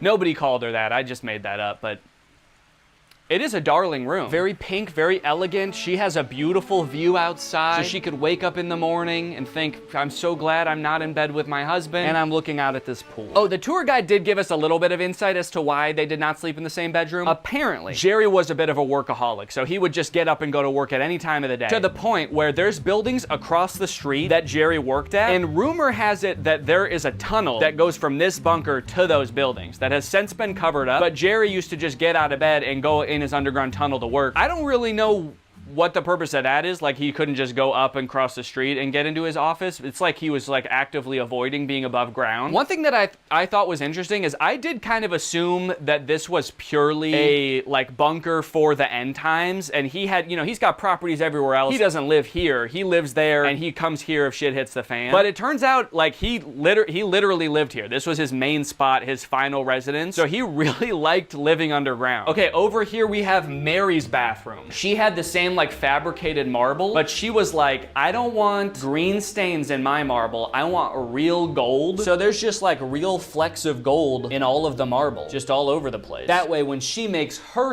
real stains of gold, no one will even be able to tell. The tub is pretty sick. There's like a light inside of it that you can see from outside of the tub. And then that pink toilet is actually sick. That, I think, is what the green toilet in Jerry's room would have looked like. There is a potted plant on it because they don't want people using it because it's broken, I think. So if you come here, do not use that toilet. Now, being that Mary was 5'11", the shower is very short. So if you can picture Mary must have been about this tall. So Jake, could you put your camera at like your eye level? Your eye level, Jake. Okay, so picture I'm Mary and I walk up to you. Hey, I'm Mary, down here. Do you want to come to my underground bunker with me? So that's kind of what you were working with, if you ever came across Mary. Darling Mary. And then we've got the pool. There's a pool down here. Up there where it's purple, that's a hot tub. And then down a little bit, there's a cold plunge. And then there's a pool. It's a swimming pool. It's like a place where you like get in and you get all wet. Being down here and like hearing the sound of the water running is like 50% relaxing and 50% like I'm in a liminal space. It's like my eyes and my brain are fighting. My eyes are like, ooh, we're outside. And my brain is like, you're gonna die. Beverly Hills is gone. Now this is kind of sick. It's a working grill, barbecue, that is built into what looks like a rock. So when it's closed, it just looks like a giant fake rock. But when you open it, now it looks like a giant fake rock with a barbecue in it. Okay, these railings are like a little bit rickety. I assume that these are original, and the reason I say that is because, well, take a look at where regular railings should be, and then take a look at where our poor boy Jerry put them.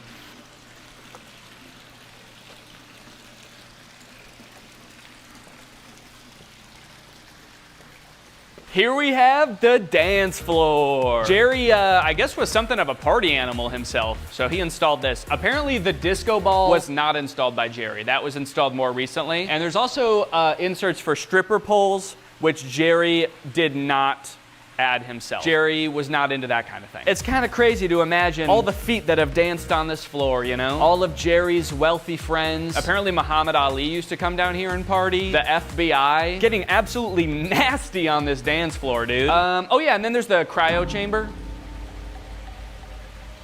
There's just a cryo chamber over there. The cryo tank confusingly has nothing to do with Jerry and was only recently added by the current owners, the Stasis Foundation. From what I can tell, they are an organization that is trying to figure out how to freeze people and bring them back to life. I'm not 100% sure because their website is super vague, and on the mobile version of it, it says they are currently seeking Don. But it sounds like they're looking for a place where they can freeze people and it'll be very secure, but on their website, it also says that the location they've chosen for that purpose is 800 acres of land in Texas, so I don't know why they have this bunker. One of the only things they've done to the bunker is put this cryo tank in it, which can't open because it opens on top and the ceiling is too low. So I don't really know why it's here, and I did ask, and it does in fact hold 5 heads and 4 bodies, so if you've got an extra head that you want to come with you to the year 3000, this is perfect. You could throw Walt Disney in there with you. This case has like some of the nice history of this bunker in it. We've got books written about Jerry Henderson himself. We've got pictures of Jerry and Mary. Look at that, at Christmas time. Or maybe it's not Christmas time. I've heard that Mary was somewhat of a Christmas nut. Could have just been any old day of the year. You come by and they're dressed like Santa Claus. And then over here, this is stuff that the current owners put in there. It's like a control board for a really old cryogenics thing, which I didn't even know existed before our tour guide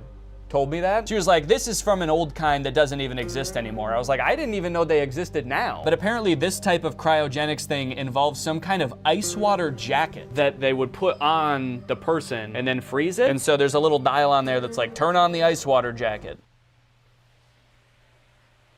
That's just my boy Tony. This chair's not original to the home, but I was told that it's very fun to spin on.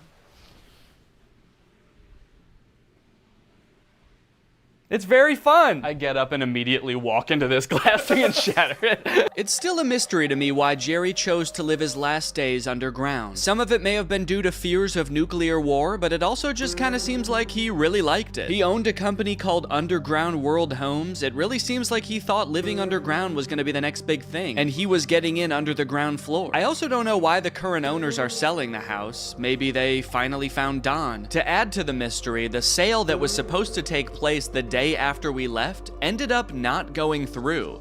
I can't quite put my finger on why, but it feels like all of these houses are connected. Anyway, I'm gonna go down that slide. Whee! Do not go down the slide head first. Oh yeah, and then there's the cryo chamber. There's just a cryo chamber over there. That's just my boy Tony. It's like the spirits of all these homes are working together to try to tell me something. But as far as I can tell, it's some incomprehensible bullshit like slide bunk bed cryopod pigeon. All right, well, thank you guys for watching this video. I hope you enjoyed it. If you're new here and you're not subscribed yet, make sure you subscribe and turn on my notifications to join Greg. Also, if you want to watch this video, I think you would really like it. So go ahead and check that out. Goodbye.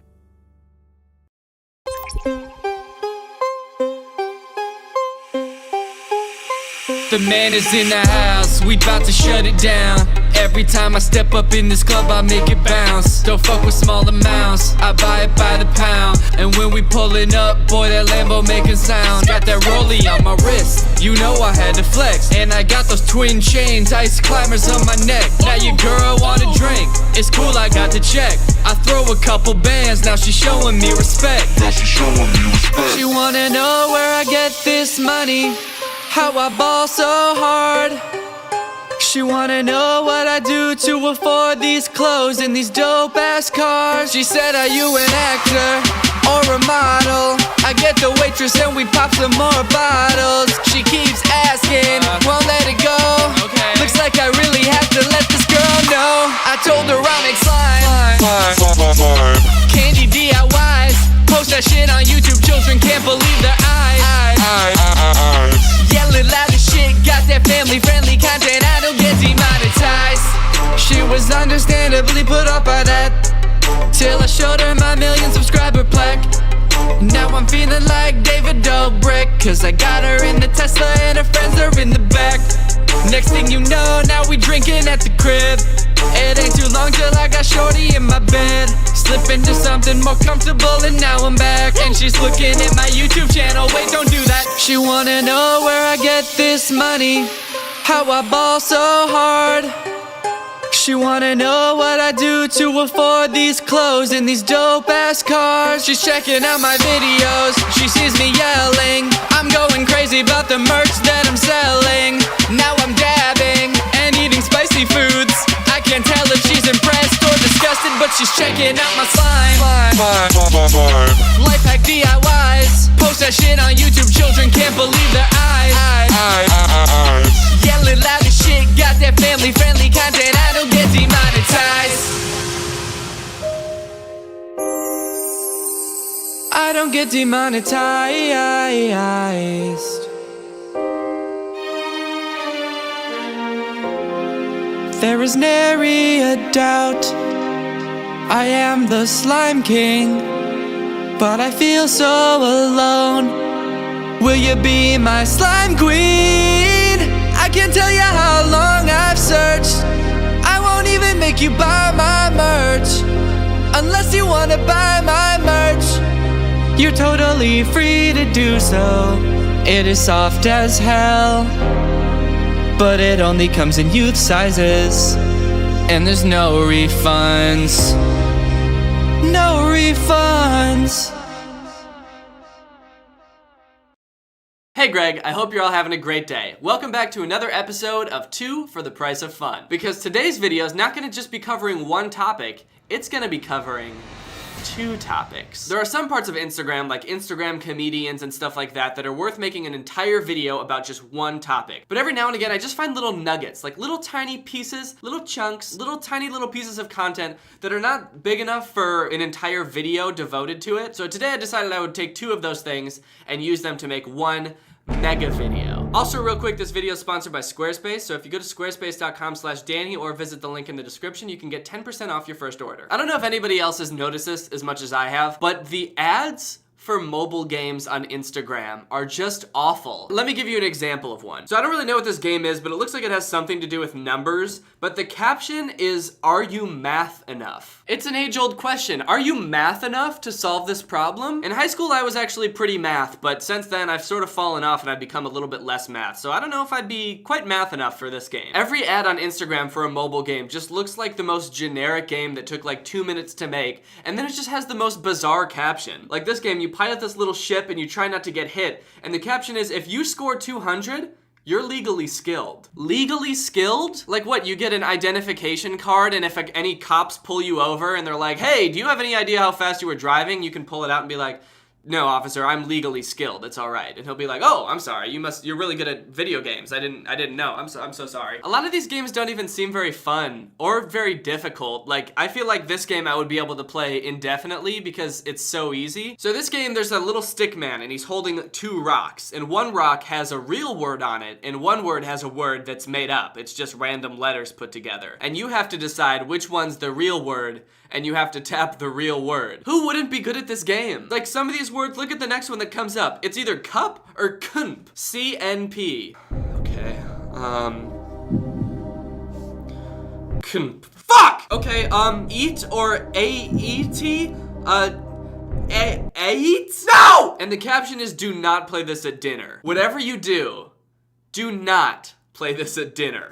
This game will get you so angry that you'll, I don't know, throw up? Why wouldn't you want to play this at dinner? I guess because it's rude to play games at dinner? Is that the reason? In that case, you shouldn't play any games at dinner. The caption should just say, "Hey, don't pick up your phone at dinner." Maybe this ad wasn't even promoted by the people who made the game. Like some girl promoted this on Instagram because her boyfriend's addicted to this app and won't pay attention to her at dinner. Don't play this at dinner, Jonathan. I miss you. If that's the case, whatever girl promoted this, if you're watching this, just break up with him. If he doesn't know the difference between cup and CNP, He's a loser. You can do better. I think you can pull yourself a mans who knows how to spell cup. This one's the same game as before, but it says if you score 200, you're legally allowed to leave. Maybe I wasn't supposed to see this ad and this is meant to be targeted towards like, I don't know, inmates in the US prison system or something, and on the off chance they see this, they'll download the game hoping they can get out early. Or maybe it's the same thing as the legally skilled card. Like you have a legal get out of jail free card or something. Like if you're at a restaurant and the waiter hands you the bill, you can just be like, actually, I'm legally allowed to leave, so bye. Here's another app. It's a different game, but the caption is the same. If you bounce 10 times, you're legally skilled. Why does every mobile game on Instagram have the same marketing strategy? And why is the marketing strategy the dumbest strategy I've ever seen? It's like, I don't know, can we confuse them into downloading the app? Like they're just trying to make people think, what the fuck does legally skilled mean? I gotta download this app to find out. Did one app just start doing these and they all just followed suit because they thought, oh, it must be working for this person. We should all make really bad, weird captions for our games. This one is my favorite by far though. It's some game where you collect plants or something, but the caption is, I hate my boyfriend and I just left him when I discovered this game. There's so many questions I have. If he's your boyfriend, why do you hate him? Why didn't you break up with him? I mean, I guess you did, but why did it take this game coming along to make you leave him? And what was that conversation like? Jonathan, I'm leaving you. What? Why? This is so out of the blue. There's someone else, isn't there? Actually, yeah, there is. It's a game about collecting plants. I found it on Instagram. Also, I hate you. Now this next part of Instagram that I want to talk about is something I've talked about before. It's fun fact Instagram accounts. This is a part of Instagram that I feel like is endless fun. There's just an endless supply of facts that were made by 3-year-olds or people who don't speak English or people who just make up bullshit facts that aren't real because they want to get more likes on Instagram. Or all of the above. I've made a video about these accounts before, but I just keep finding so many that I wanted to make another video about it because they're so good. A man in Washington State found a caterpillar that looks like it has an image of a human face on its back. The internet is pretty sure it's Edgar Allan Poe. Okay, the internet is pretty sure that it is Edgar Allan Poe. Not the internet thinks the picture looks like Edgar Allan Poe. The internet is pretty sure that is Edgar Allan Poe's face on that caterpillar, or that this caterpillar is Edgar Allan Poe. In animals, only cats can see a ghost. If your cat is staring in the air, they're usually staring at a ghost. If a cat is staring off into space, like if your cat is zoned out, it's usually staring at a ghost. I mean, 9 times out of 10, when your cat's just staring, it's at a ghost. This one's called Why You Shouldn't Stand and Drink Water. We have always heard that our elders say, do not drink water in the standing position, but we often neglect and gulp water rapidly. I can't tell you how many times this has happened. I'm just trying to take a sip of water and my grandpa's like, you know, you shouldn't drink water standing up. And I'm like, get lost, old man. I gulped that water down so rapidly. But according to Ayurveda, when you stand and drink water, your nerves are in a state of tension. This creates problem, like arthritis and joint damage comes into play. This could also give rise to severe heart problems. Even now, medical science had to agree to this. Please do avoid drinking water in the standing position. It might take a few extra minutes, but it's best to sit down peacefully and then drink water. It might take a few extra minutes? How long does it take you to sit? Time to drink some water.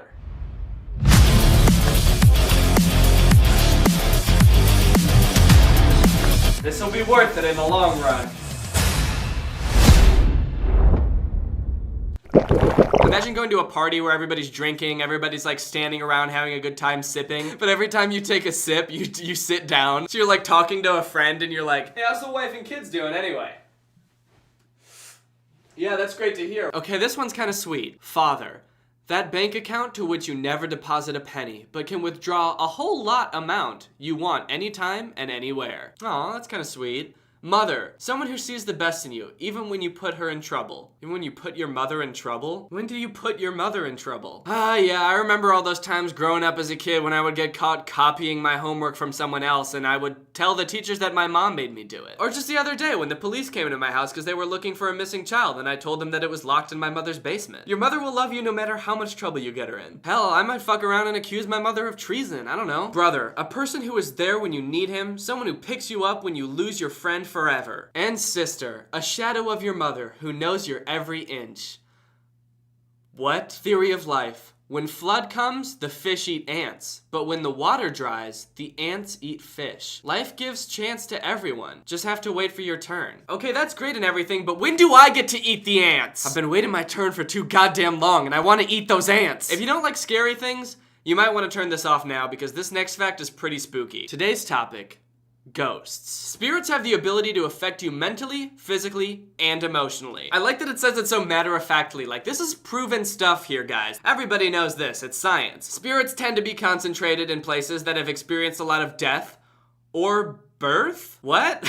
Wait, so there's like ghosts of babies that were just born but didn't die? So like, where does the ghost come from? No ghost has ever been confirmed, caught, and or examined by anyone or anything. Therefore, we can't determine its actual characteristics with any amount of certainty.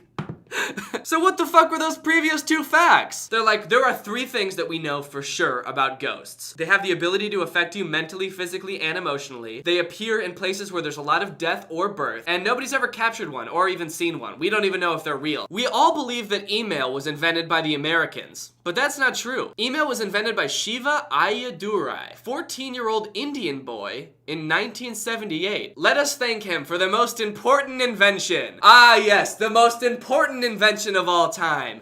Email. It's just like texting, but worse in every way. Thank you, Shiva Ayadurai, for the most important invention. The things that bug me the most about these accounts is that they really like sharing facts that just aren't true. Elephants are the only animal that cannot jump.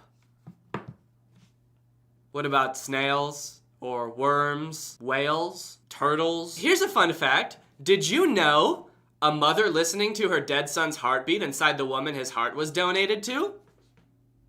You learn something new every day. Here's another one that's definitely not true. This week, an asteroid missed Earth by the distance of 2 times closer than the moon. It could have damaged Earth more than dozens of atomic bombs, but we were able to save Earth because NASA noticed this just minutes earlier. This is just really confusing because, like, the beginning of it makes it seem like the asteroid wasn't even going to hit Earth. It says, this week an asteroid missed Earth by the distance of 2 times closer to the moon. But then it says that we were able to save Earth because NASA noticed? Like, what does that mean? How did they save Earth if it was just passing by? And it also says that they saved Earth just by noticing the asteroid. Like, they were like, oh, whoa, look! Oh, phew. Don't worry, guys, we're fine. Now I can tell by the pictures on this fact that it's gonna be good. It's a picture of Osama bin Laden and Dwayne "The Rock" Johnson. 45 minutes before any major news network had the story, action star Dwayne "The Rock" Johnson broke the news of Osama bin Laden's death on his Twitter page. No one knows how he got this huge, highly sensitive information. Is Osama really dead? Was there really a person named Osama? What kind of conclusions is this jumping to? Let's assume that this is true and that, like, Dwayne "The Rock" Johnson tweeted it first, and then the news from everywhere else started to roll in. Like, the president was talking about it, the CIA or FBI confirmed it. That wouldn't mean Osama's not really dead, and it certainly wouldn't mean that there was never a person named Osama. Jonathan was looking after his 5-year-old cousin in Montana. He started telling Jonathan about a creepy man who's been living in his mom and dad's bedroom. Jonathan didn't believe what this little guy said,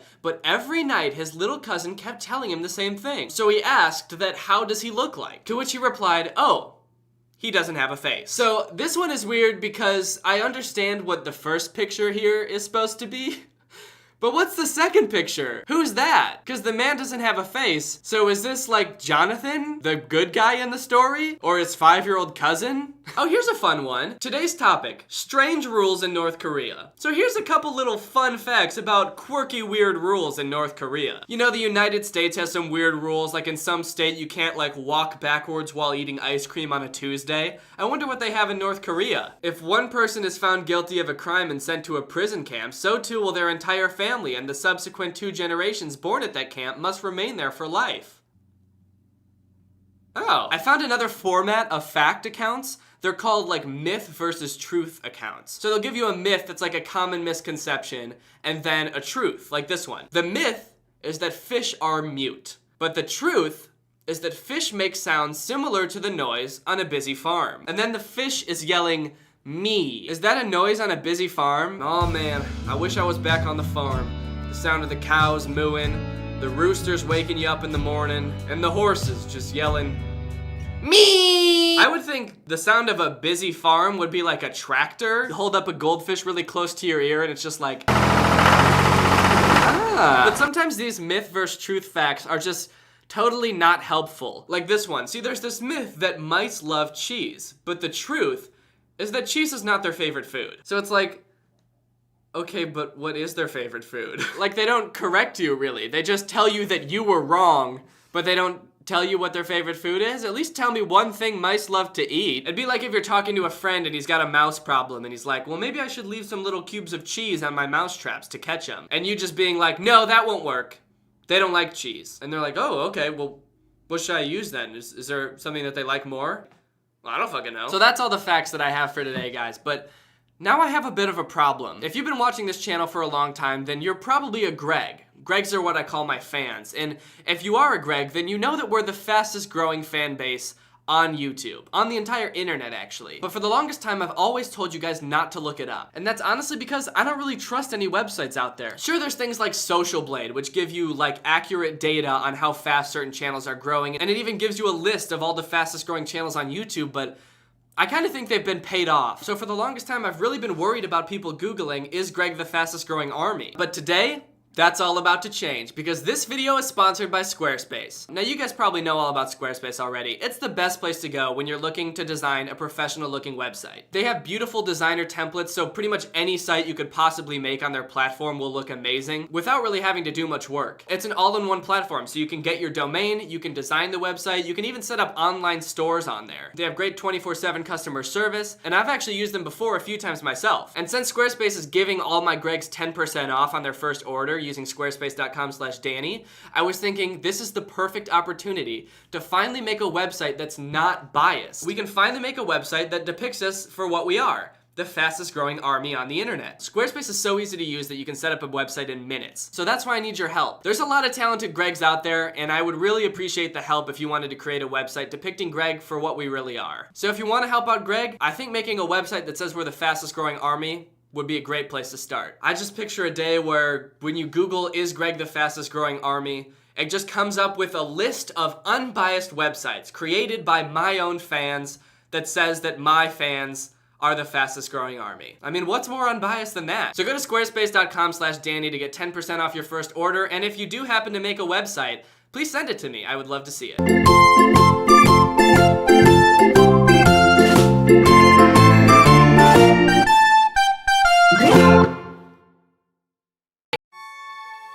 This account that we're gonna be looking at today is so bad that I just can't stop watching it. I'm gonna tear my eyes out. All right, I don't like this guy. Hot Mom series. Get out of the fish tank!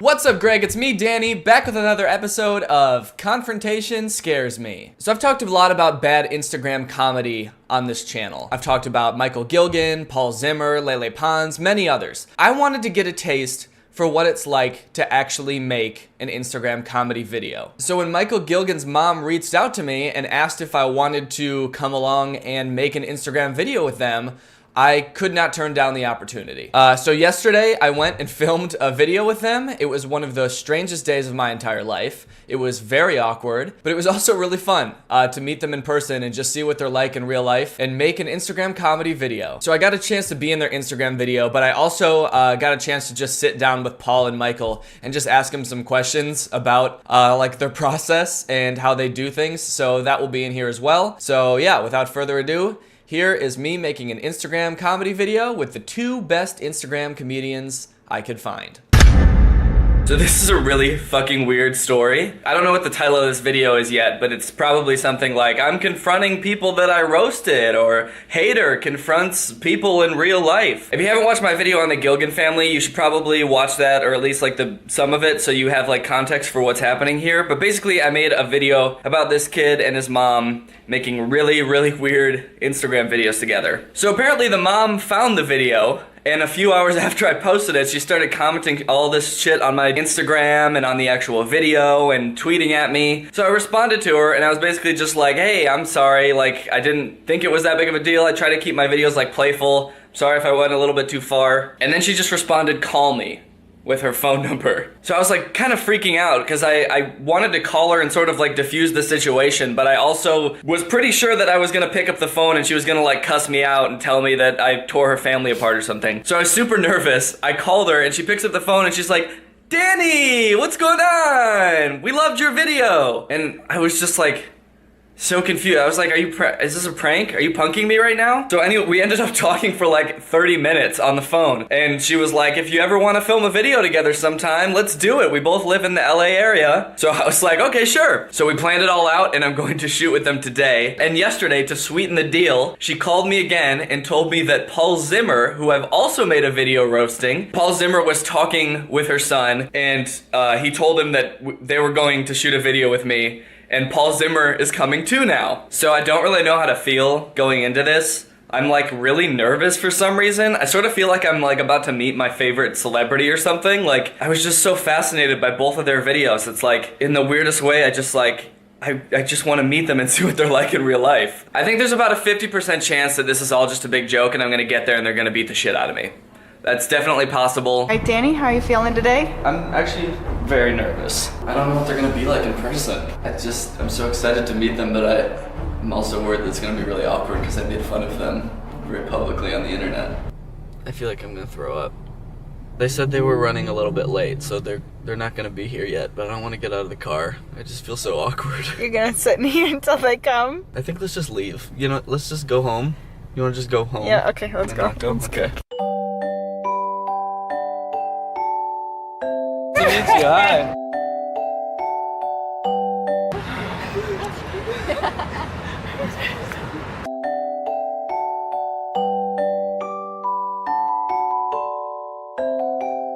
Are you so excited? Yeah, we're doing their video now. I get to be in one of their videos.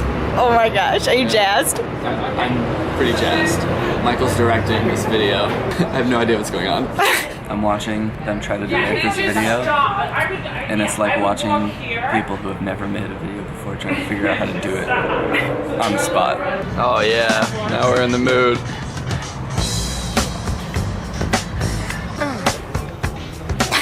Oh man, this is a dream come true. I don't know what's happening now, but I'm just getting into this costume.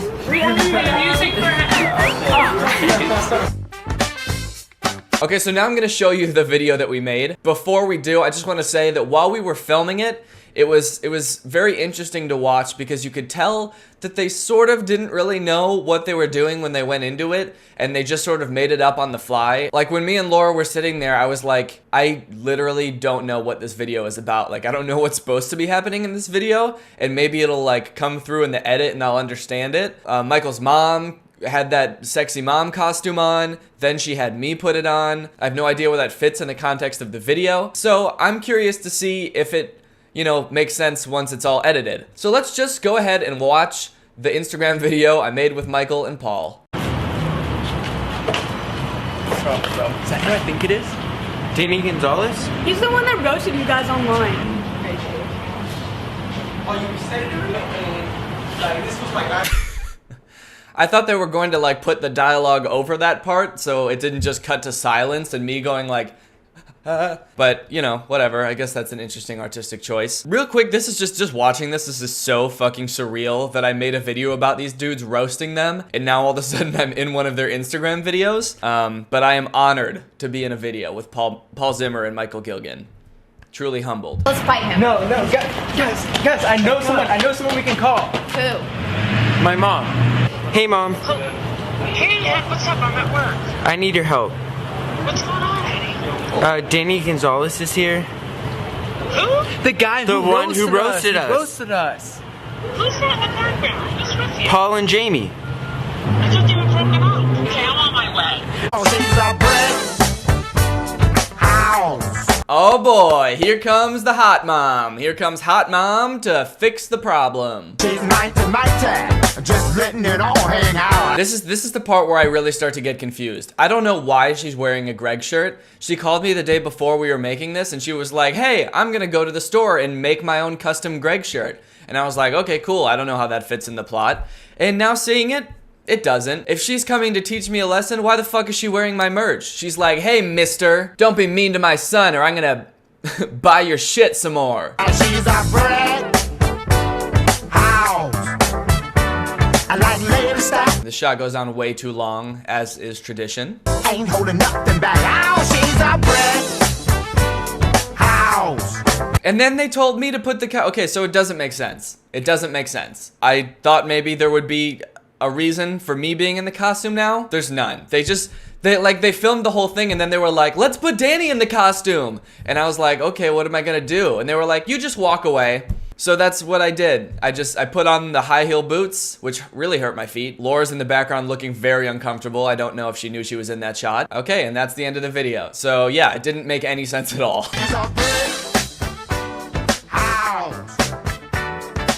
Alright, what's up guys? It's me, Danny, and I'm joined here by...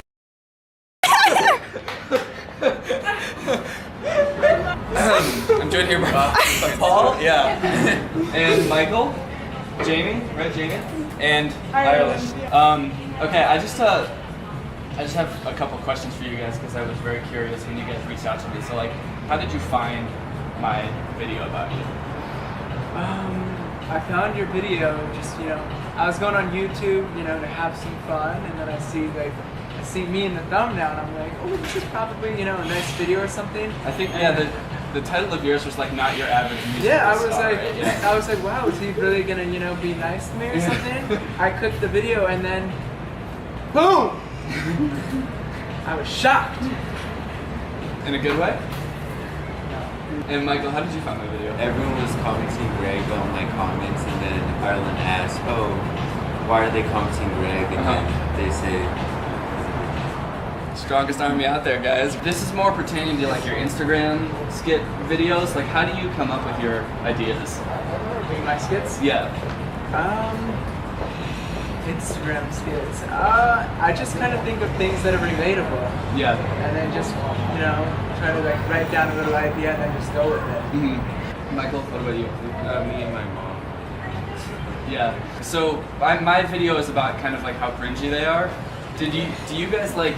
Did you have an idea that they might be kind of cringy when you were posting them, or was that kind of like a shock after? Some of them I might have thought by the time I posted it was a bit cringy, but I thought it was like cringy in a funny way. Right. You know what I mean? It definitely is. Yeah. Yeah.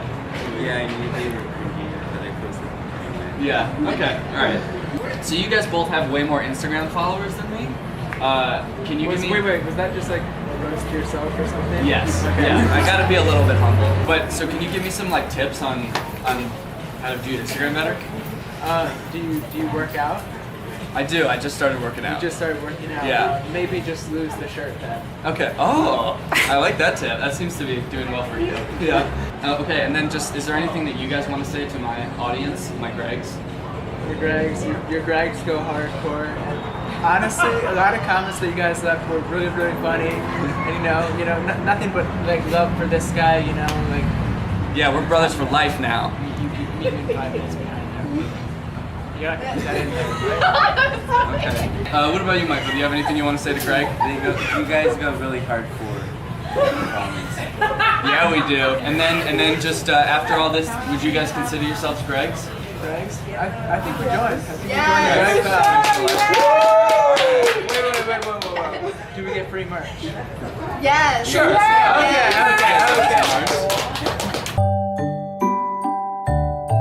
Alright, well, that's all I got for today. Thank you guys so much for watching. I just want to say a quick thank you to Paul, Michael, his mom, Jamie, and Ireland. Thank you for not beating the shit out of me when I got there. I really thought that was what was going to happen. It was honestly a life-changing experience. I don't know if I will ever be able to forget it.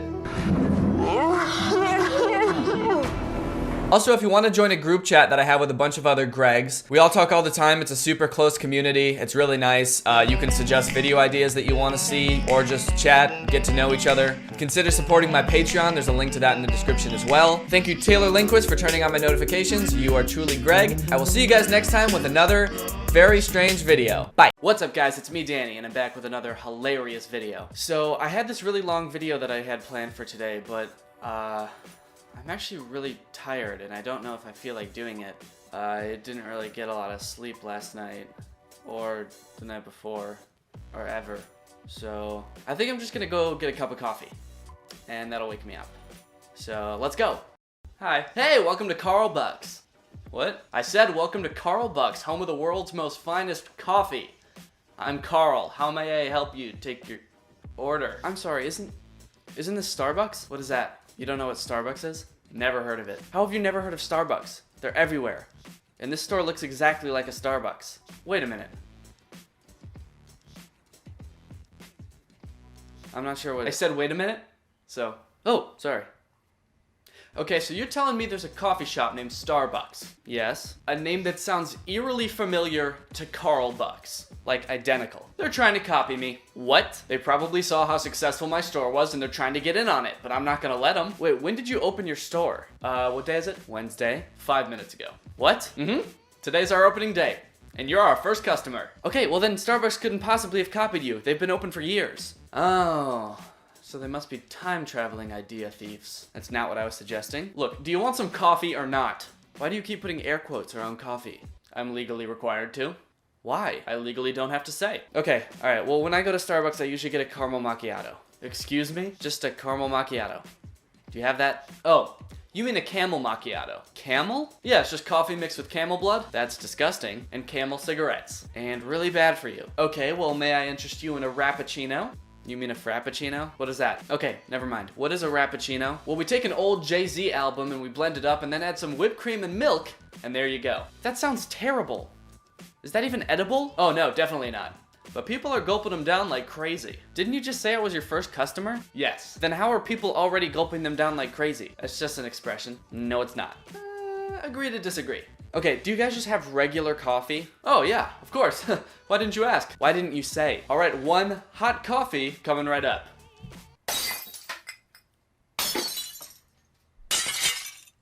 All right, here's your coffee. Man, that's a guinea pig. Yeah, full of coffee. Excuse me, that'll be $800. No, I'm not gonna pay to drink coffee out of a guinea pig. Oh, gross, why would you do that? No, I'm not going to, that's what I'm saying.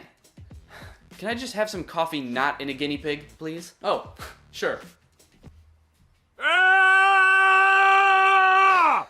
One piping hot coffee, dog. I don't want coffee in any live animals, okay? Why not? Because I want to drink the coffee. Oh, you can't drink coffee out of a dog. I'm aware. Well, then you should have ordered a cup. Okay, can I get a coffee in a cup, please? Absolutely not. What? We don't serve cups here, sir. Why? They're very unsanitary. More unsanitary than dogs and guinea pigs full of coffee? Yeah. Really? No, definitely not. Alright, well, you know what? I think I'm gonna get going. So, okay, that'll be $3,000. No, I'm not gonna pay to leave. Oh, I misunderstood you. We have a drink called Going. I thought you wanted to get going. Okay, what is Going? It's where I splash hot coffee in your face as you leave. Why is that $3,000? I don't know, but people are gulping them down like crazy. Alright, I'm leaving. Goodbye. Come again. Not gonna. I'm homeless. That doesn't surprise me. Okay guys, well I hope you enjoyed that video. If you're new here, make sure you subscribe and leave a comment letting me know if you like this video. I'll see you guys next time.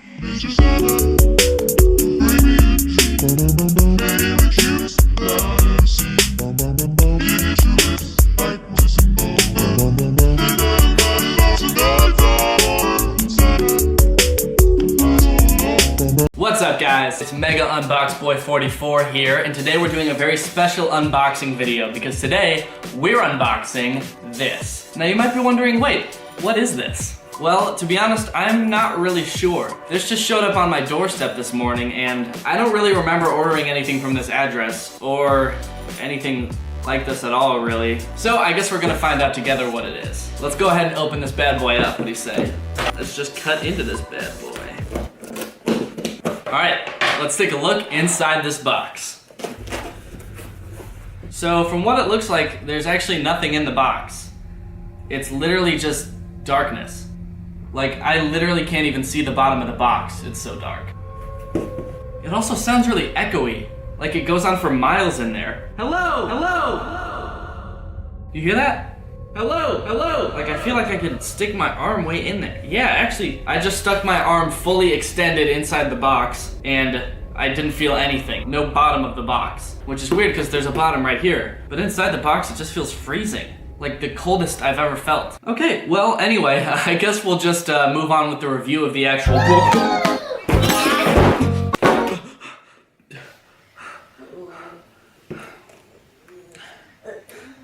so, I didn't really like that at all. I'm gonna... You monster! I have a family.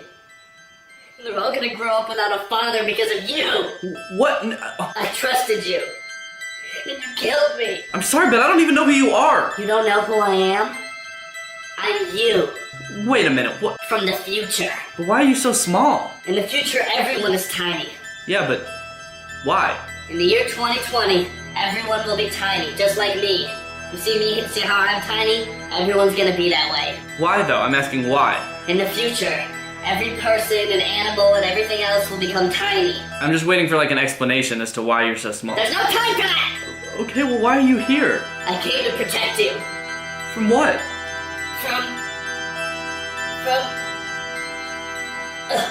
Hey.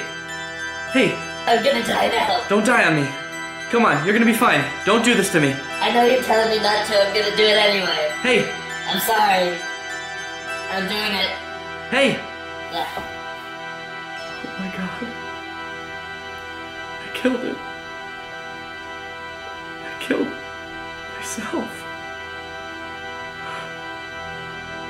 Well guys, that concludes today's unboxing video. I hope you liked it. Honestly, I wasn't really happy with this package. I would probably give it a 2 out of 10, maybe a 3 out of 10. It actually made me very sad and pretty confused. Honestly, I have no idea what's going on and I'm very scared. If you guys like this video, make sure you smash that like button, crush that subscribe button, and hit that little bell next to the subscribe button to turn on my notifications. I'll see you guys next time. Peace.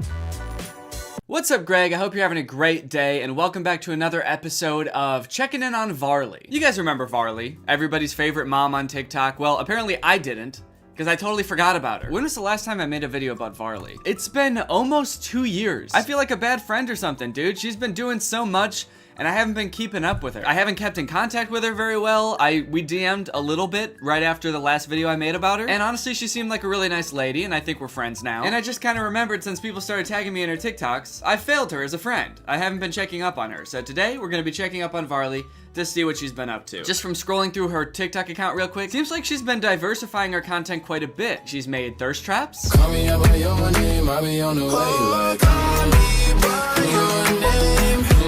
Getting, whoa, okay. Playing into the bad girl persona a little bit, okay. I see you, Varley, with the cigar.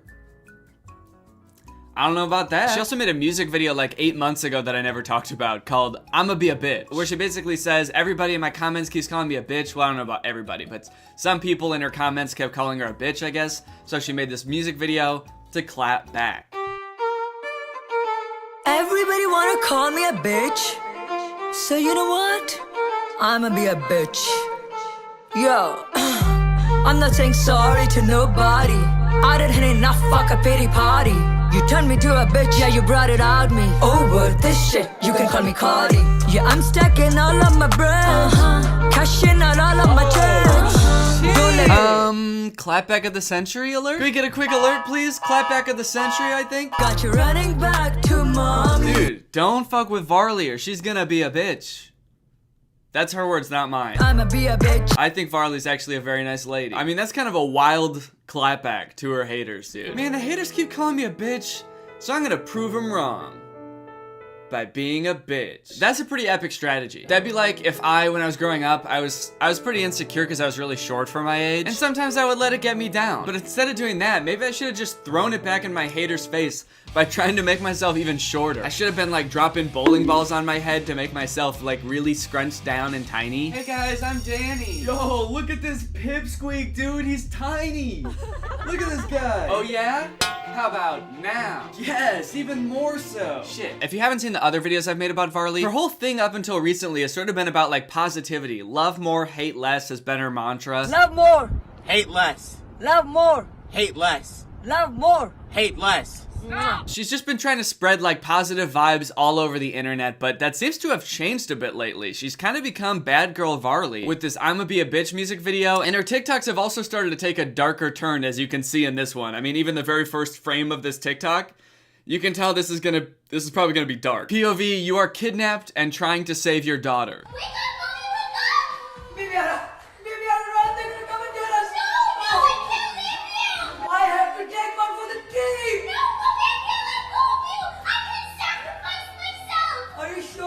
Are you sure?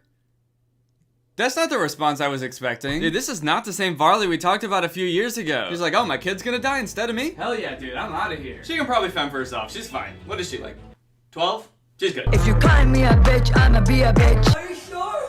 Oh, baby, I go. Whoa, she like juked her out. I'll sacrifice myself for you. Are you sure? You know what? Never mind. Never mind. You just pissed me off in the last 2 seconds. I'm not gonna do it anymore. Something you did just pissed me off. I'm not gonna do it.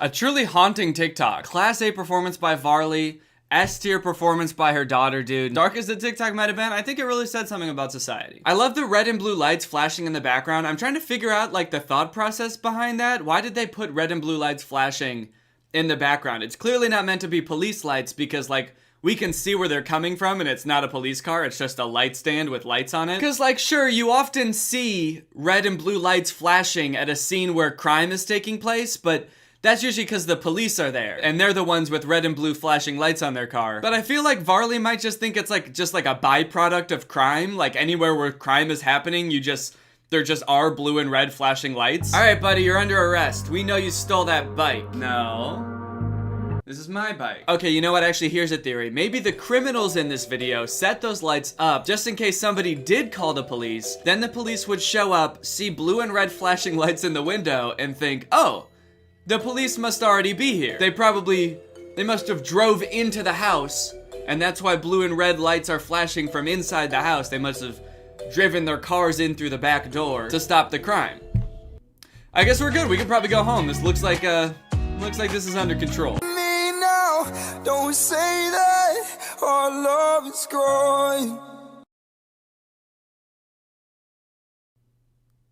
I mean, saddest thing I've ever seen. I don't know about you. POV, you left me because of one mistake I made. Heartbreak emoji. That ending though, star eyes emoji. I mean, I was gonna say the ending kind of threw me off. I thought that was kind of weird, but she seems really proud of it. That ending though, pretty much killed it. Dude, I swear to God, I killed that ending. Name one person that can scream more quietly than me. I've got the quietest scream in the acting game, dude. Maybe she's not screaming, that's why she's not making any sound. Maybe she's yawning. It's a little bit intense for a yawn though, but I don't know, maybe. Oh, I didn't get my coffee this morning, dude. Oh yeah, me too, man. I'm pretty tired. Yeah, I mean, yeah, man, dude, I'm so like, I'm just like, huh? What the fuck is going on? Oh shit, dude, somebody get this guy some coffee! Somebody asked for coffee? Oh, Kevin, no! I gotta have my Dunkin'. This has been sponsored by Dunkin' Coffee. Rest in peace, Kevin, we will miss you. All right, here's another POV. Your psycho, over-possessive mother doesn't believe in love at a young age. Mommy, I think I'm in love. This age is to study, not love. Age is just a number, Mommy. Of course, darling, it is. Come, give mommy a hug. It's been a while. 1 hug a day, that's the minimum. 4 hugs a day, that's the maximum. Okay, it's weird for a mom to have like a minimum number of hugs a day, but I also feel like if she's a psycho over-possessive mom, it's also weird for her to have a maximum number of hugs a day, right? Like if she's over-possessive, you'd think she'd be wanting to hug her all the time. It's also weird that the maximum number is so low. 4? Your max number of hugs a day is 4? That doesn't sound very over-possessive to me, dude. If I was little and my mom would only hug me 4 times a day, I'd probably think that she hated me. If she was like, we've already done 3, that's kind of pushing it. I don't know if I can...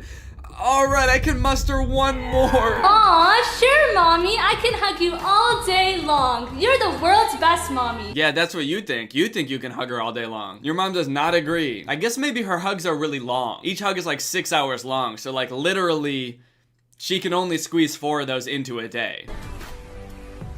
Ouchie!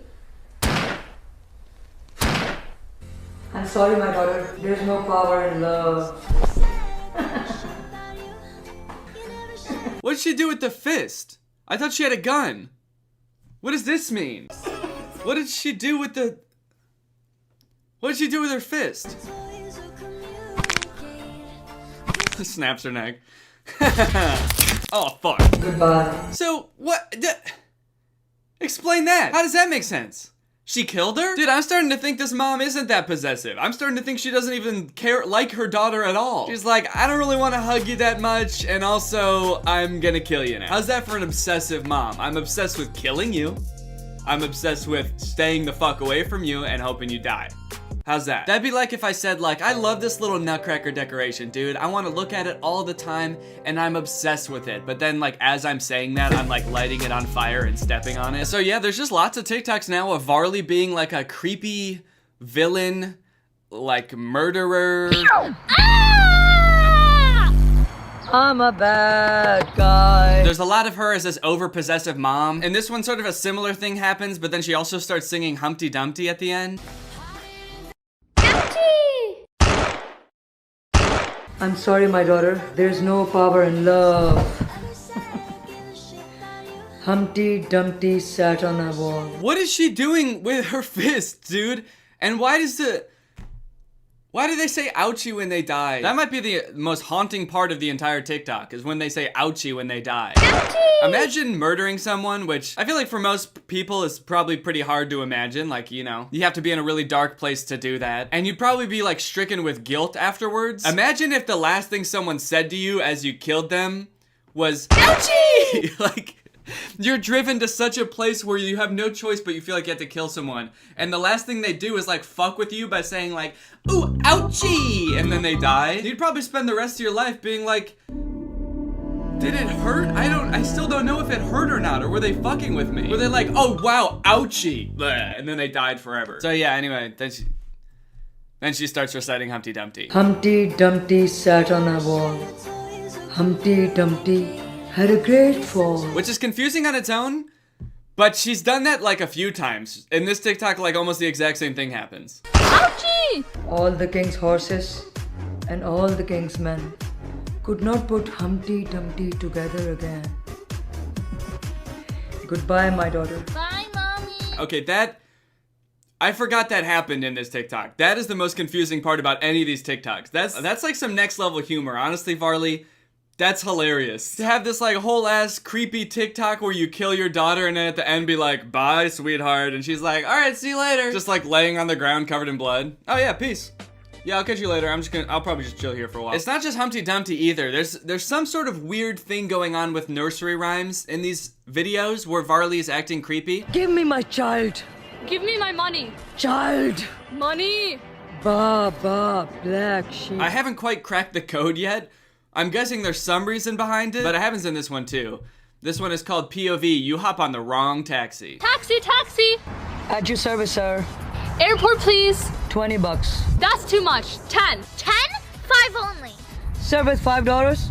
Hold on to this rope attached to my taxi, and you will reach safe and sound. All right, right off the bat, don't get in that taxi. Absolutely should not get in the taxi. For one, the taxi driver's acting super weird, and also she just has rope. That's not good. That's not a good sign. What's she gonna use that for? They're like in the taxi and they're like, oh shoot, I spilled my drink all over myself. Oh, no worries, dude. Here, you can use this to wipe it up. Huh? Yeah, or if you need like a change of clothes. I think the guy in the back isn't too bloody. Guy in the back? Help, what? help, Oh, no. Is anyone there? Oh, no. Help. Welcome aboard. That's not the way to the airport. Entering this cab was your decision. Where it leads you is mine.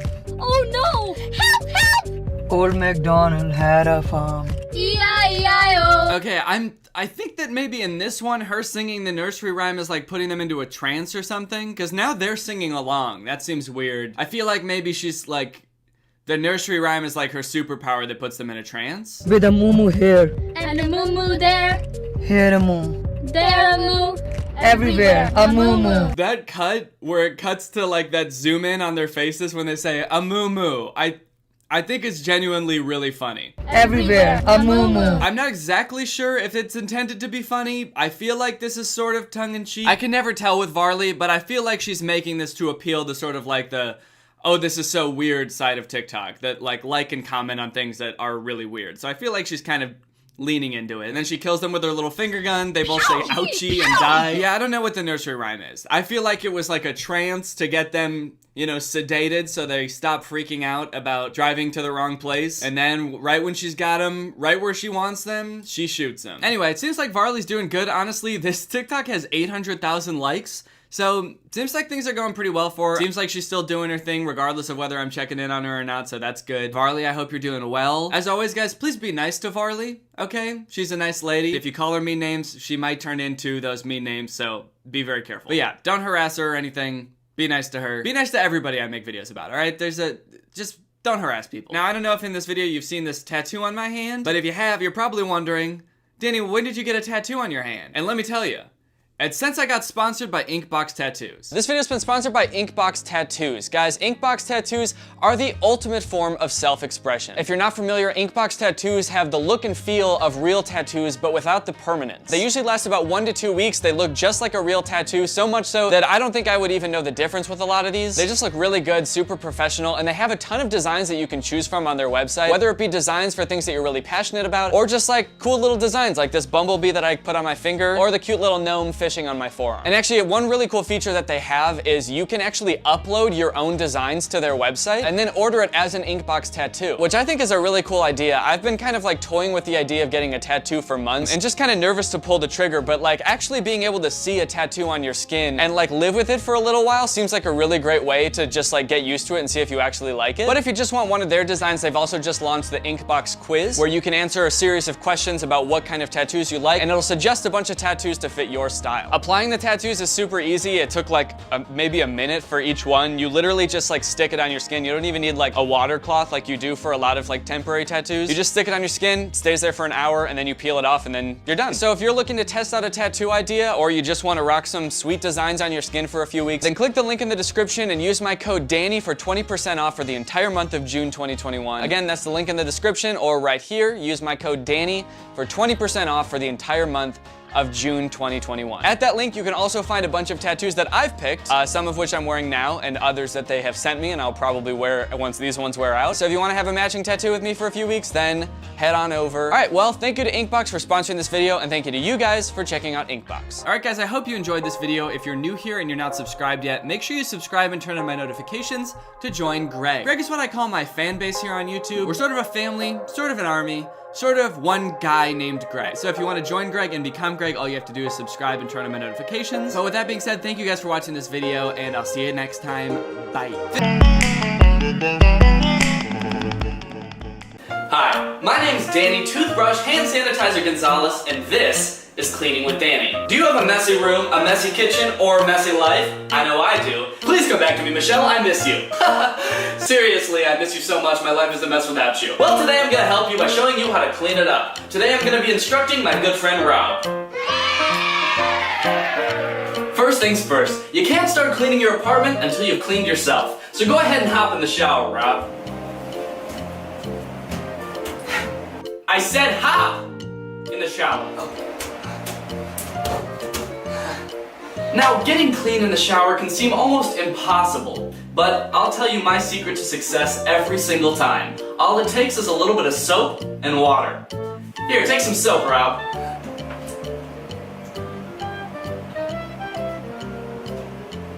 Nice job. Now for the water. Drink up.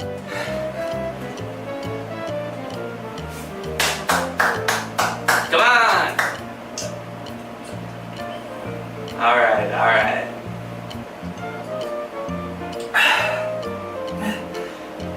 Alright, now that Rob is squeaky clean, Rob, come on. Thank you. We can begin to clean his apartment. First stop, the living room. I miss you, Michelle. Okay, Rob, right off the bat, I'm noticing this room is organized all wrong. The couch is facing the TV. That's basic stuff, buddy. If you invite people over, you don't want them sitting and staring at the TV the entire time. You want to encourage conversation. That's what makes a great living room. So, what we're gonna do is just turn the couch so it's facing towards the wall and then throw the TV off the balcony. Give it a shot, buddy.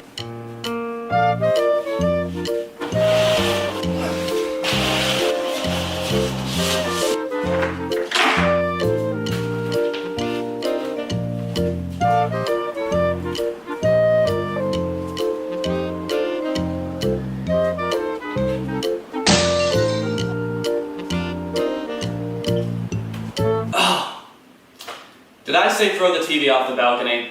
I meant move it into your bedroom. Oh well. Well, let's go to our next stop, the kitchen. Well, Rob, this is just a disaster. I mean, really, it's just awful. It's like you were raised in a barn, with pigs and wolves. You're disgusting, Rob. If you think anyone will ever love you, you are sorely mistaken. But luckily, I'm here to fix you.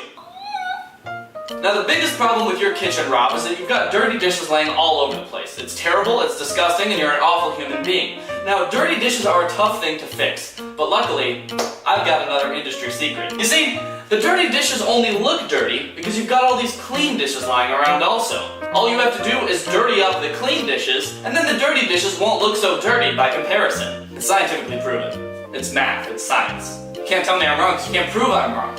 You can't prove anything, Rob. So I'm gonna take this clean bowl and this garlic bread and just sort of mash the bread in there, and you can see, I mean, it's working already.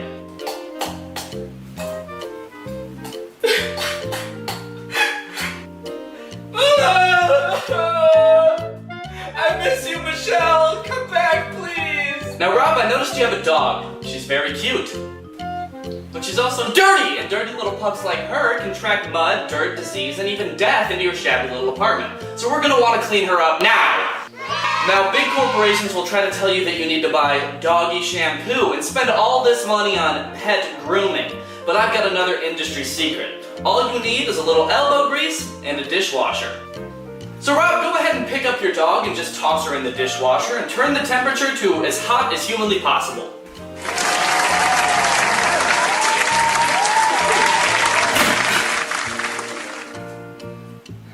Perfect. Well, Rob, I think your apartment is looking about 10 times better than it did when we started, so I'm gonna end our episode here. I hope you enjoyed today's episode where we cleaned up Rob's apartment and maybe you learned a little something yourself. Make sure you subscribe to my channel. Anything else to add, Rob? Are you sure she's okay in there? In where? In the dishwasher. What? Why did you put her in the dishwasher? You told me to! I did? I meant bath! Bath, Rob! Oh my god!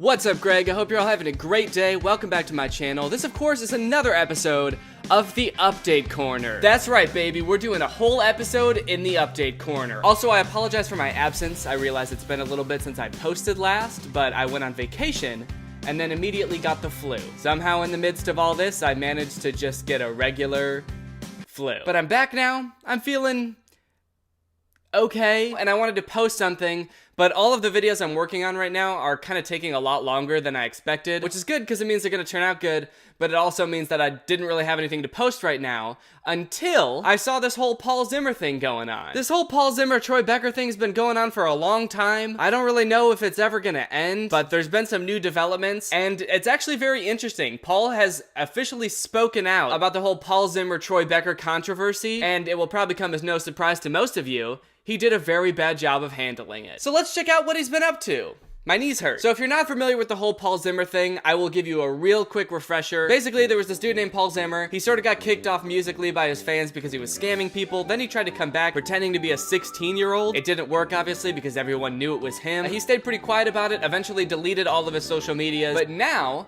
he's back, and he has posted this TikTok on his official Paul Zimmer TikTok account. You can tell that it's the official account because if you scroll down, you can see all of his old, like, Musical.ly era videos. So let's check out what he posted. You know, I'm really not one to talk about drama, but with people making up rumors to why I disappeared with this whole Paul Zimmer, Troy Becker thing, with people saying that I got banned, people saying that I scammed people. Oh my god. Oh my god. There's just too much BS out there, to be honest, that I have to clear all this up. So I'm going to be answering these questions on my other TikTok account. I'm going to put it down here. So yeah. Now I know what you're probably thinking right off the bat. His hair's different. Is he about to start pretending to be another different person? Like he was Paul Zimmer and then he was Troy Becker and now he's about to be like, actually guys, those two are both my evil triplet brothers. I'm actually Slim Jimmer. But no, he's not pretending to be another person. This is just how he looks now. I guess he decided to start doing his hair differently to show that he's changed. I wonder where he got that idea. So he says he usually doesn't like to talk about drama, but because there's so much BS out there, so many people are making up rumors, making up fake stories about him, he's gotta weigh in and set the record straight. So he says he's gonna explain everything on his other account, and then he points to his other account, and it's Troy Becker TikTok. So seemingly confirming that they were the same person the whole time right off the bat, which we all already knew, but it's nice to hear him admit it, that he was lying the whole time and it really was just him. It seems kind of weird to act so bothered that people are like scrambling to come up with an explanation for the weird ass thing that you're doing. There's just too much BS out there. Like, you just admitted in this video that you were lying to everyone. You made up a story, and now you're like, why is everyone making up stories about me? All I did was lie about me, and now everyone else is like lying about me. Like, fuck off, dude. The only one who's allowed to make up fake rumors about me is me.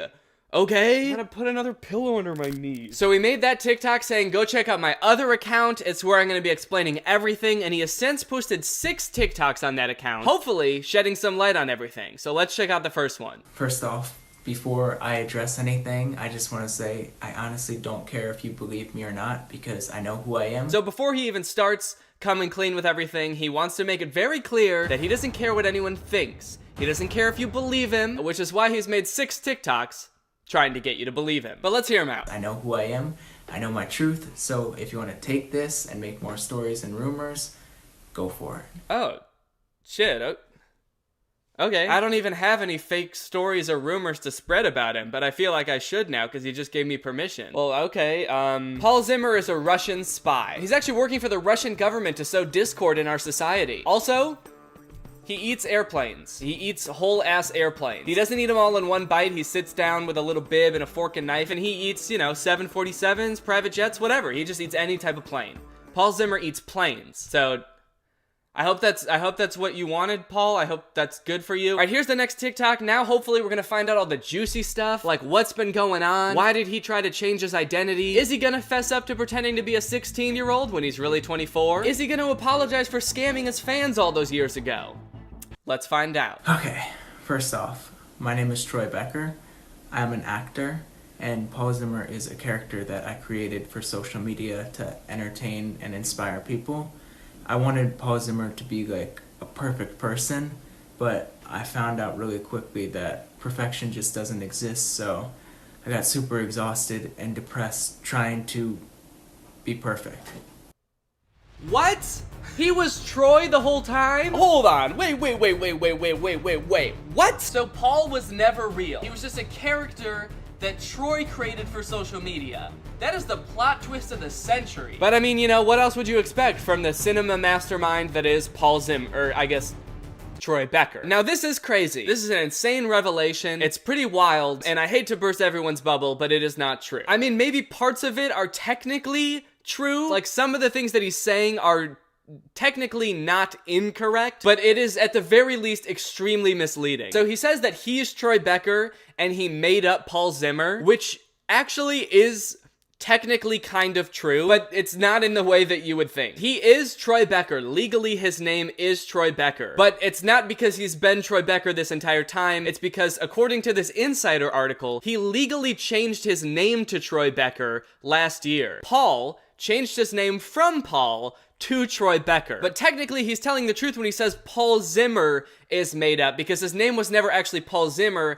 it was Paul Gutowski, which makes sense. He would obviously want to hide that name because it sounds like a Russian spy name, and he's a Russian spy, and he eats planes. So I guess that part is like technically kind of true. He is Troy Becker, and he did make up the name Paul Zimmer, but he hasn't always been Troy Becker. He was Paul before, and he just didn't tell people his real last name. Probably he just wanted to have like a stage name for privacy. You know, he didn't want people to know his real name. So this part is like technically kind of true, and like kind of just not telling the whole truth, but it's also a big gigantic lie because he wasn't Troy Becker the whole time, and he's most certainly not 16. So he also says that he created the Paul Zimmer persona to try to be perfect. I wanted Paul Zimmer to be like a perfect person. I found out really quickly that perfection just doesn't exist. He wanted to be the perfect person, but he really quickly found out that perfection doesn't exist.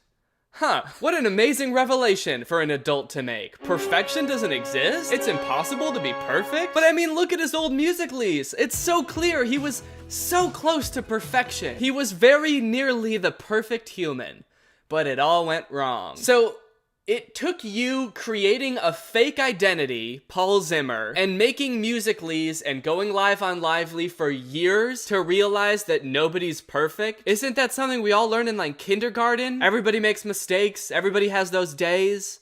Everybody knows what I'm talking about. Everybody gets that way. I feel like I learned that somewhere. I don't remember where. Also, when he says that he found out really quickly that perfection doesn't exist, what does he mean by really quickly? Because aside from the fact that he posted musicals for years until he stopped, Paul Zimmer existed before that. He didn't just pop up out of the blue and start making musicals. I haven't talked about this in any of my videos because it didn't seem relevant until right now, but Paul Zimmer actually used to have a YouTube channel called Exclamation Point with his friend Danny Edge, which started in 2014. That's the earliest I can find when he started referring to himself as Paul Zimmer. And they used to post fun videos like how to tell if a guy likes you, and how to tell if you're attractive, and clothes that guys like on girls. You can wear whatever the you want. Cool bean. But anyway, Paul Zimmer has existed for a while, since 2014, and only just recently started pretending to be Troy. So it took him like 5 years to realize that perfection doesn't exist? Did he really think that he was being perfect for 5 years? Like all of his old musicals were really just mwah. Ah, perfect. Wow, I never seen such a specimen. Okay, next TikTok, and this one we're gonna find out the answers to these questions. Did you scam people? And did you get banned? Which, right off the bat, I don't think anyone actually thinks that Paul Zimmer got banned from TikTok. At least I didn't. There was the hashtag ban Paul Zimmer, and seemingly all of his fans turned against him. But it seemed like that was enough to send him away, and they didn't even have to ban him. So, no, I didn't think that he got banned. But let's see what he has to say about scamming people. Nope. Just because I've done really good on social media doesn't mean I've scammed anyone. Okay, yes. Just because you did good on social media doesn't mean you scammed people. But you did scam people. In your live streams, you would ask for money in the form of gifts, which is already kind of a shady thing to do from children. But when you would ask for gifts, you would do it in exchange for reacting to somebody's musicals or duetting somebody's musicals. But weirdly, when I scroll through your TikTok account, you don't have any duets. Also, I didn't get my success overnight, okay? It took me years. I found out really quickly that I would broadcast for 8 hours every single day. It didn't matter if it was Christmas or whatever holiday. And according to you, you would live stream for 8 hours a day every single day, and people would constantly be sending you gifts. So I would expect that there would be like a shit ton of duets on your page, but weirdly there's none. And I'm pretty sure it's because you scammed people. If you don't believe me, there's countless YouTube videos about it. There's even ones where you can see him doing it, in addition to like calling his 8-year-old fans cute. Ooh, Maggie, you are so cute. I was watching your musicals earlier, I think. Yo, look at her. Aw, she's so cute. Which is really weird. And I always gave my followers everything that I promised and more.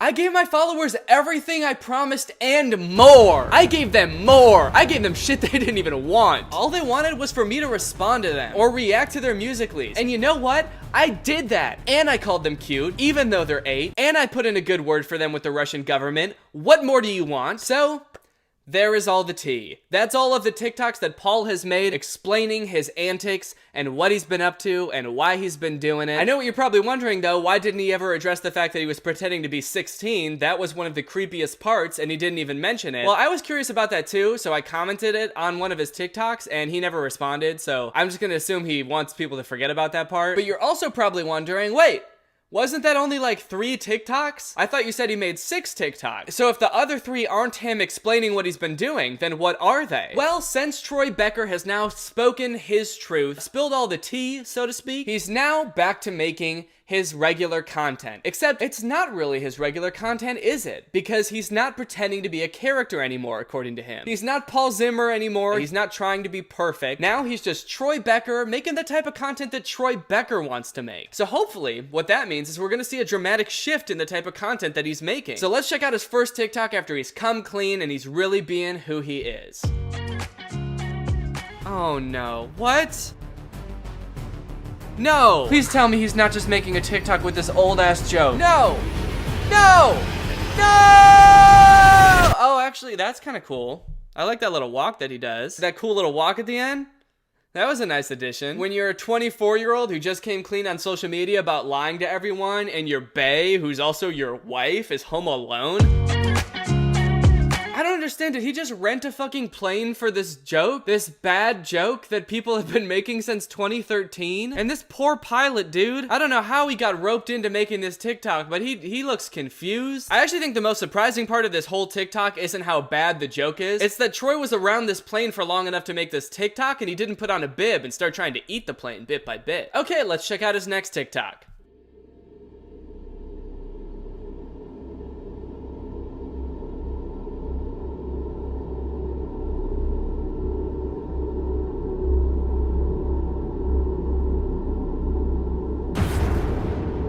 Huh?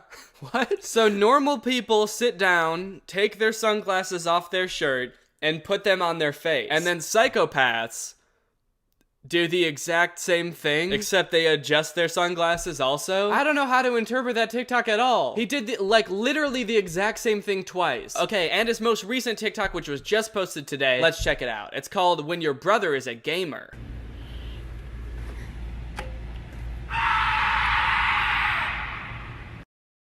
That's it. That's the whole TikTok. Okay, I think I get the gist of where this is going.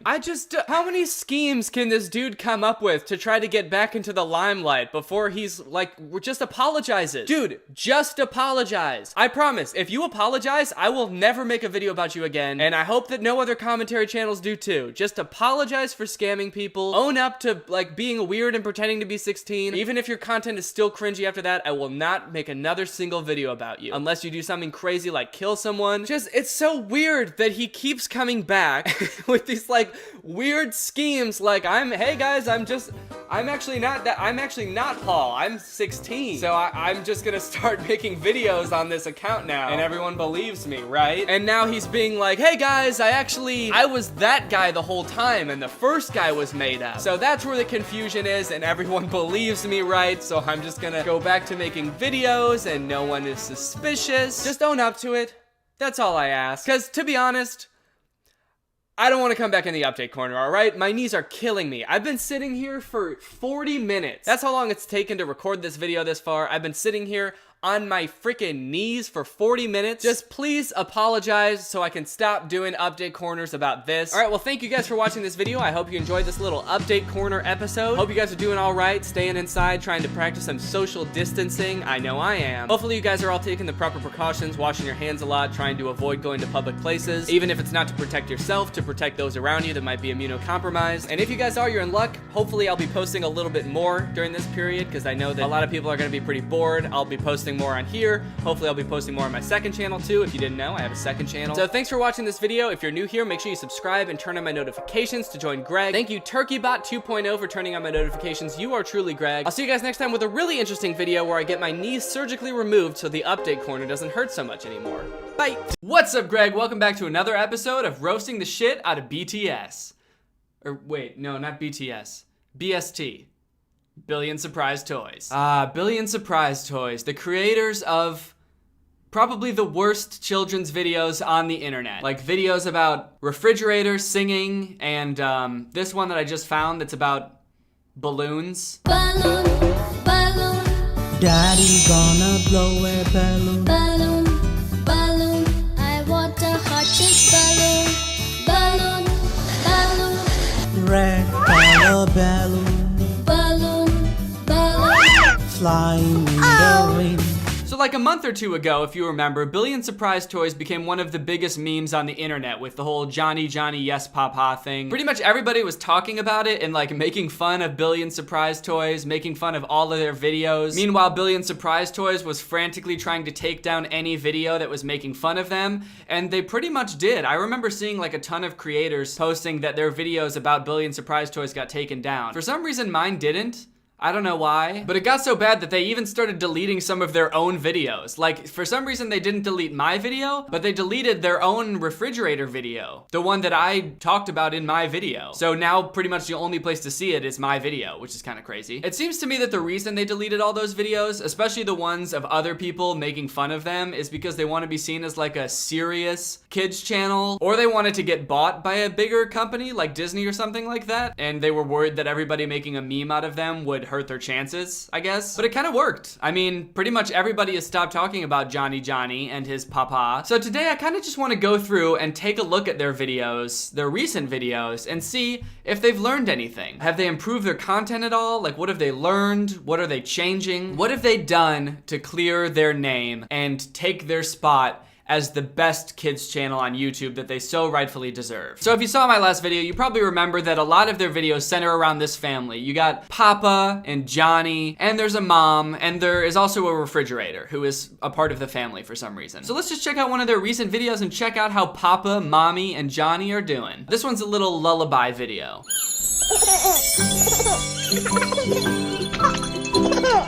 Oh, look at that. Johnny laying in bed with Mommy right next to him. They're both about to fall asleep. Only thing that's missing is Papa.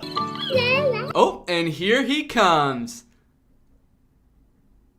Wait, that's not Papa. Who the fuck is that? Did they get rid of Papa? Did they get a divorce or something? What the fuck? Who is this guy? Why is he picking Johnny up like it's his kid? You're not Papa.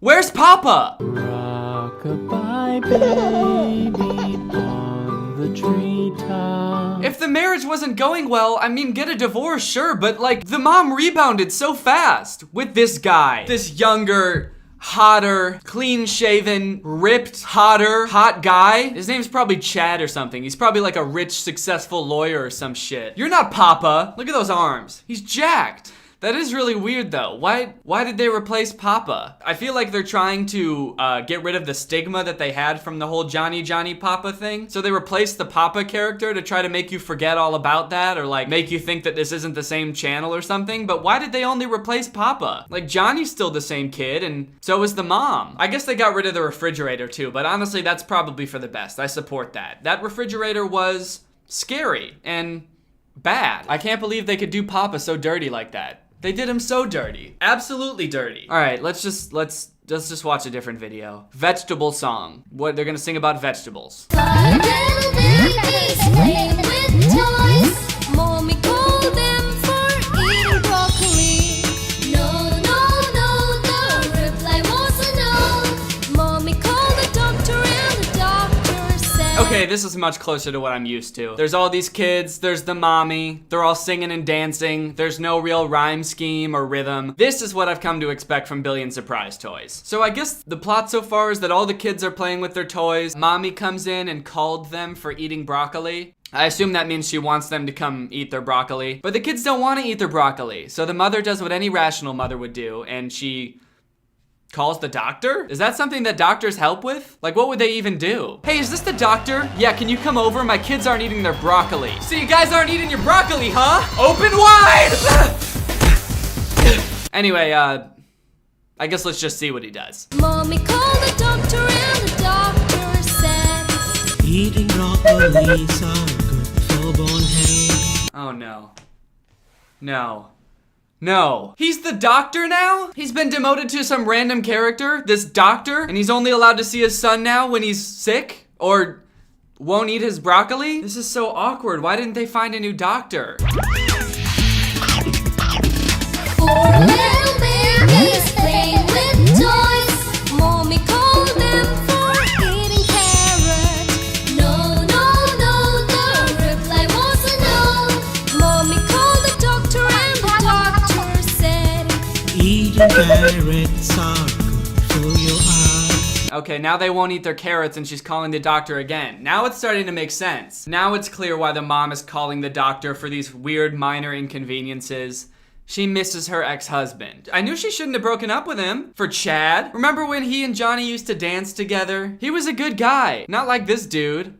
Chad. Step Papa. That's all you'll ever be. Step Papa. Okay, you know what? Actually, I don't know, Step Papa. Let's give him the benefit of the doubt and see if he's like really a good guy. Maybe he's better for mommy. Let's watch another song and see what else has changed. Maybe they've fixed something else, like, I don't know, learned English. Okay, this one's called Indoor Playground Song. Kids, let's have a lot of fun. Come kids, let's have a lot of fun.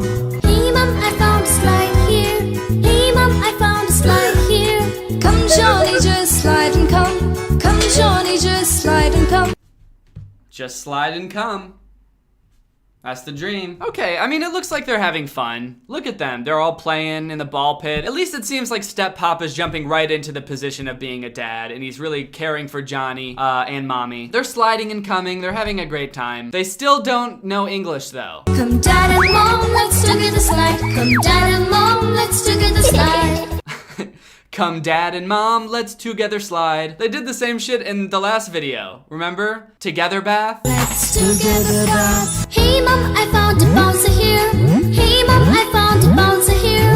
Hey dolly, you just bounce and have fun. Hey dolly, you just bounce and have fun. That line's funny because she says it like she's trying to be nice, but the lyrics are like, hey, just bounce and have fun. Like, I don't care. Yeah, you found a trampoline. Who gives a shit? Just bounce and have fun. You don't have to tell me every time you found a bounce here. So far it seems like Billion Surprise Toys hasn't really learned anything. They haven't like improved their production quality at all from what I can tell. They definitely haven't improved their writing at all, and their animations still look very creepy at times. The only thing they've changed is just getting rid of Papa. Here's a video called Humpty Dumpty Nursery Rhyme for Kids. So I assume this is just gonna be Humpty Dumpty, which is a classic nursery rhyme that everybody knows. So they're probably not writing their own lyrics. It's probably just gonna be Humpty Dumpty. So this should be pretty hard to mess up, right? It's a very straightforward premise. Little Eggman sits on a wall, he falls, and he breaks.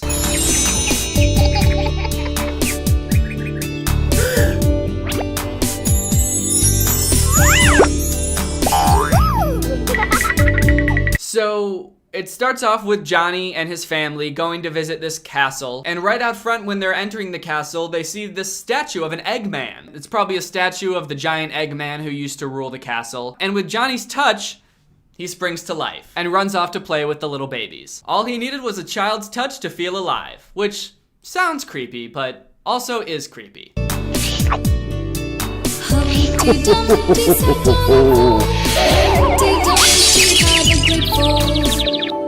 Oh no. Okay, so this is pretty much just the nursery rhyme at this point, right? Humpty Dumpty sat on a wall, he fell, he gets decapitated, his head falls off, so he's probably dead. One thing I noticed is that the sound effects have not gotten any better in these newer videos. I don't know why, but the way the girl says, "Oh no," just really rubs me the wrong way. Oh no. That's one thing that I've never liked about these videos, is the weird sound effects. Is that how you would respond if like your friend fell off of a bridge and broke his neck? You would just turn around and go, "Oh no, oh damn it, this really ruined my whole day. My friend breaking his neck and shit, oh no." Luckily, little Eggman's horses and men come to his aid, but they're also little babies, so they can't help. Why would they be able to help? They're babies. Also, not sure why this little Eggman's so into babies. Like, he's playing with little babies. All of his employees, I guess, are babies. I don't know what's going on in this castle, but I don't like it. So the Eggman's men can't figure it out, but luckily Johnny and his sister are little geniuses, and they figure, well, if we just tie the bow tie around the wound, it will hold his head in place. And somehow that works. He went from decapitated to dancing around like a spry little egg in seconds. This just happens over and over, again and again. Humpty Dumpty finds himself in situations where he's falling, this mouse scares him, and he falls. That's pretty fucked up, to scare an egg. You know how fragile eggs are? This dude breaks every 5 seconds, and you're gonna scare him while you're in a treehouse?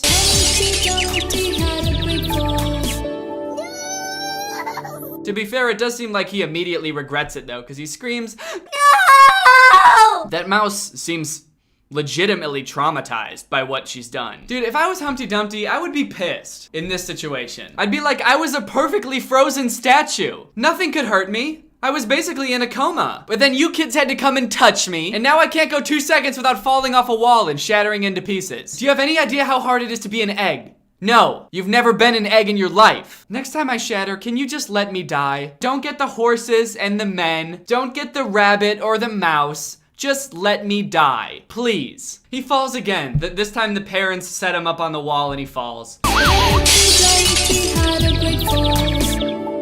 Oh my god. Actually, you know what? I think they might have improved on the sound effects a little bit. They're growing on me. I think I like them. You can just feel like genuine horror in their voices. Oh my god. Like the next time Step Pop is gonna be like, oh fuck, dude, oh no. You know what? What is Humpty Dumpty even supposed to be about? That's the whole nursery rhyme, right? Is there like another verse that helps explain what's going on or something? Nope. It's just that. That's the whole thing. You know what? Actually, this nursery rhyme is kind of perfect for Billion Surprise Toys. I think they should stick to weird nursery rhymes like this. It's super weird. It doesn't really make any sense. There's not any moral from what I can tell. Like, what would the moral be? Don't be an egg? Or if you are a little egg man, just don't sit on walls. Well, to be honest, guys, I feel like I just can't really get behind Billion Surprise Toys anymore. They haven't really learned from their mistakes. They're still making the same weird shit just without Papa. I mean, he was such a popular character in meme culture. I feel like it's a huge wasted opportunity for them to not be using him still. They did him dirty. They did him extremely dirty. I feel like Papa at least needs some sort of send-off, like a goodbye song. And luckily with iPhones, now you can make little animated characters. They're called like memojis or something, and you can customize exactly what they look like. So I made Papa a little farewell song. I think it's only fair that he gets a nice little send-off, and Billion Surprise Toys obviously isn't gonna do it, so here you go, Papa, this one's for you.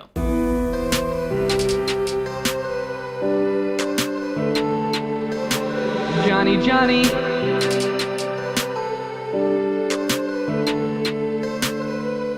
I thought you were my real ride or die. You told me you'd always be by my side. We had kids and a fridge with the sauces inside. We had the sauces, but it turns out that you were telling lies. All I ever wanted is to be a dad. But you took that away and gave it right to Chad. He's so ripped and so hot, how can I compete with that? I'm Humpty Dumpty cause you shattered me, now let's together sad. Johnny, Johnny, do you miss me? Yes, Papa. Johnny, Johnny, have you moved on yet? No, Papa. Promise me you won't forget me. If you ever wanna see me, just don't eat your broccoli, oh. Johnny, Johnny, do you miss me? Yes, Papa. Johnny, Johnny, have you moved on yet? No, Papa. Promise me you won't forget me. If you ever wanna see me, just don't eat your broccoli, oh. Alright guys, this video was sponsored by ExpressVPN. Even though you might not realize it, pretty much everything that you do on the internet can be tracked by your internet service provider, your cell company, ad companies, and hackers. That's right, the Game Master could get a hold of your precious information. That's why I and many other YouTubers you've probably seen recently would suggest that you start using a VPN. VPN basically stands for Virtual Private Network, and when you have one installed, it basically makes your computer anonymous. It helps with things like website tracking, so if you're using a website, when you're using a VPN, your real IP address is masked, and it looks like you have some other IP address, so websites can't track you. VPNs encrypt your data, which is great if you do a lot of data in like public areas with public Wi-Fi. People can't get access to your stuff because it's all encrypted. Not to mention you can unblock content that might not be available in your country. So let's say you're in like Germany and you can't access some content that would be available in America. If you make your computer look like it's in America, then you can access that content. ExpressVPN is the best VPN out there. It's got the fastest speeds. It's got server locations in 94 countries. It's got 24/7 customer service, so you get support whenever you need it. It's super easy to install and even easier to use. You can connect with just one click, and it's really cheap. It's less than $7 a month with a 30-day money-back guarantee. Personally, I have used VPNs for a long time, and I'm using ExpressVPN right now. I like to do a lot of work at coffee shops, and I've heard in places like that, it's a lot easier for hackers to gain access to your computer because it's a public Wi-Fi. So you can take back your internet privacy today and find out how you can get 3 months of ExpressVPN for free by clicking the link in the description box. That's expressvpn.com/Danny Gonzalez. expressvpn.com/Danny Gonzalez. All right.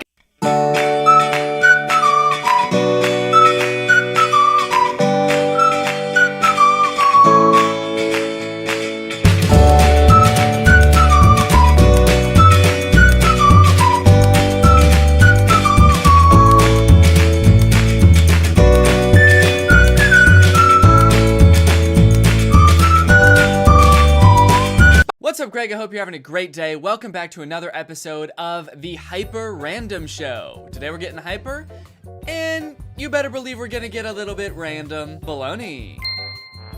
That's pretty random, right? So I've seen a couple videos on this dude Guava Juice before. Gus Johnson has a really good video about him if you want to go check that out. If you don't know who Guava Juice is, he is perhaps one of the kings of children's content on YouTube. He's got 16 million subscribers on YouTube. His videos do crazy numbers. His content is what I think I would call anti-relatable humor. None of the scenarios are relatable at all because none of this stuff ever happens, but he's gonna make jokes about it anyway like it does. If you take a look at his YouTube channel, he has a very interesting mix of content. It seems like most of his recent videos are either TikTok life hacks, Among Us, or this like very bizarre fast food based humor content. And that's what I want to focus on today. He's got things like 10 things not to do at McDonald's, 10 things not to do at Dunkin' Donuts, 10 things not to do at Starbucks, 10 things not to do at KFC. Honestly, it's fascinating to me and I want to show you guys. So let's go ahead and watch this video. It's called 10 things not to do at McDonald's 2. Hello, ma'am, sir. Can I please order 1 hot coffee, please?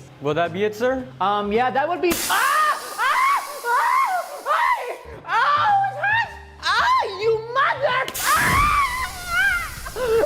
fire! All right, well, pretty solid start to a video, right? First thing you shouldn't do at McDonald's, order coffee, because they'll literally kill you. That's kind of a neat little life hack, right? I never knew that. Is that kind of like a secret menu? Like how at Jamba Juice, if you can order like secret smoothies that aren't on the menu, and at McDonald's, if you order a coffee, which is arguably one of their most popular items, they'll burn you to death. So you can kind of see what I'm saying, right? Like this is anti-relatable. There is no part of this that I was like, oh yeah, that happens to me all the time. I can relate to that. It was a woman walking into McDonald's and getting lit on fire with coffee. That can't happen, can it? Don't talk to the manager. I need to speak to your manager now. Jeez, Karen, chill. Okay, so now next scenario, this one, at first seems like it might actually be relatable, right? Because Karens are in the zeitgeist lately, asking to speak to a manager at McDonald's could be kind of like a Karen thing. This seems like it could be a good starting point for some good, relatable, observational humor. Let's check it out. What seems to be the problem here? Okay, yeah, never mind. It's not relatable anymore. The manager is Ronald McDonald. We have left the world where real things happen. Big dear man. Uh-oh, seems like Karen is broken. I know how to fix this.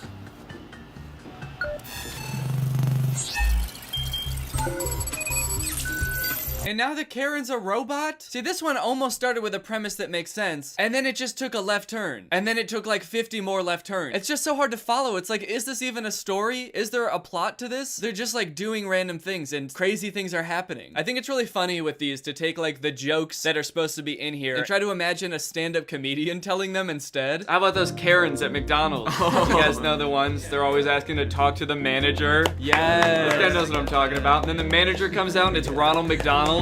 Ronald McDonald is the manager of every McDonald's. What is he talking about? What? I have no fucking idea. He said Ronald McDonald. What? Well, it's not actually Ronald McDonald. It's Ronald McDonald mixed with the Joker, right? No. He manages every McDonald's. No, he's not real. He comes out to talk to the Karen. He's like a mascot. And the Karen is malfunctioning because she's like, bet she was a robot the whole time. Wait, what? Hold on. Classic Karen. You're literally not making any sense. Wait, that doesn't happen. Are you just trying to make a meme you had or something? Okay, all right, easy, okay? I guess people don't get that one. I'll do a different joke. Okay, here, I got one. How come every time I order chicken nuggets at McDonald's, they bend me over the counter and start spanking my bare butt? No! Oh, that happened to anyone else? It happens every time I order chicken nuggets. It's never happened to me. Has it happened to you? No, I don't think so. It doesn't happen to anyone else? Somebody throw coffee at this asshole. Please tell me it happens to someone else. Yeah, set him on fire. Don't go to the drive-thru. Okay, so far, 2 of the things that we're not supposed to do is order coffee and go through the drive-thru. Is there anything we can do at McDonald's? I feel like by the end of it, they're gonna like list everything that I would have done at McDonald's. Maybe it would be more helpful if they made a list of things that you can do at McDonald's. I swear by the end of this video, it's gonna be like, number 10, things not to do at McDonald's. Don't ever go to McDonald's. If I ever see your ass at McDonald's, I'm gonna kick your butt. We're literally gonna kill you. We're gonna throw hot coffee on you, and then we're gonna stab you with pitchforks. Don't try to fix the ice cream machine. It's just right down there. Oh, gotcha. Yeah, right down there. There you go. Yeah, right down there. I like that he said, yeah, I think I can see it, as he's like staring at the wall. There. Oh yeah, the ice cream machine. Don't worry, I got it. No, dude, it's over here. Huh? The ice cream machine? It's right here. All right, I think I got it working, dude. This is gonna be some tasty ice cream. Could they not have just put something on that shelf that like kind of resembles an ice cream machine? They like rented or built this entire McDonald's set. They wrote the script out beforehand. They knew they were going to need something that looks like an ice cream machine. I assume that they write these beforehand. I guess I don't really know. In fact, maybe not. Or also they could have just changed the line to, I don't think I see it. Like he could have just been like, no, there's not an ice cream machine down here. And then they hit him in the head with the bottle. One of the weirdest things I think you'll notice about these videos is how the production value is simultaneously really good and also really bad. They have this whole set. They've got costumes. They're wearing like uniforms. They've got certain props. They've got a nice camera. They've got lighting. But then for the script, they were apparently just like, we can just say anything and it's fine. Don't be a food inspector. Right this way, Mr. Food Inspector. What is this? You should have left Woody on the chance. Master! Now stay here for the rest of your life! Daddy, is that you? It's me, your son. I love you, Tucker. My son. Dad, chill. Coochie coo. Honey, when are we going to bed? Okay, aside from the fact that I literally have no idea what's going on or where this is going, I feel like every woman character in the videos that Guava Juice makes is like weirdly sexual for some reason. Like they either give them really big boobies and they're saying things like, when are we going to bed, sweetheart? Or there's another one of these McDonald's videos where Wendy from Wendy's shows up and she's like this. I know a place where you can have anything you like. Which is really weird because I'm pretty sure Wendy is supposed to be like a little girl and not a grown man. Don't ask for a McFlurry. McWater. McGurk. McFire. And McAir. McFlurry. That was so cool. Wait, how is that don't order a McFlurry from McDonald's? If anything, that makes me want to order one more. That was sick. Even the dude who got the McFlurry was like, damn, that was really cool. Things not to do at McDonald's. Never order a McFlurry. You wanna know why? Because they might give you a goddamn McFlurry. And it's gonna taste good, and it's gonna be exactly what you wanted. And, oh yeah, they're also gonna make it in a really sick way. You know what else likes cheese? Mouse? Mickey Mouse? I don't know why that's so funny to me, those two lines. You know what else likes cheese? Mouse? Not mice, just mouse. You know what likes cheese? Mouse. There's only one mouse, and you bet your ass he likes cheese. Okay, that's enough about McDonald's. Let's check out 10 things not to do at Dunkin' Donuts. Here are 10 things not to do at Dunkin' Donuts. Oh, wait, no, Oh. The production value of these videos is so confusing. They have like an entire Dunkin' Donuts set built with the orange walls and the signs. They've got like flat screen TVs with the menus behind them. This isn't filmed in a real Dunkin' Donuts. They made this set. They make these whole ass sets just to make these confusing videos. Don't ask if there are more donuts in the back. Hey, wise guy, you got any donuts in the back? Whatever is available on display, sir. Right, you see, wise guy? I want the flavors, not the leftovers. I want the flavors, not the leftovers. Do you think that they write these down before they film them? Like, what does that line even mean? The donuts that are in front of him aren't leftovers. They're the donuts that are on display. I want the flavors? I just feel like it's so easy to make sense, especially when you've got probably so many resources like they do to be able to, you know, take time and write these videos beforehand. If I had to guess, I would say they probably have multiple writers. It still somehow comes off like they have to improv every scene. Like they're on this crazy time crunch and they don't have time to like figure out the plot at all before they start and they just have to like go into it blind. Okay, come on, we gotta do this quick, okay? Action. What? I don't know my lines. You didn't give me anything. Just say something about the donuts. Anything. I don't want these leftovers. I don't want leftover. I want, some kind of flavors. I want flavors. Okay, cut. Yeah, sorry, I know. We should probably redo that take. That didn't make any sense. All right, we're moving on, everybody. Next scene. Wait, what? But that was so bad. It didn't make any sense. Hey, buddy. Don't be so hard on yourself, all right? That was the best acting I've ever seen. How? Wait, but they must do some kind of writing because I'm pretty sure Guava Juice is playing both parts in a lot of these scenes, if not all of them. So they must have it written down because like they have to be talking to each other. I mean, maybe that's why it kind of seems like they're not really talking to each other and they're both just saying whatever they want to say. Don't fuss over the munchkin amounts. Wait, is this video sponsored by Dunkin' Donuts? It's starting to feel like these are messages that like corporate Dunkin' Donuts would put out to try to get people to act how they want in their stores. Don't ask if we've got more donuts in the bag. back. Don't fuss about the munchkin amounts, all right? We're gonna give you however many munchkins we want, and you're just gonna have to deal with it, okay? The next one's like, things not to do in Dunkin' Donuts. Never not buy all the donuts. How about that? And never say anything bad about the CEO either. While you're in Dunkin' Donuts, you better not disrespect David Hoffman. It hurts my feeling. I mean, it hurts his feelings. David Hoffman isn't writing this. This isn't David Hoffman. Man, don't be silly. I'm here to dunk these donuts. If you're not gonna help me, I'm gonna do it myself. Biscuit. Whoa, calm down, bro. You can't do that to our donuts. These videos make me feel tired. These videos make me feel like I needed to take a nap. Don't bring Starbucks inside Dunkin' Donuts. Okay, another one that kind of makes it seem like this was written by corporate Dunkin'. Hey kids, we're just like you. We're making silly videos about Among Us and corporate entities like Dunkin' Donuts. You know what would be really cool and funny? If you didn't buy Starbucks ever again. We were thinking that that would be kind of fun and goofy, so we're sending our friend Guava Juice to tell you about it. Who you'll listen to, right? Okay, cool. Don't ask for free donuts at closing time. Sir, we're about to close. Oh, no, you're not exactly close today. I mean, you could, but the cashier just closed the register, so you just come back tomorrow. Deal exactly. 4 minutes until closing. Does this dude know what a mime is? Honestly, I feel like Guava Juice knew I was going to watch these videos and is fucking with me on a very personal level at this point. Why is the mime talking? Why did they even make a mime character? If the first thing he does is walk in and start talking, mimes don't talk. That's like the whole point of mimes. He's not even doing anything mime related. Like, he's not like going like this or anything. He just walks in and is like, hey, can I have some donuts? He's just some guy with a French accent. Is this what he thinks all French people look like? Is this like a French person stereotype? Guava, if you're watching this, can you please leave in the comments below how the decision was made to make this character a mime? This was clearly thought through. You had to go out and buy this costume. This must be in a script somewhere. There must have been some reason that you made him a mime, right? And if so, can you tell me? Can you please tell me, Guava? I mean, to be fair, mimes are pretty funny looking. And they are kinda random.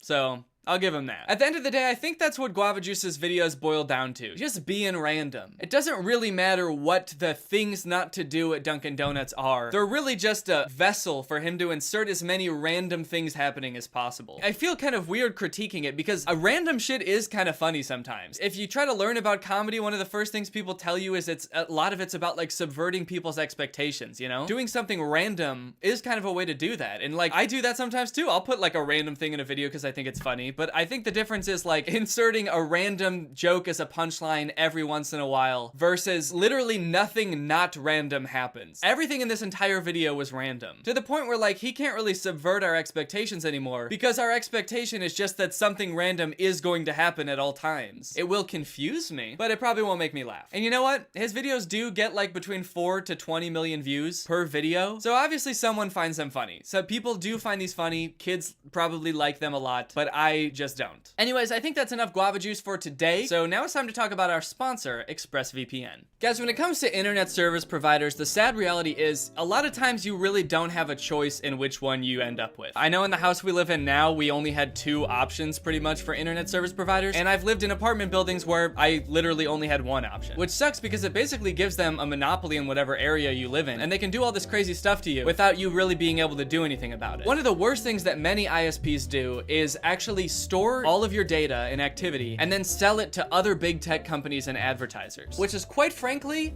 a dang good reason to start using ExpressVPN. ExpressVPN is an app that you can get on all your favorite devices. I've got it on my desktop computer, my laptop, and even my phone, and it encrypts all your data and tunnels it through a secure VPN server. So that way, your snoopy little ISP can't be snooping on your precious data. I've been using ExpressVPN for a really long time. It's super important to me that my internet is secure at all times, especially when so much of my life and livelihood is on the internet, and I'm sure a lot of people have a similar situation. It's super easy to use. You just download the app, and then with one click of a button, you're using it. They do all this without slowing your internet connection. ExpressVPN's got the fastest speeds, and they also have 24/7 customer support, and that's why they're rated #1 on services like CNET and Wired. So if you want to check out ExpressVPN and find out how you can get 3 months for free, then check out the link in my description. That's expressvpn.com/Danny Gonzalez. That's expressvpn.com/Danny Gonzalez. Thanks to ExpressVPN for sponsoring this video, and thank you to you guys for checking out ExpressVPN. All right, well, I hope you guys enjoyed this video. If you're new here and you're not subscribed yet, make sure you subscribe and turn on my notifications.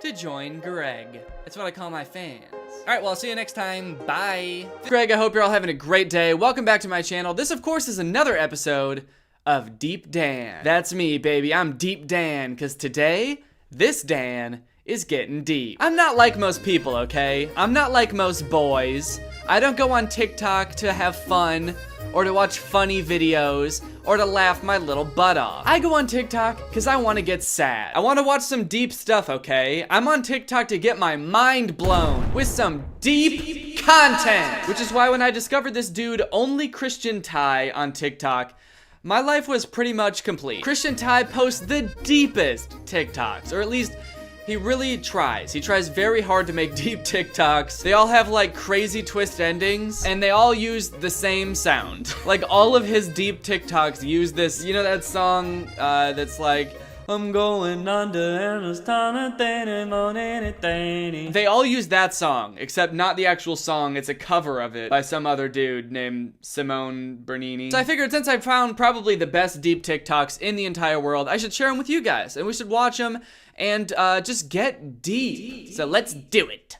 Let's complain. Okay, so this is a conversation between a girlfriend and a boyfriend. The girlfriend's asking the boyfriend all these questions, and he's not answering the way she wants him to. She's like, do you think I'm pretty? He's like, no. She's like, do you want to be with me forever? He's like, no. She's like, would you cry if I walked away? And he's like, absolutely not. But then she goes to leave, and he's like, you're not pretty.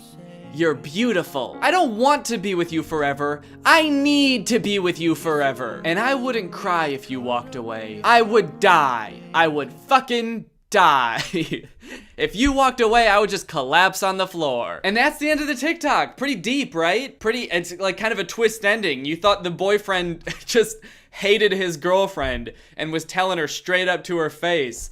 But it turns out he actually does like her. I feel like I don't really even need to provide any critiques on this TikTok, and that's because this is literally ripped from a meme that I made a video about like over a year ago. I think it's like word for word. He must have saw that and was like, damn, that shit's deep. I gotta steal that. And it was bad then. It was already a bad meme. It did not need to be turned into a TikTok. Also, I like how he's like, I don't want to be with you forever. I need to be with you forever. Because I feel like the right thing to say would be like, I want to be with you forever and I need to be with you forever. Not, look, I need to be with you, but I don't want to be, okay? Let's get that straight. If I could leave, I would. I'd be out of here in a jiffy, but unfortunately, if you ever left me, I would die. Because apparently you're a witch, or something, who's cast a spell over me. The whole thing seems a little bit unnecessary to me, but hey, that's what makes it deep. Okay, and this next one, which uses the exact same sound, of course, it's a scene between a younger brother and an older brother. The older brother's playing video games, and the younger brother's like, hey, can I play? And the older brother's like, can we play tomorrow? I'm in the middle of something. So he's like, okay. Then the next day, he comes back and he's like, can I play now? And the older brother's like, no, I'm still busy. Then the next day, the older brother is playing video games, and instead of the little brother coming in and asking if he can play again, the older brother gets a text from his mom. And it says, you need to get to the hospital now. Your brother has been involved in an accident. He's dead. What? That fast? She sent all of those texts within like seconds of each other. You gotta get here right now. Your brother's just been in an accident. He's dead.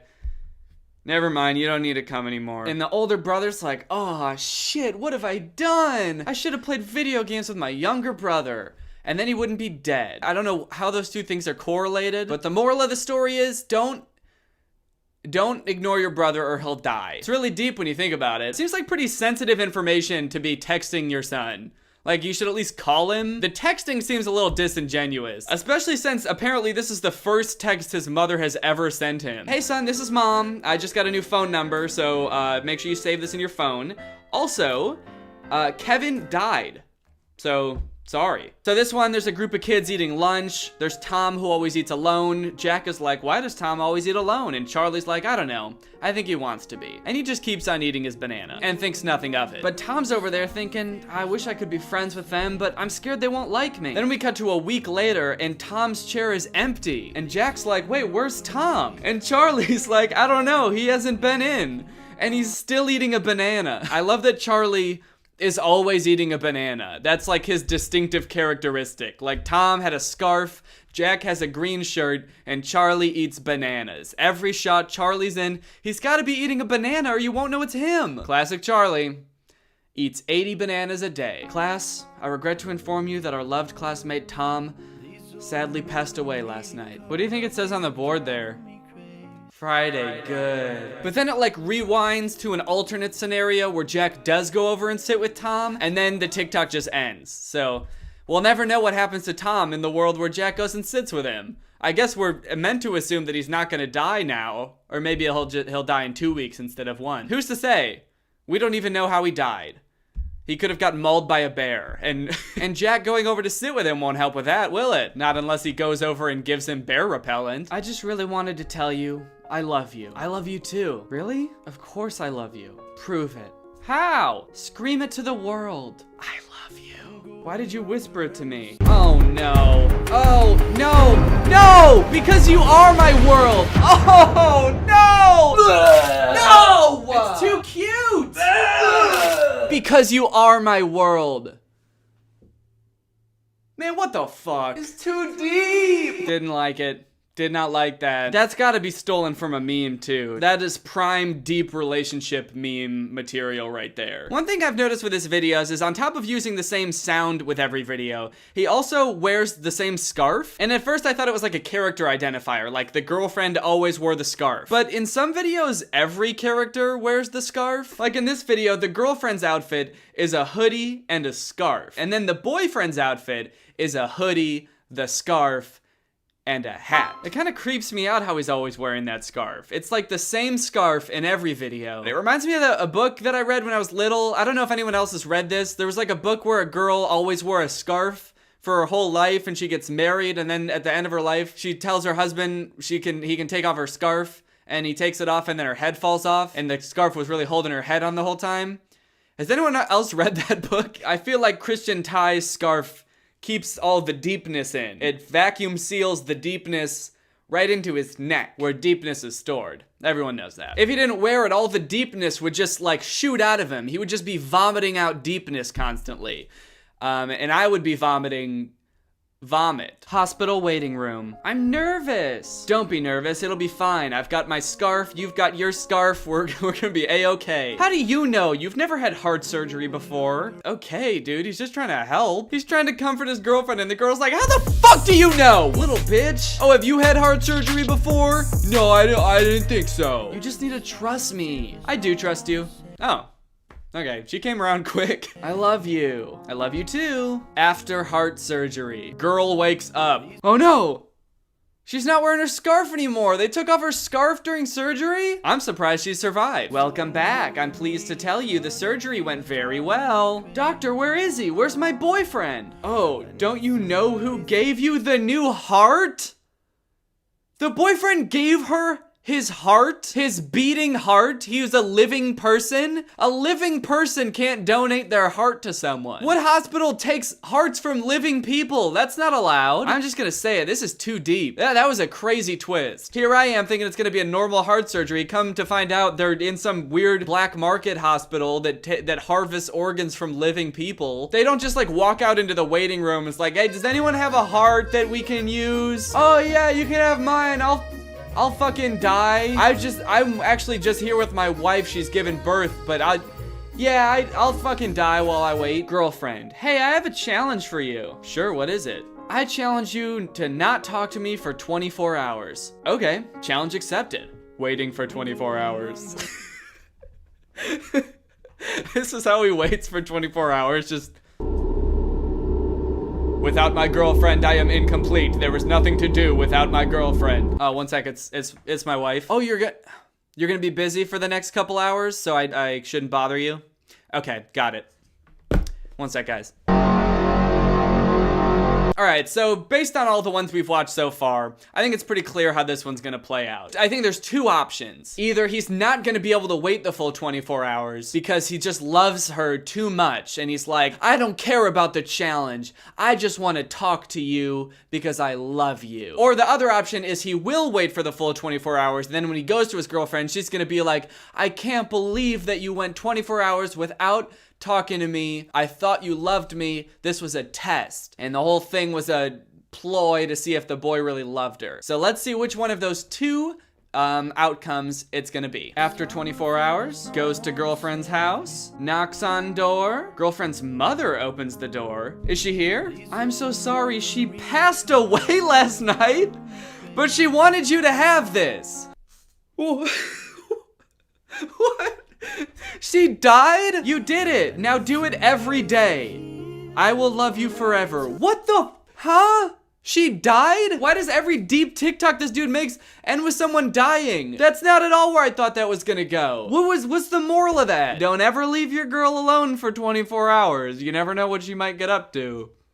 She might die. I want to get inside this dude's head. The only deep or emotional concept he can think of is somebody died. What if you go to a soccer game and somebody died? What if you were eating ice cream and you died? What if you were just born and you died? All right, guys, hold on to your childhood, because this next one's gonna make you feel a little bit nostalgic.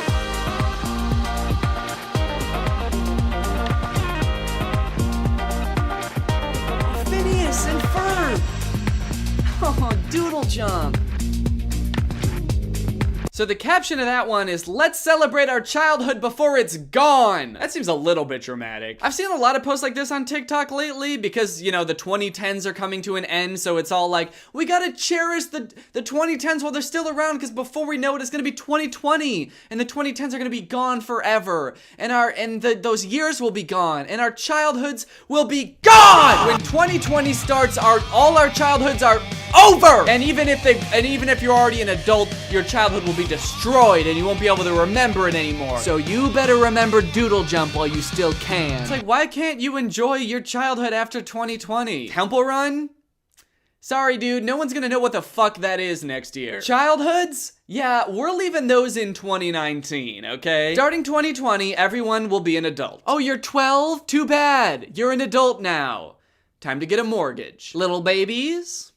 Gotta get jobs. Even me, a fully grown man, won't be a child anymore in just a few days. Also, all of these shows, like Hannah Montana and Victorious, are already over. They all ended years ago. So it's not like they're all getting canceled in 2020. Is she going to be okay, doctor? We don't know at this point.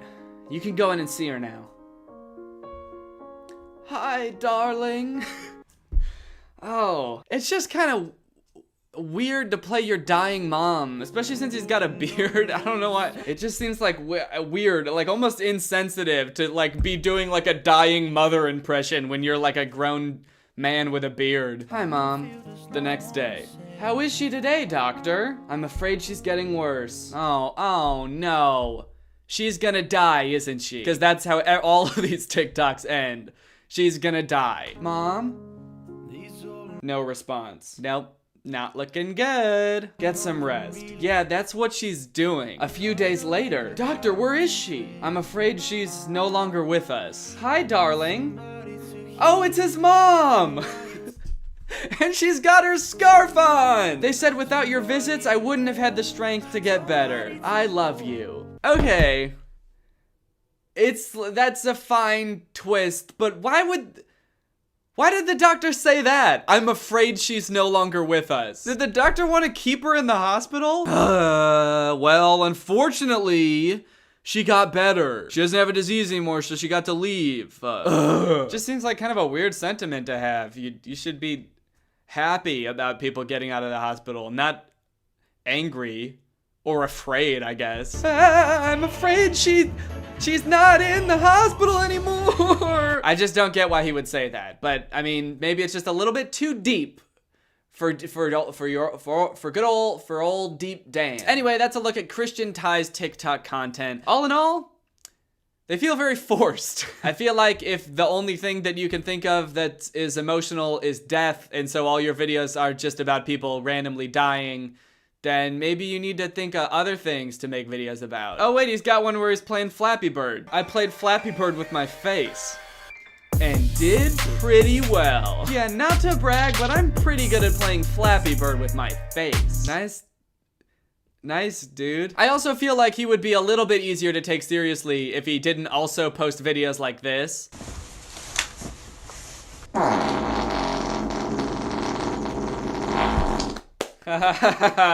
Yeah! fart. Anyways, I hope you guys enjoyed this video. If you're new here and you're not subscribed yet, make sure you subscribe and turn on my notifications to join Greg. Yeah, that's right, Greg. I call my subscribers Greg. So if you subscribe right now and turn on my notifications, you get to be Greg. Also, bing, bing, bing, new merch alert. It's a Christmas sweater, baby. Except I'm a little bit late to advertise it, so if you order it at this point, it might not get to you by Christmas, but they do exist. And you know what?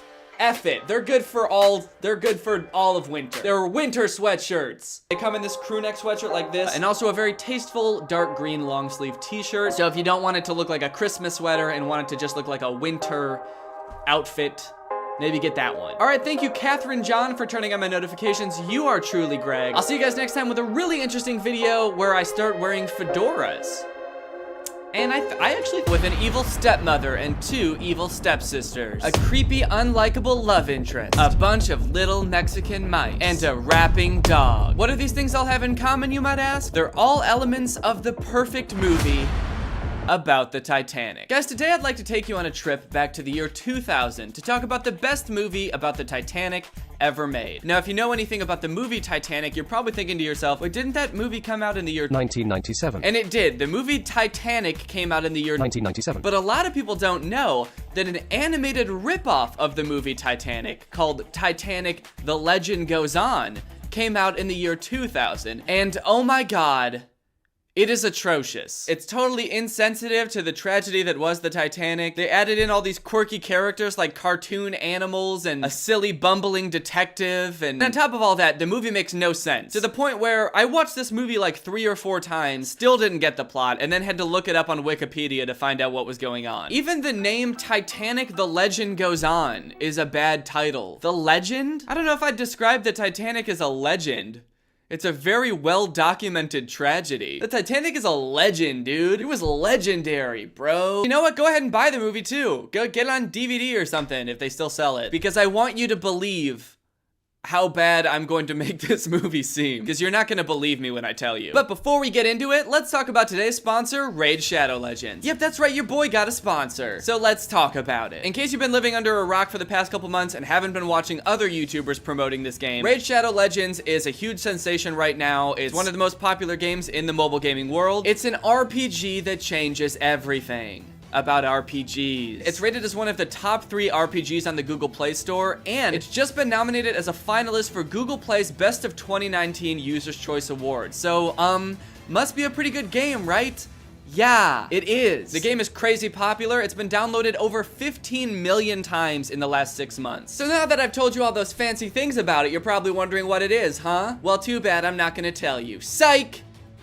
I am. It's an epic dark fantasy done right. A hero collection turn-based game with over 400 champions for you to collect and personally customize. And the best part is, it's free to play. There's even weekly tournaments and events. Fighting in the arena, running special dungeons, or just leveling up your heroes, there's always a way to compete and win extra prizes every week. The game is growing super fast, and check out this cool roadmap that they've published. They have huge plans to continue updating the game for over 6 months. So there's infinite content for you to enjoy, and no time to get bored. Because who likes getting bored? Not me. That's why I've been playing it this whole time. So what are you waiting for? Go to the description, click on the special links, and you'll get 50,000 free silver and a free epic champion as part of the new player program to start your journey. You can find me under the nickname I Am Greg, so add me and maybe we can clan up. Thanks to Raid Shadow Legends for sponsoring this video, and thank you to you guys for checking out Raid Shadow Legends. I hope you guys check out Raid Shadow Legends. When you do, it directly supports my channel, it helps me to continue branching out and doing other stuff, so thank you guys for all your help. And now,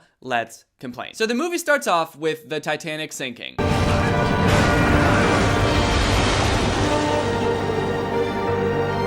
So, spoiler alert. And I was like, wait, if this is where the movie starts, where are they gonna go from here? The dang ship already went down. People are screaming and drowning and jumping off the boat. There's nowhere for the plot to go. I mean, what are the characters gonna do? Just go home and think about what happened? And there's no way you can escalate from there. From the Titanic, but it turns out it was just a flashback. The movie starts with a flashback of the Titanic sinking, and then we go back to before the Titanic even happens. Either way, a very somber way to start a children's movie to be sure. So this movie's actually got a bit of a Cinderella vibe to it, as if it wasn't already knocking off one movie, they're just straight up ripping off Cinderella as well. This girl, Angelica, is traveling with her evil stepmother and her evil stepsisters. She's sort of like their servant, and they treat her like garbage. Stop moping over that picture. You're never going to find your precious mother. Your precious mother! You're never gonna find your mom, you idiot! Oh, you miss your mom because she died or something? Get a life, dude. You're wrong. I will find her, and my father too. I'll find them both. Anyway, they get to the boat. It shows a bunch of people getting on the Titanic. You see families getting on the Titanic, different people getting on the Titanic. There's also some geese wearing bonnets getting on the Titanic. I don't know why there's just this whole subplot about the animals that live on the Titanic that totally baffles me. Why would geese even be interested in a transatlantic cruise to America? I don't know. But there they go, on their own little ramp. The animals have their own little ramp to get onto the boat.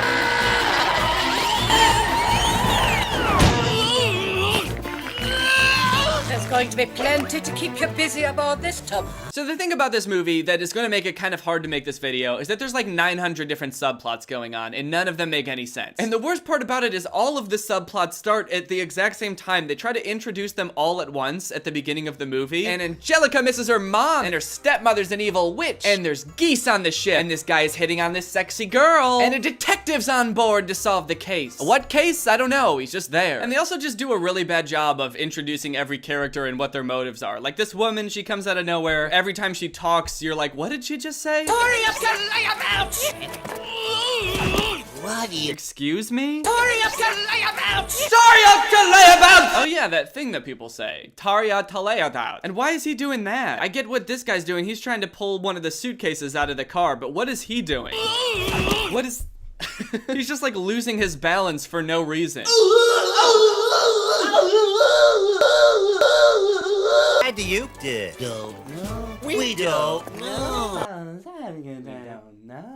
Jeffrey, what are you... Oh, Angelica, you really are hopeless. Here you are. Let's hope it's a smooth crossing. Hold up, does this dude know the Titanic is gonna sink? Let's hope it's a smooth crossing. Why did he deliver that line so ominously? Hope it's a smooth ride. I just genuinely hope that it's a smooth ride. And I don't know anything that would lead me to believe that it won't be. There's so many people to introduce, so many people get on this boat. There's a family of mice, there's this bird who's like a mail bird, or I don't know what he's got, like a satchel like he's gonna deliver mail. There's a touring band of Mexican mice. Yeah, what's with the costumes, guys? We've been on tour, senor, and cannot wait to get home, muchachos. Yeah, this part did not age well. I mean, none of it did, but this part especially is kind of like, huh? They're Mexican mice. They got big sombreros. They're in a mariachi band or something, and they all want chili. Chili. They all want to get home so they can eat chili. Mommy, what am I going to do? Call her, Mommy. Call her at once. This is Angelica's fault. Look at this hole in my favorite dress. I wanted to wear it. Oh, it's got bigger and bigger. Come in. You rang, Mum? Please go fetch my ward. Angelica Pickering, down in 3rd class. I don't know who that guy is, or why he's so short, and why his suit looks like it was made for a normal-sized person, like he's a child who's trying to pretend to be an adult. And they never explain who he is, and he never shows up in the movie again. His only role in the movie is to walk in like, yes, Mom. and then he leaves and we never see him again. So even though Angelica is traveling with the evil rich stepmother and her 2 stepchildren, since she's kind of like their servant, she's in 3rd class. And they really put her to work. You didn't pack our clothes properly, you clumsy girl. Blaming her for stuff that she didn't even do. Pick up those bits of broken china at once. Which transitions us to the part of the movie that's about the animals. We go to the storage part of the ship where the animals, I guess, live. And this part of the movie is probably the weirdest scene of any movie that I've ever seen. And I'm not just saying that to be dramatic. It's so weird that you probably won't even believe me when I tell you what happens. So I'm gonna try to play as much of the scene in its entirety as I can. How about if she comes to our party, Mama? We are having one, aren't we? We'll talk to Fritz about her. Just the snack I'm looking for.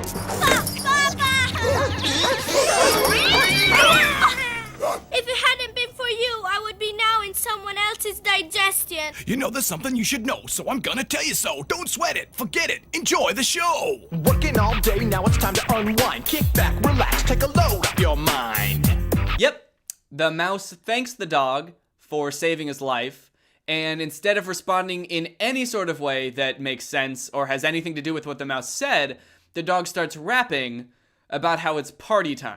I'll be busting the moves and I'll be busting the rhymes. We'll be busting up laughing cause it's party time. All aboard the Titanic! It's party time! There's so many things that don't make sense! What is going on? Party time, it's party time. Everybody's feeling fine cause it's party time. He's rapping! Rap won't be invented for several decades. The dog is suddenly wearing this, like, tank top and athletic shorts. He wasn't wearing that before. The second he starts rapping, he's just all of a sudden in this hip-hop outfit. The animation is creepy. It doesn't match up with what he's saying. Sometimes it's downright horrendous. He keeps showing his creepy hands clapping, like his creepy fingery hands. It's a dog. He shouldn't have fingers. He's got little furry fingers. It's not cute. It's creepy. It's not even just like a little jingle that he does and walks off either. It's an entire song. It lasts for like at least 2 minutes. It has a chorus. It has verses. They're all about party time. He's using an antique radio as a boombox. Obviously, because boomboxes haven't been invented yet. So he's got this old antique radio. This scene is the weirdest part of the movie, and it's one of, if not the weirdest scenes I've ever seen. But by no means is this scene alone in how weird it is. This movie is full of scenes like this. During pretty much every scene of this movie, at the end of it, when it cuts to the next scene, I'm left wondering, like, what just happened? What is going on? Who knows what's around the corner? I dream of my first building going up in America. Progress, Sir William. Progress. One must always be ready to progress. Your humble secretary, even I, could someday become perhaps even your boss. Yeah, if you don't need me, I think I'll take a stroll around the deck. What was that? What was that exit? He said like a million things and then just left, and no one was even talking to him. I feel like they took like 8 different lines of dialogue and smashed it into one, edited them all together. Hey, humble secretary, who knows? One day maybe perhaps even I could be your boss. I don't know, wonderful weather we're having. I'm going to take a stroll outside. I'm already gone. I believe this movie was originally in Italian and then they translated it to English for an American release. And I feel like some scenes they got lazy and didn't want to go through the trouble of translating them. So instead they just had the voice actors just grunt and make weird noises instead of talking. Like this scene where the thieves are doing a little robbery. They're walking around in someone's room in the dark and they're trying to steal some jewelry. Blackcomb.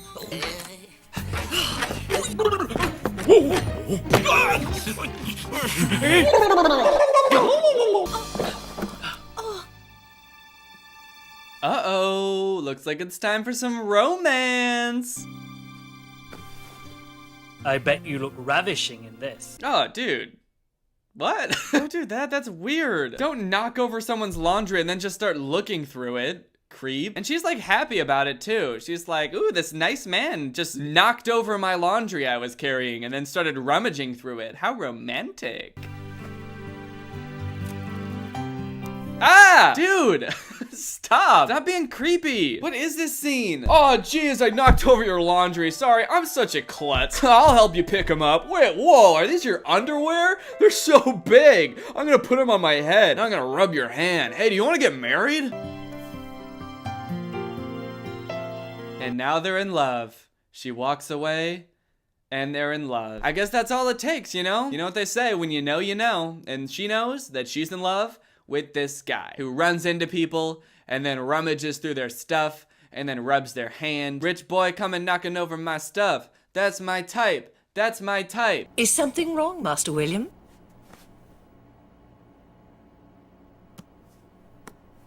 I met a sweet, charming girl. I don't know who she is or even what part of the ship she's in. She's vanished into thin air. We're on a ship in the middle of the ocean. She can hardly get off. You'll bump into her again? That's kind of a creepy thing to say, too, isn't it? Her eyes were like, oh, Nanny. Oh, Nanny, her eyes. Oh, Nanny. Oh, your eyes, Nanny! This dude is so weird. Why did they make the love interest so weird? Look, now he's getting all hot and bothered and he grabs onto his nanny and shakes her around to tell her how beautiful this girl is. She's beautiful, Nanny, don't you get it? She's beautiful! She's the most beautiful girl I ever seen! And she does laundry, Nanny. That's the only thing I know about her, Nanny. So he goes off to find Angelica instead of continuing to creep out his nanny. Excuse me, madam. You were talking to a young lady. How can I find her? I know she often comes out here for walks. Oh, I must go in now. It is chilly. I just want to see her again. I have something to say to her. Why does no one in this movie exit scenes properly? What was that? He's still in the middle of a conversation with her and she's like, I've got to go, bye-bye. And he keeps talking and she just turns around and walks out the door. It's like the animators got halfway into every scene and the director walked in and was like, end the scene! End it now! And the animators were like, okay, but they're just in the middle of talking. They just started a conversation. End it! The scene is over! Okay, all right, okay, fine. I guess she'll just walk away in the middle of a conversation. Is that what you want? End the scene! End it! I would have thought you'd be upstairs listening to that wonderful singer. I was too busy looking for someone. Now that I've found her, I'm not going to let her get away from me again. Okay, it's not just me, right? Everything that comes out of this dude's mouth is really weird. Now that I've found you, I'm not going to let you get away. Now come here! Oh, look, they're so in love. They love each other so much. I'm William. Will for short. I don't even know your name. It's Angelica. Will I see you at the reception tonight?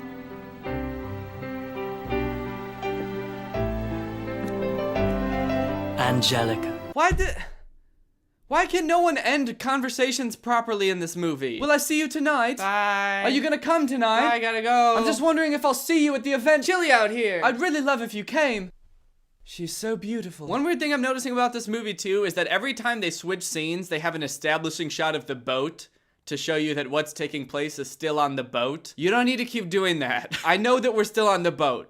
The whole movie takes place on the boat. The movie is about the boat. Aw, now Will is at the reception all by himself, sulking. He's all lonely, reminiscing about all the times he and Angelica have shared. They play a little montage of all the times they've had together, which is 2 times, if you remember. So it's a very short montage. But then she gets a dress from this nice old woman. She goes to the ball and she finds him and they dance and they have a great time and they fall in love. They confess their love for each other. Nothing you could tell me could prevent me from loving you. Nothing could prevent me from loving you. We'll find your parents too. And he promises to help her find her parents. Remember that? Remember that plot from the beginning of the movie?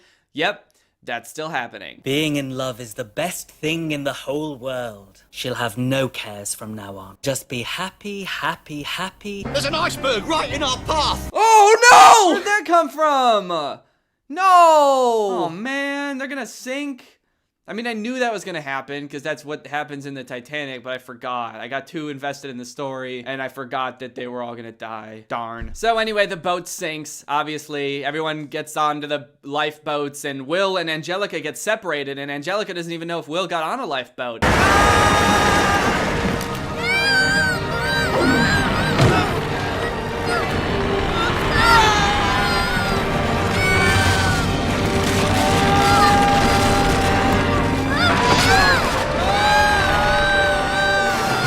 Next like 10 minutes of the movie are just people screaming and drowning and falling into the water and Angelica trying to find Will. But then eventually, she sees him. There's a body out there. Please try to get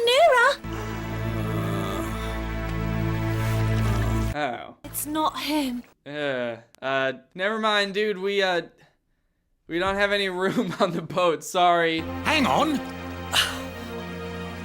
It's William! Oh, there's Will. Finally they found him. Wait, what happened to the kid that was with him? He was holding a kid before. He's just gone. So Will's on the boat, they kiss, they're so happy, and that's like the end of the movie. Oh, except for this part that the mouse narrates at the end about how everyone's doing now. Wait a minute, where are you going? The movie isn't over yet. Don't you want to know what happened to everybody? Turns out everyone lived happily ever after. We're sitting really pretty. To thank us for saving him, our friend the ship's cook put us up at his new place of work. The mice that were on board the ship now works with the chef on the ship. They have a restaurant together. The rapping dog works with the detective now. And Angelica and Will get married and they live happily ever after. Okay. So my thing is, you can't make a Titanic movie where the ending is like everyone lived happily ever after. Cause they didn't. They totally brush over the fact that 1,500 people died. That's how many people died on the Titanic. That's most of the people. There were only like a little over 2,000 people on the Titanic. But this movie just totally forgets all about that and is like, but the mice opened up a restaurant with the chef. What is this movie supposed to teach kids? That the Titanic wasn't that bad? Anyways, sorry this movie was so bad. Alright guys, well I hope you enjoyed this video. If you're new here, make sure you subscribe and turn on my notifications to join Greg. I'll see you guys next time with a really interesting video where Santa leaves me a big present under the tree. But when I unwrap it, it's a warm gallon of milk. And I'm lactose intolerant. And he makes me drink the whole thing. Bye!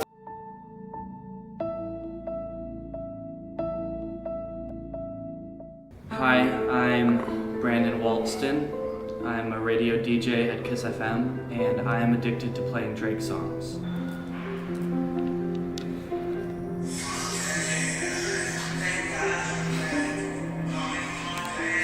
I can see you.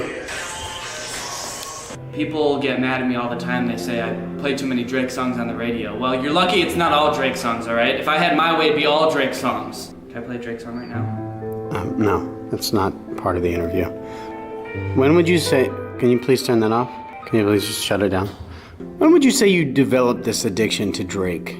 Man, right after he released Hotline Bling. Ever since then, I've been playing Drake, 24/7. 365. So Can you not just hit pause? What would you say makes you love Drake the most?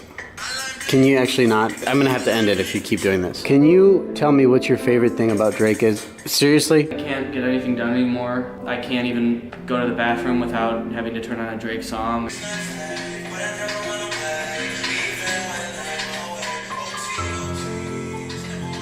If I'm on a date with a girl, I have to, step outside to play a Drake song for a couple minutes. Okay, so how's your wife? She's good. Yeah, she's good. Yeah, she just started. Cool. So she's good. It's impossible to get anything done because it's all I ever think about.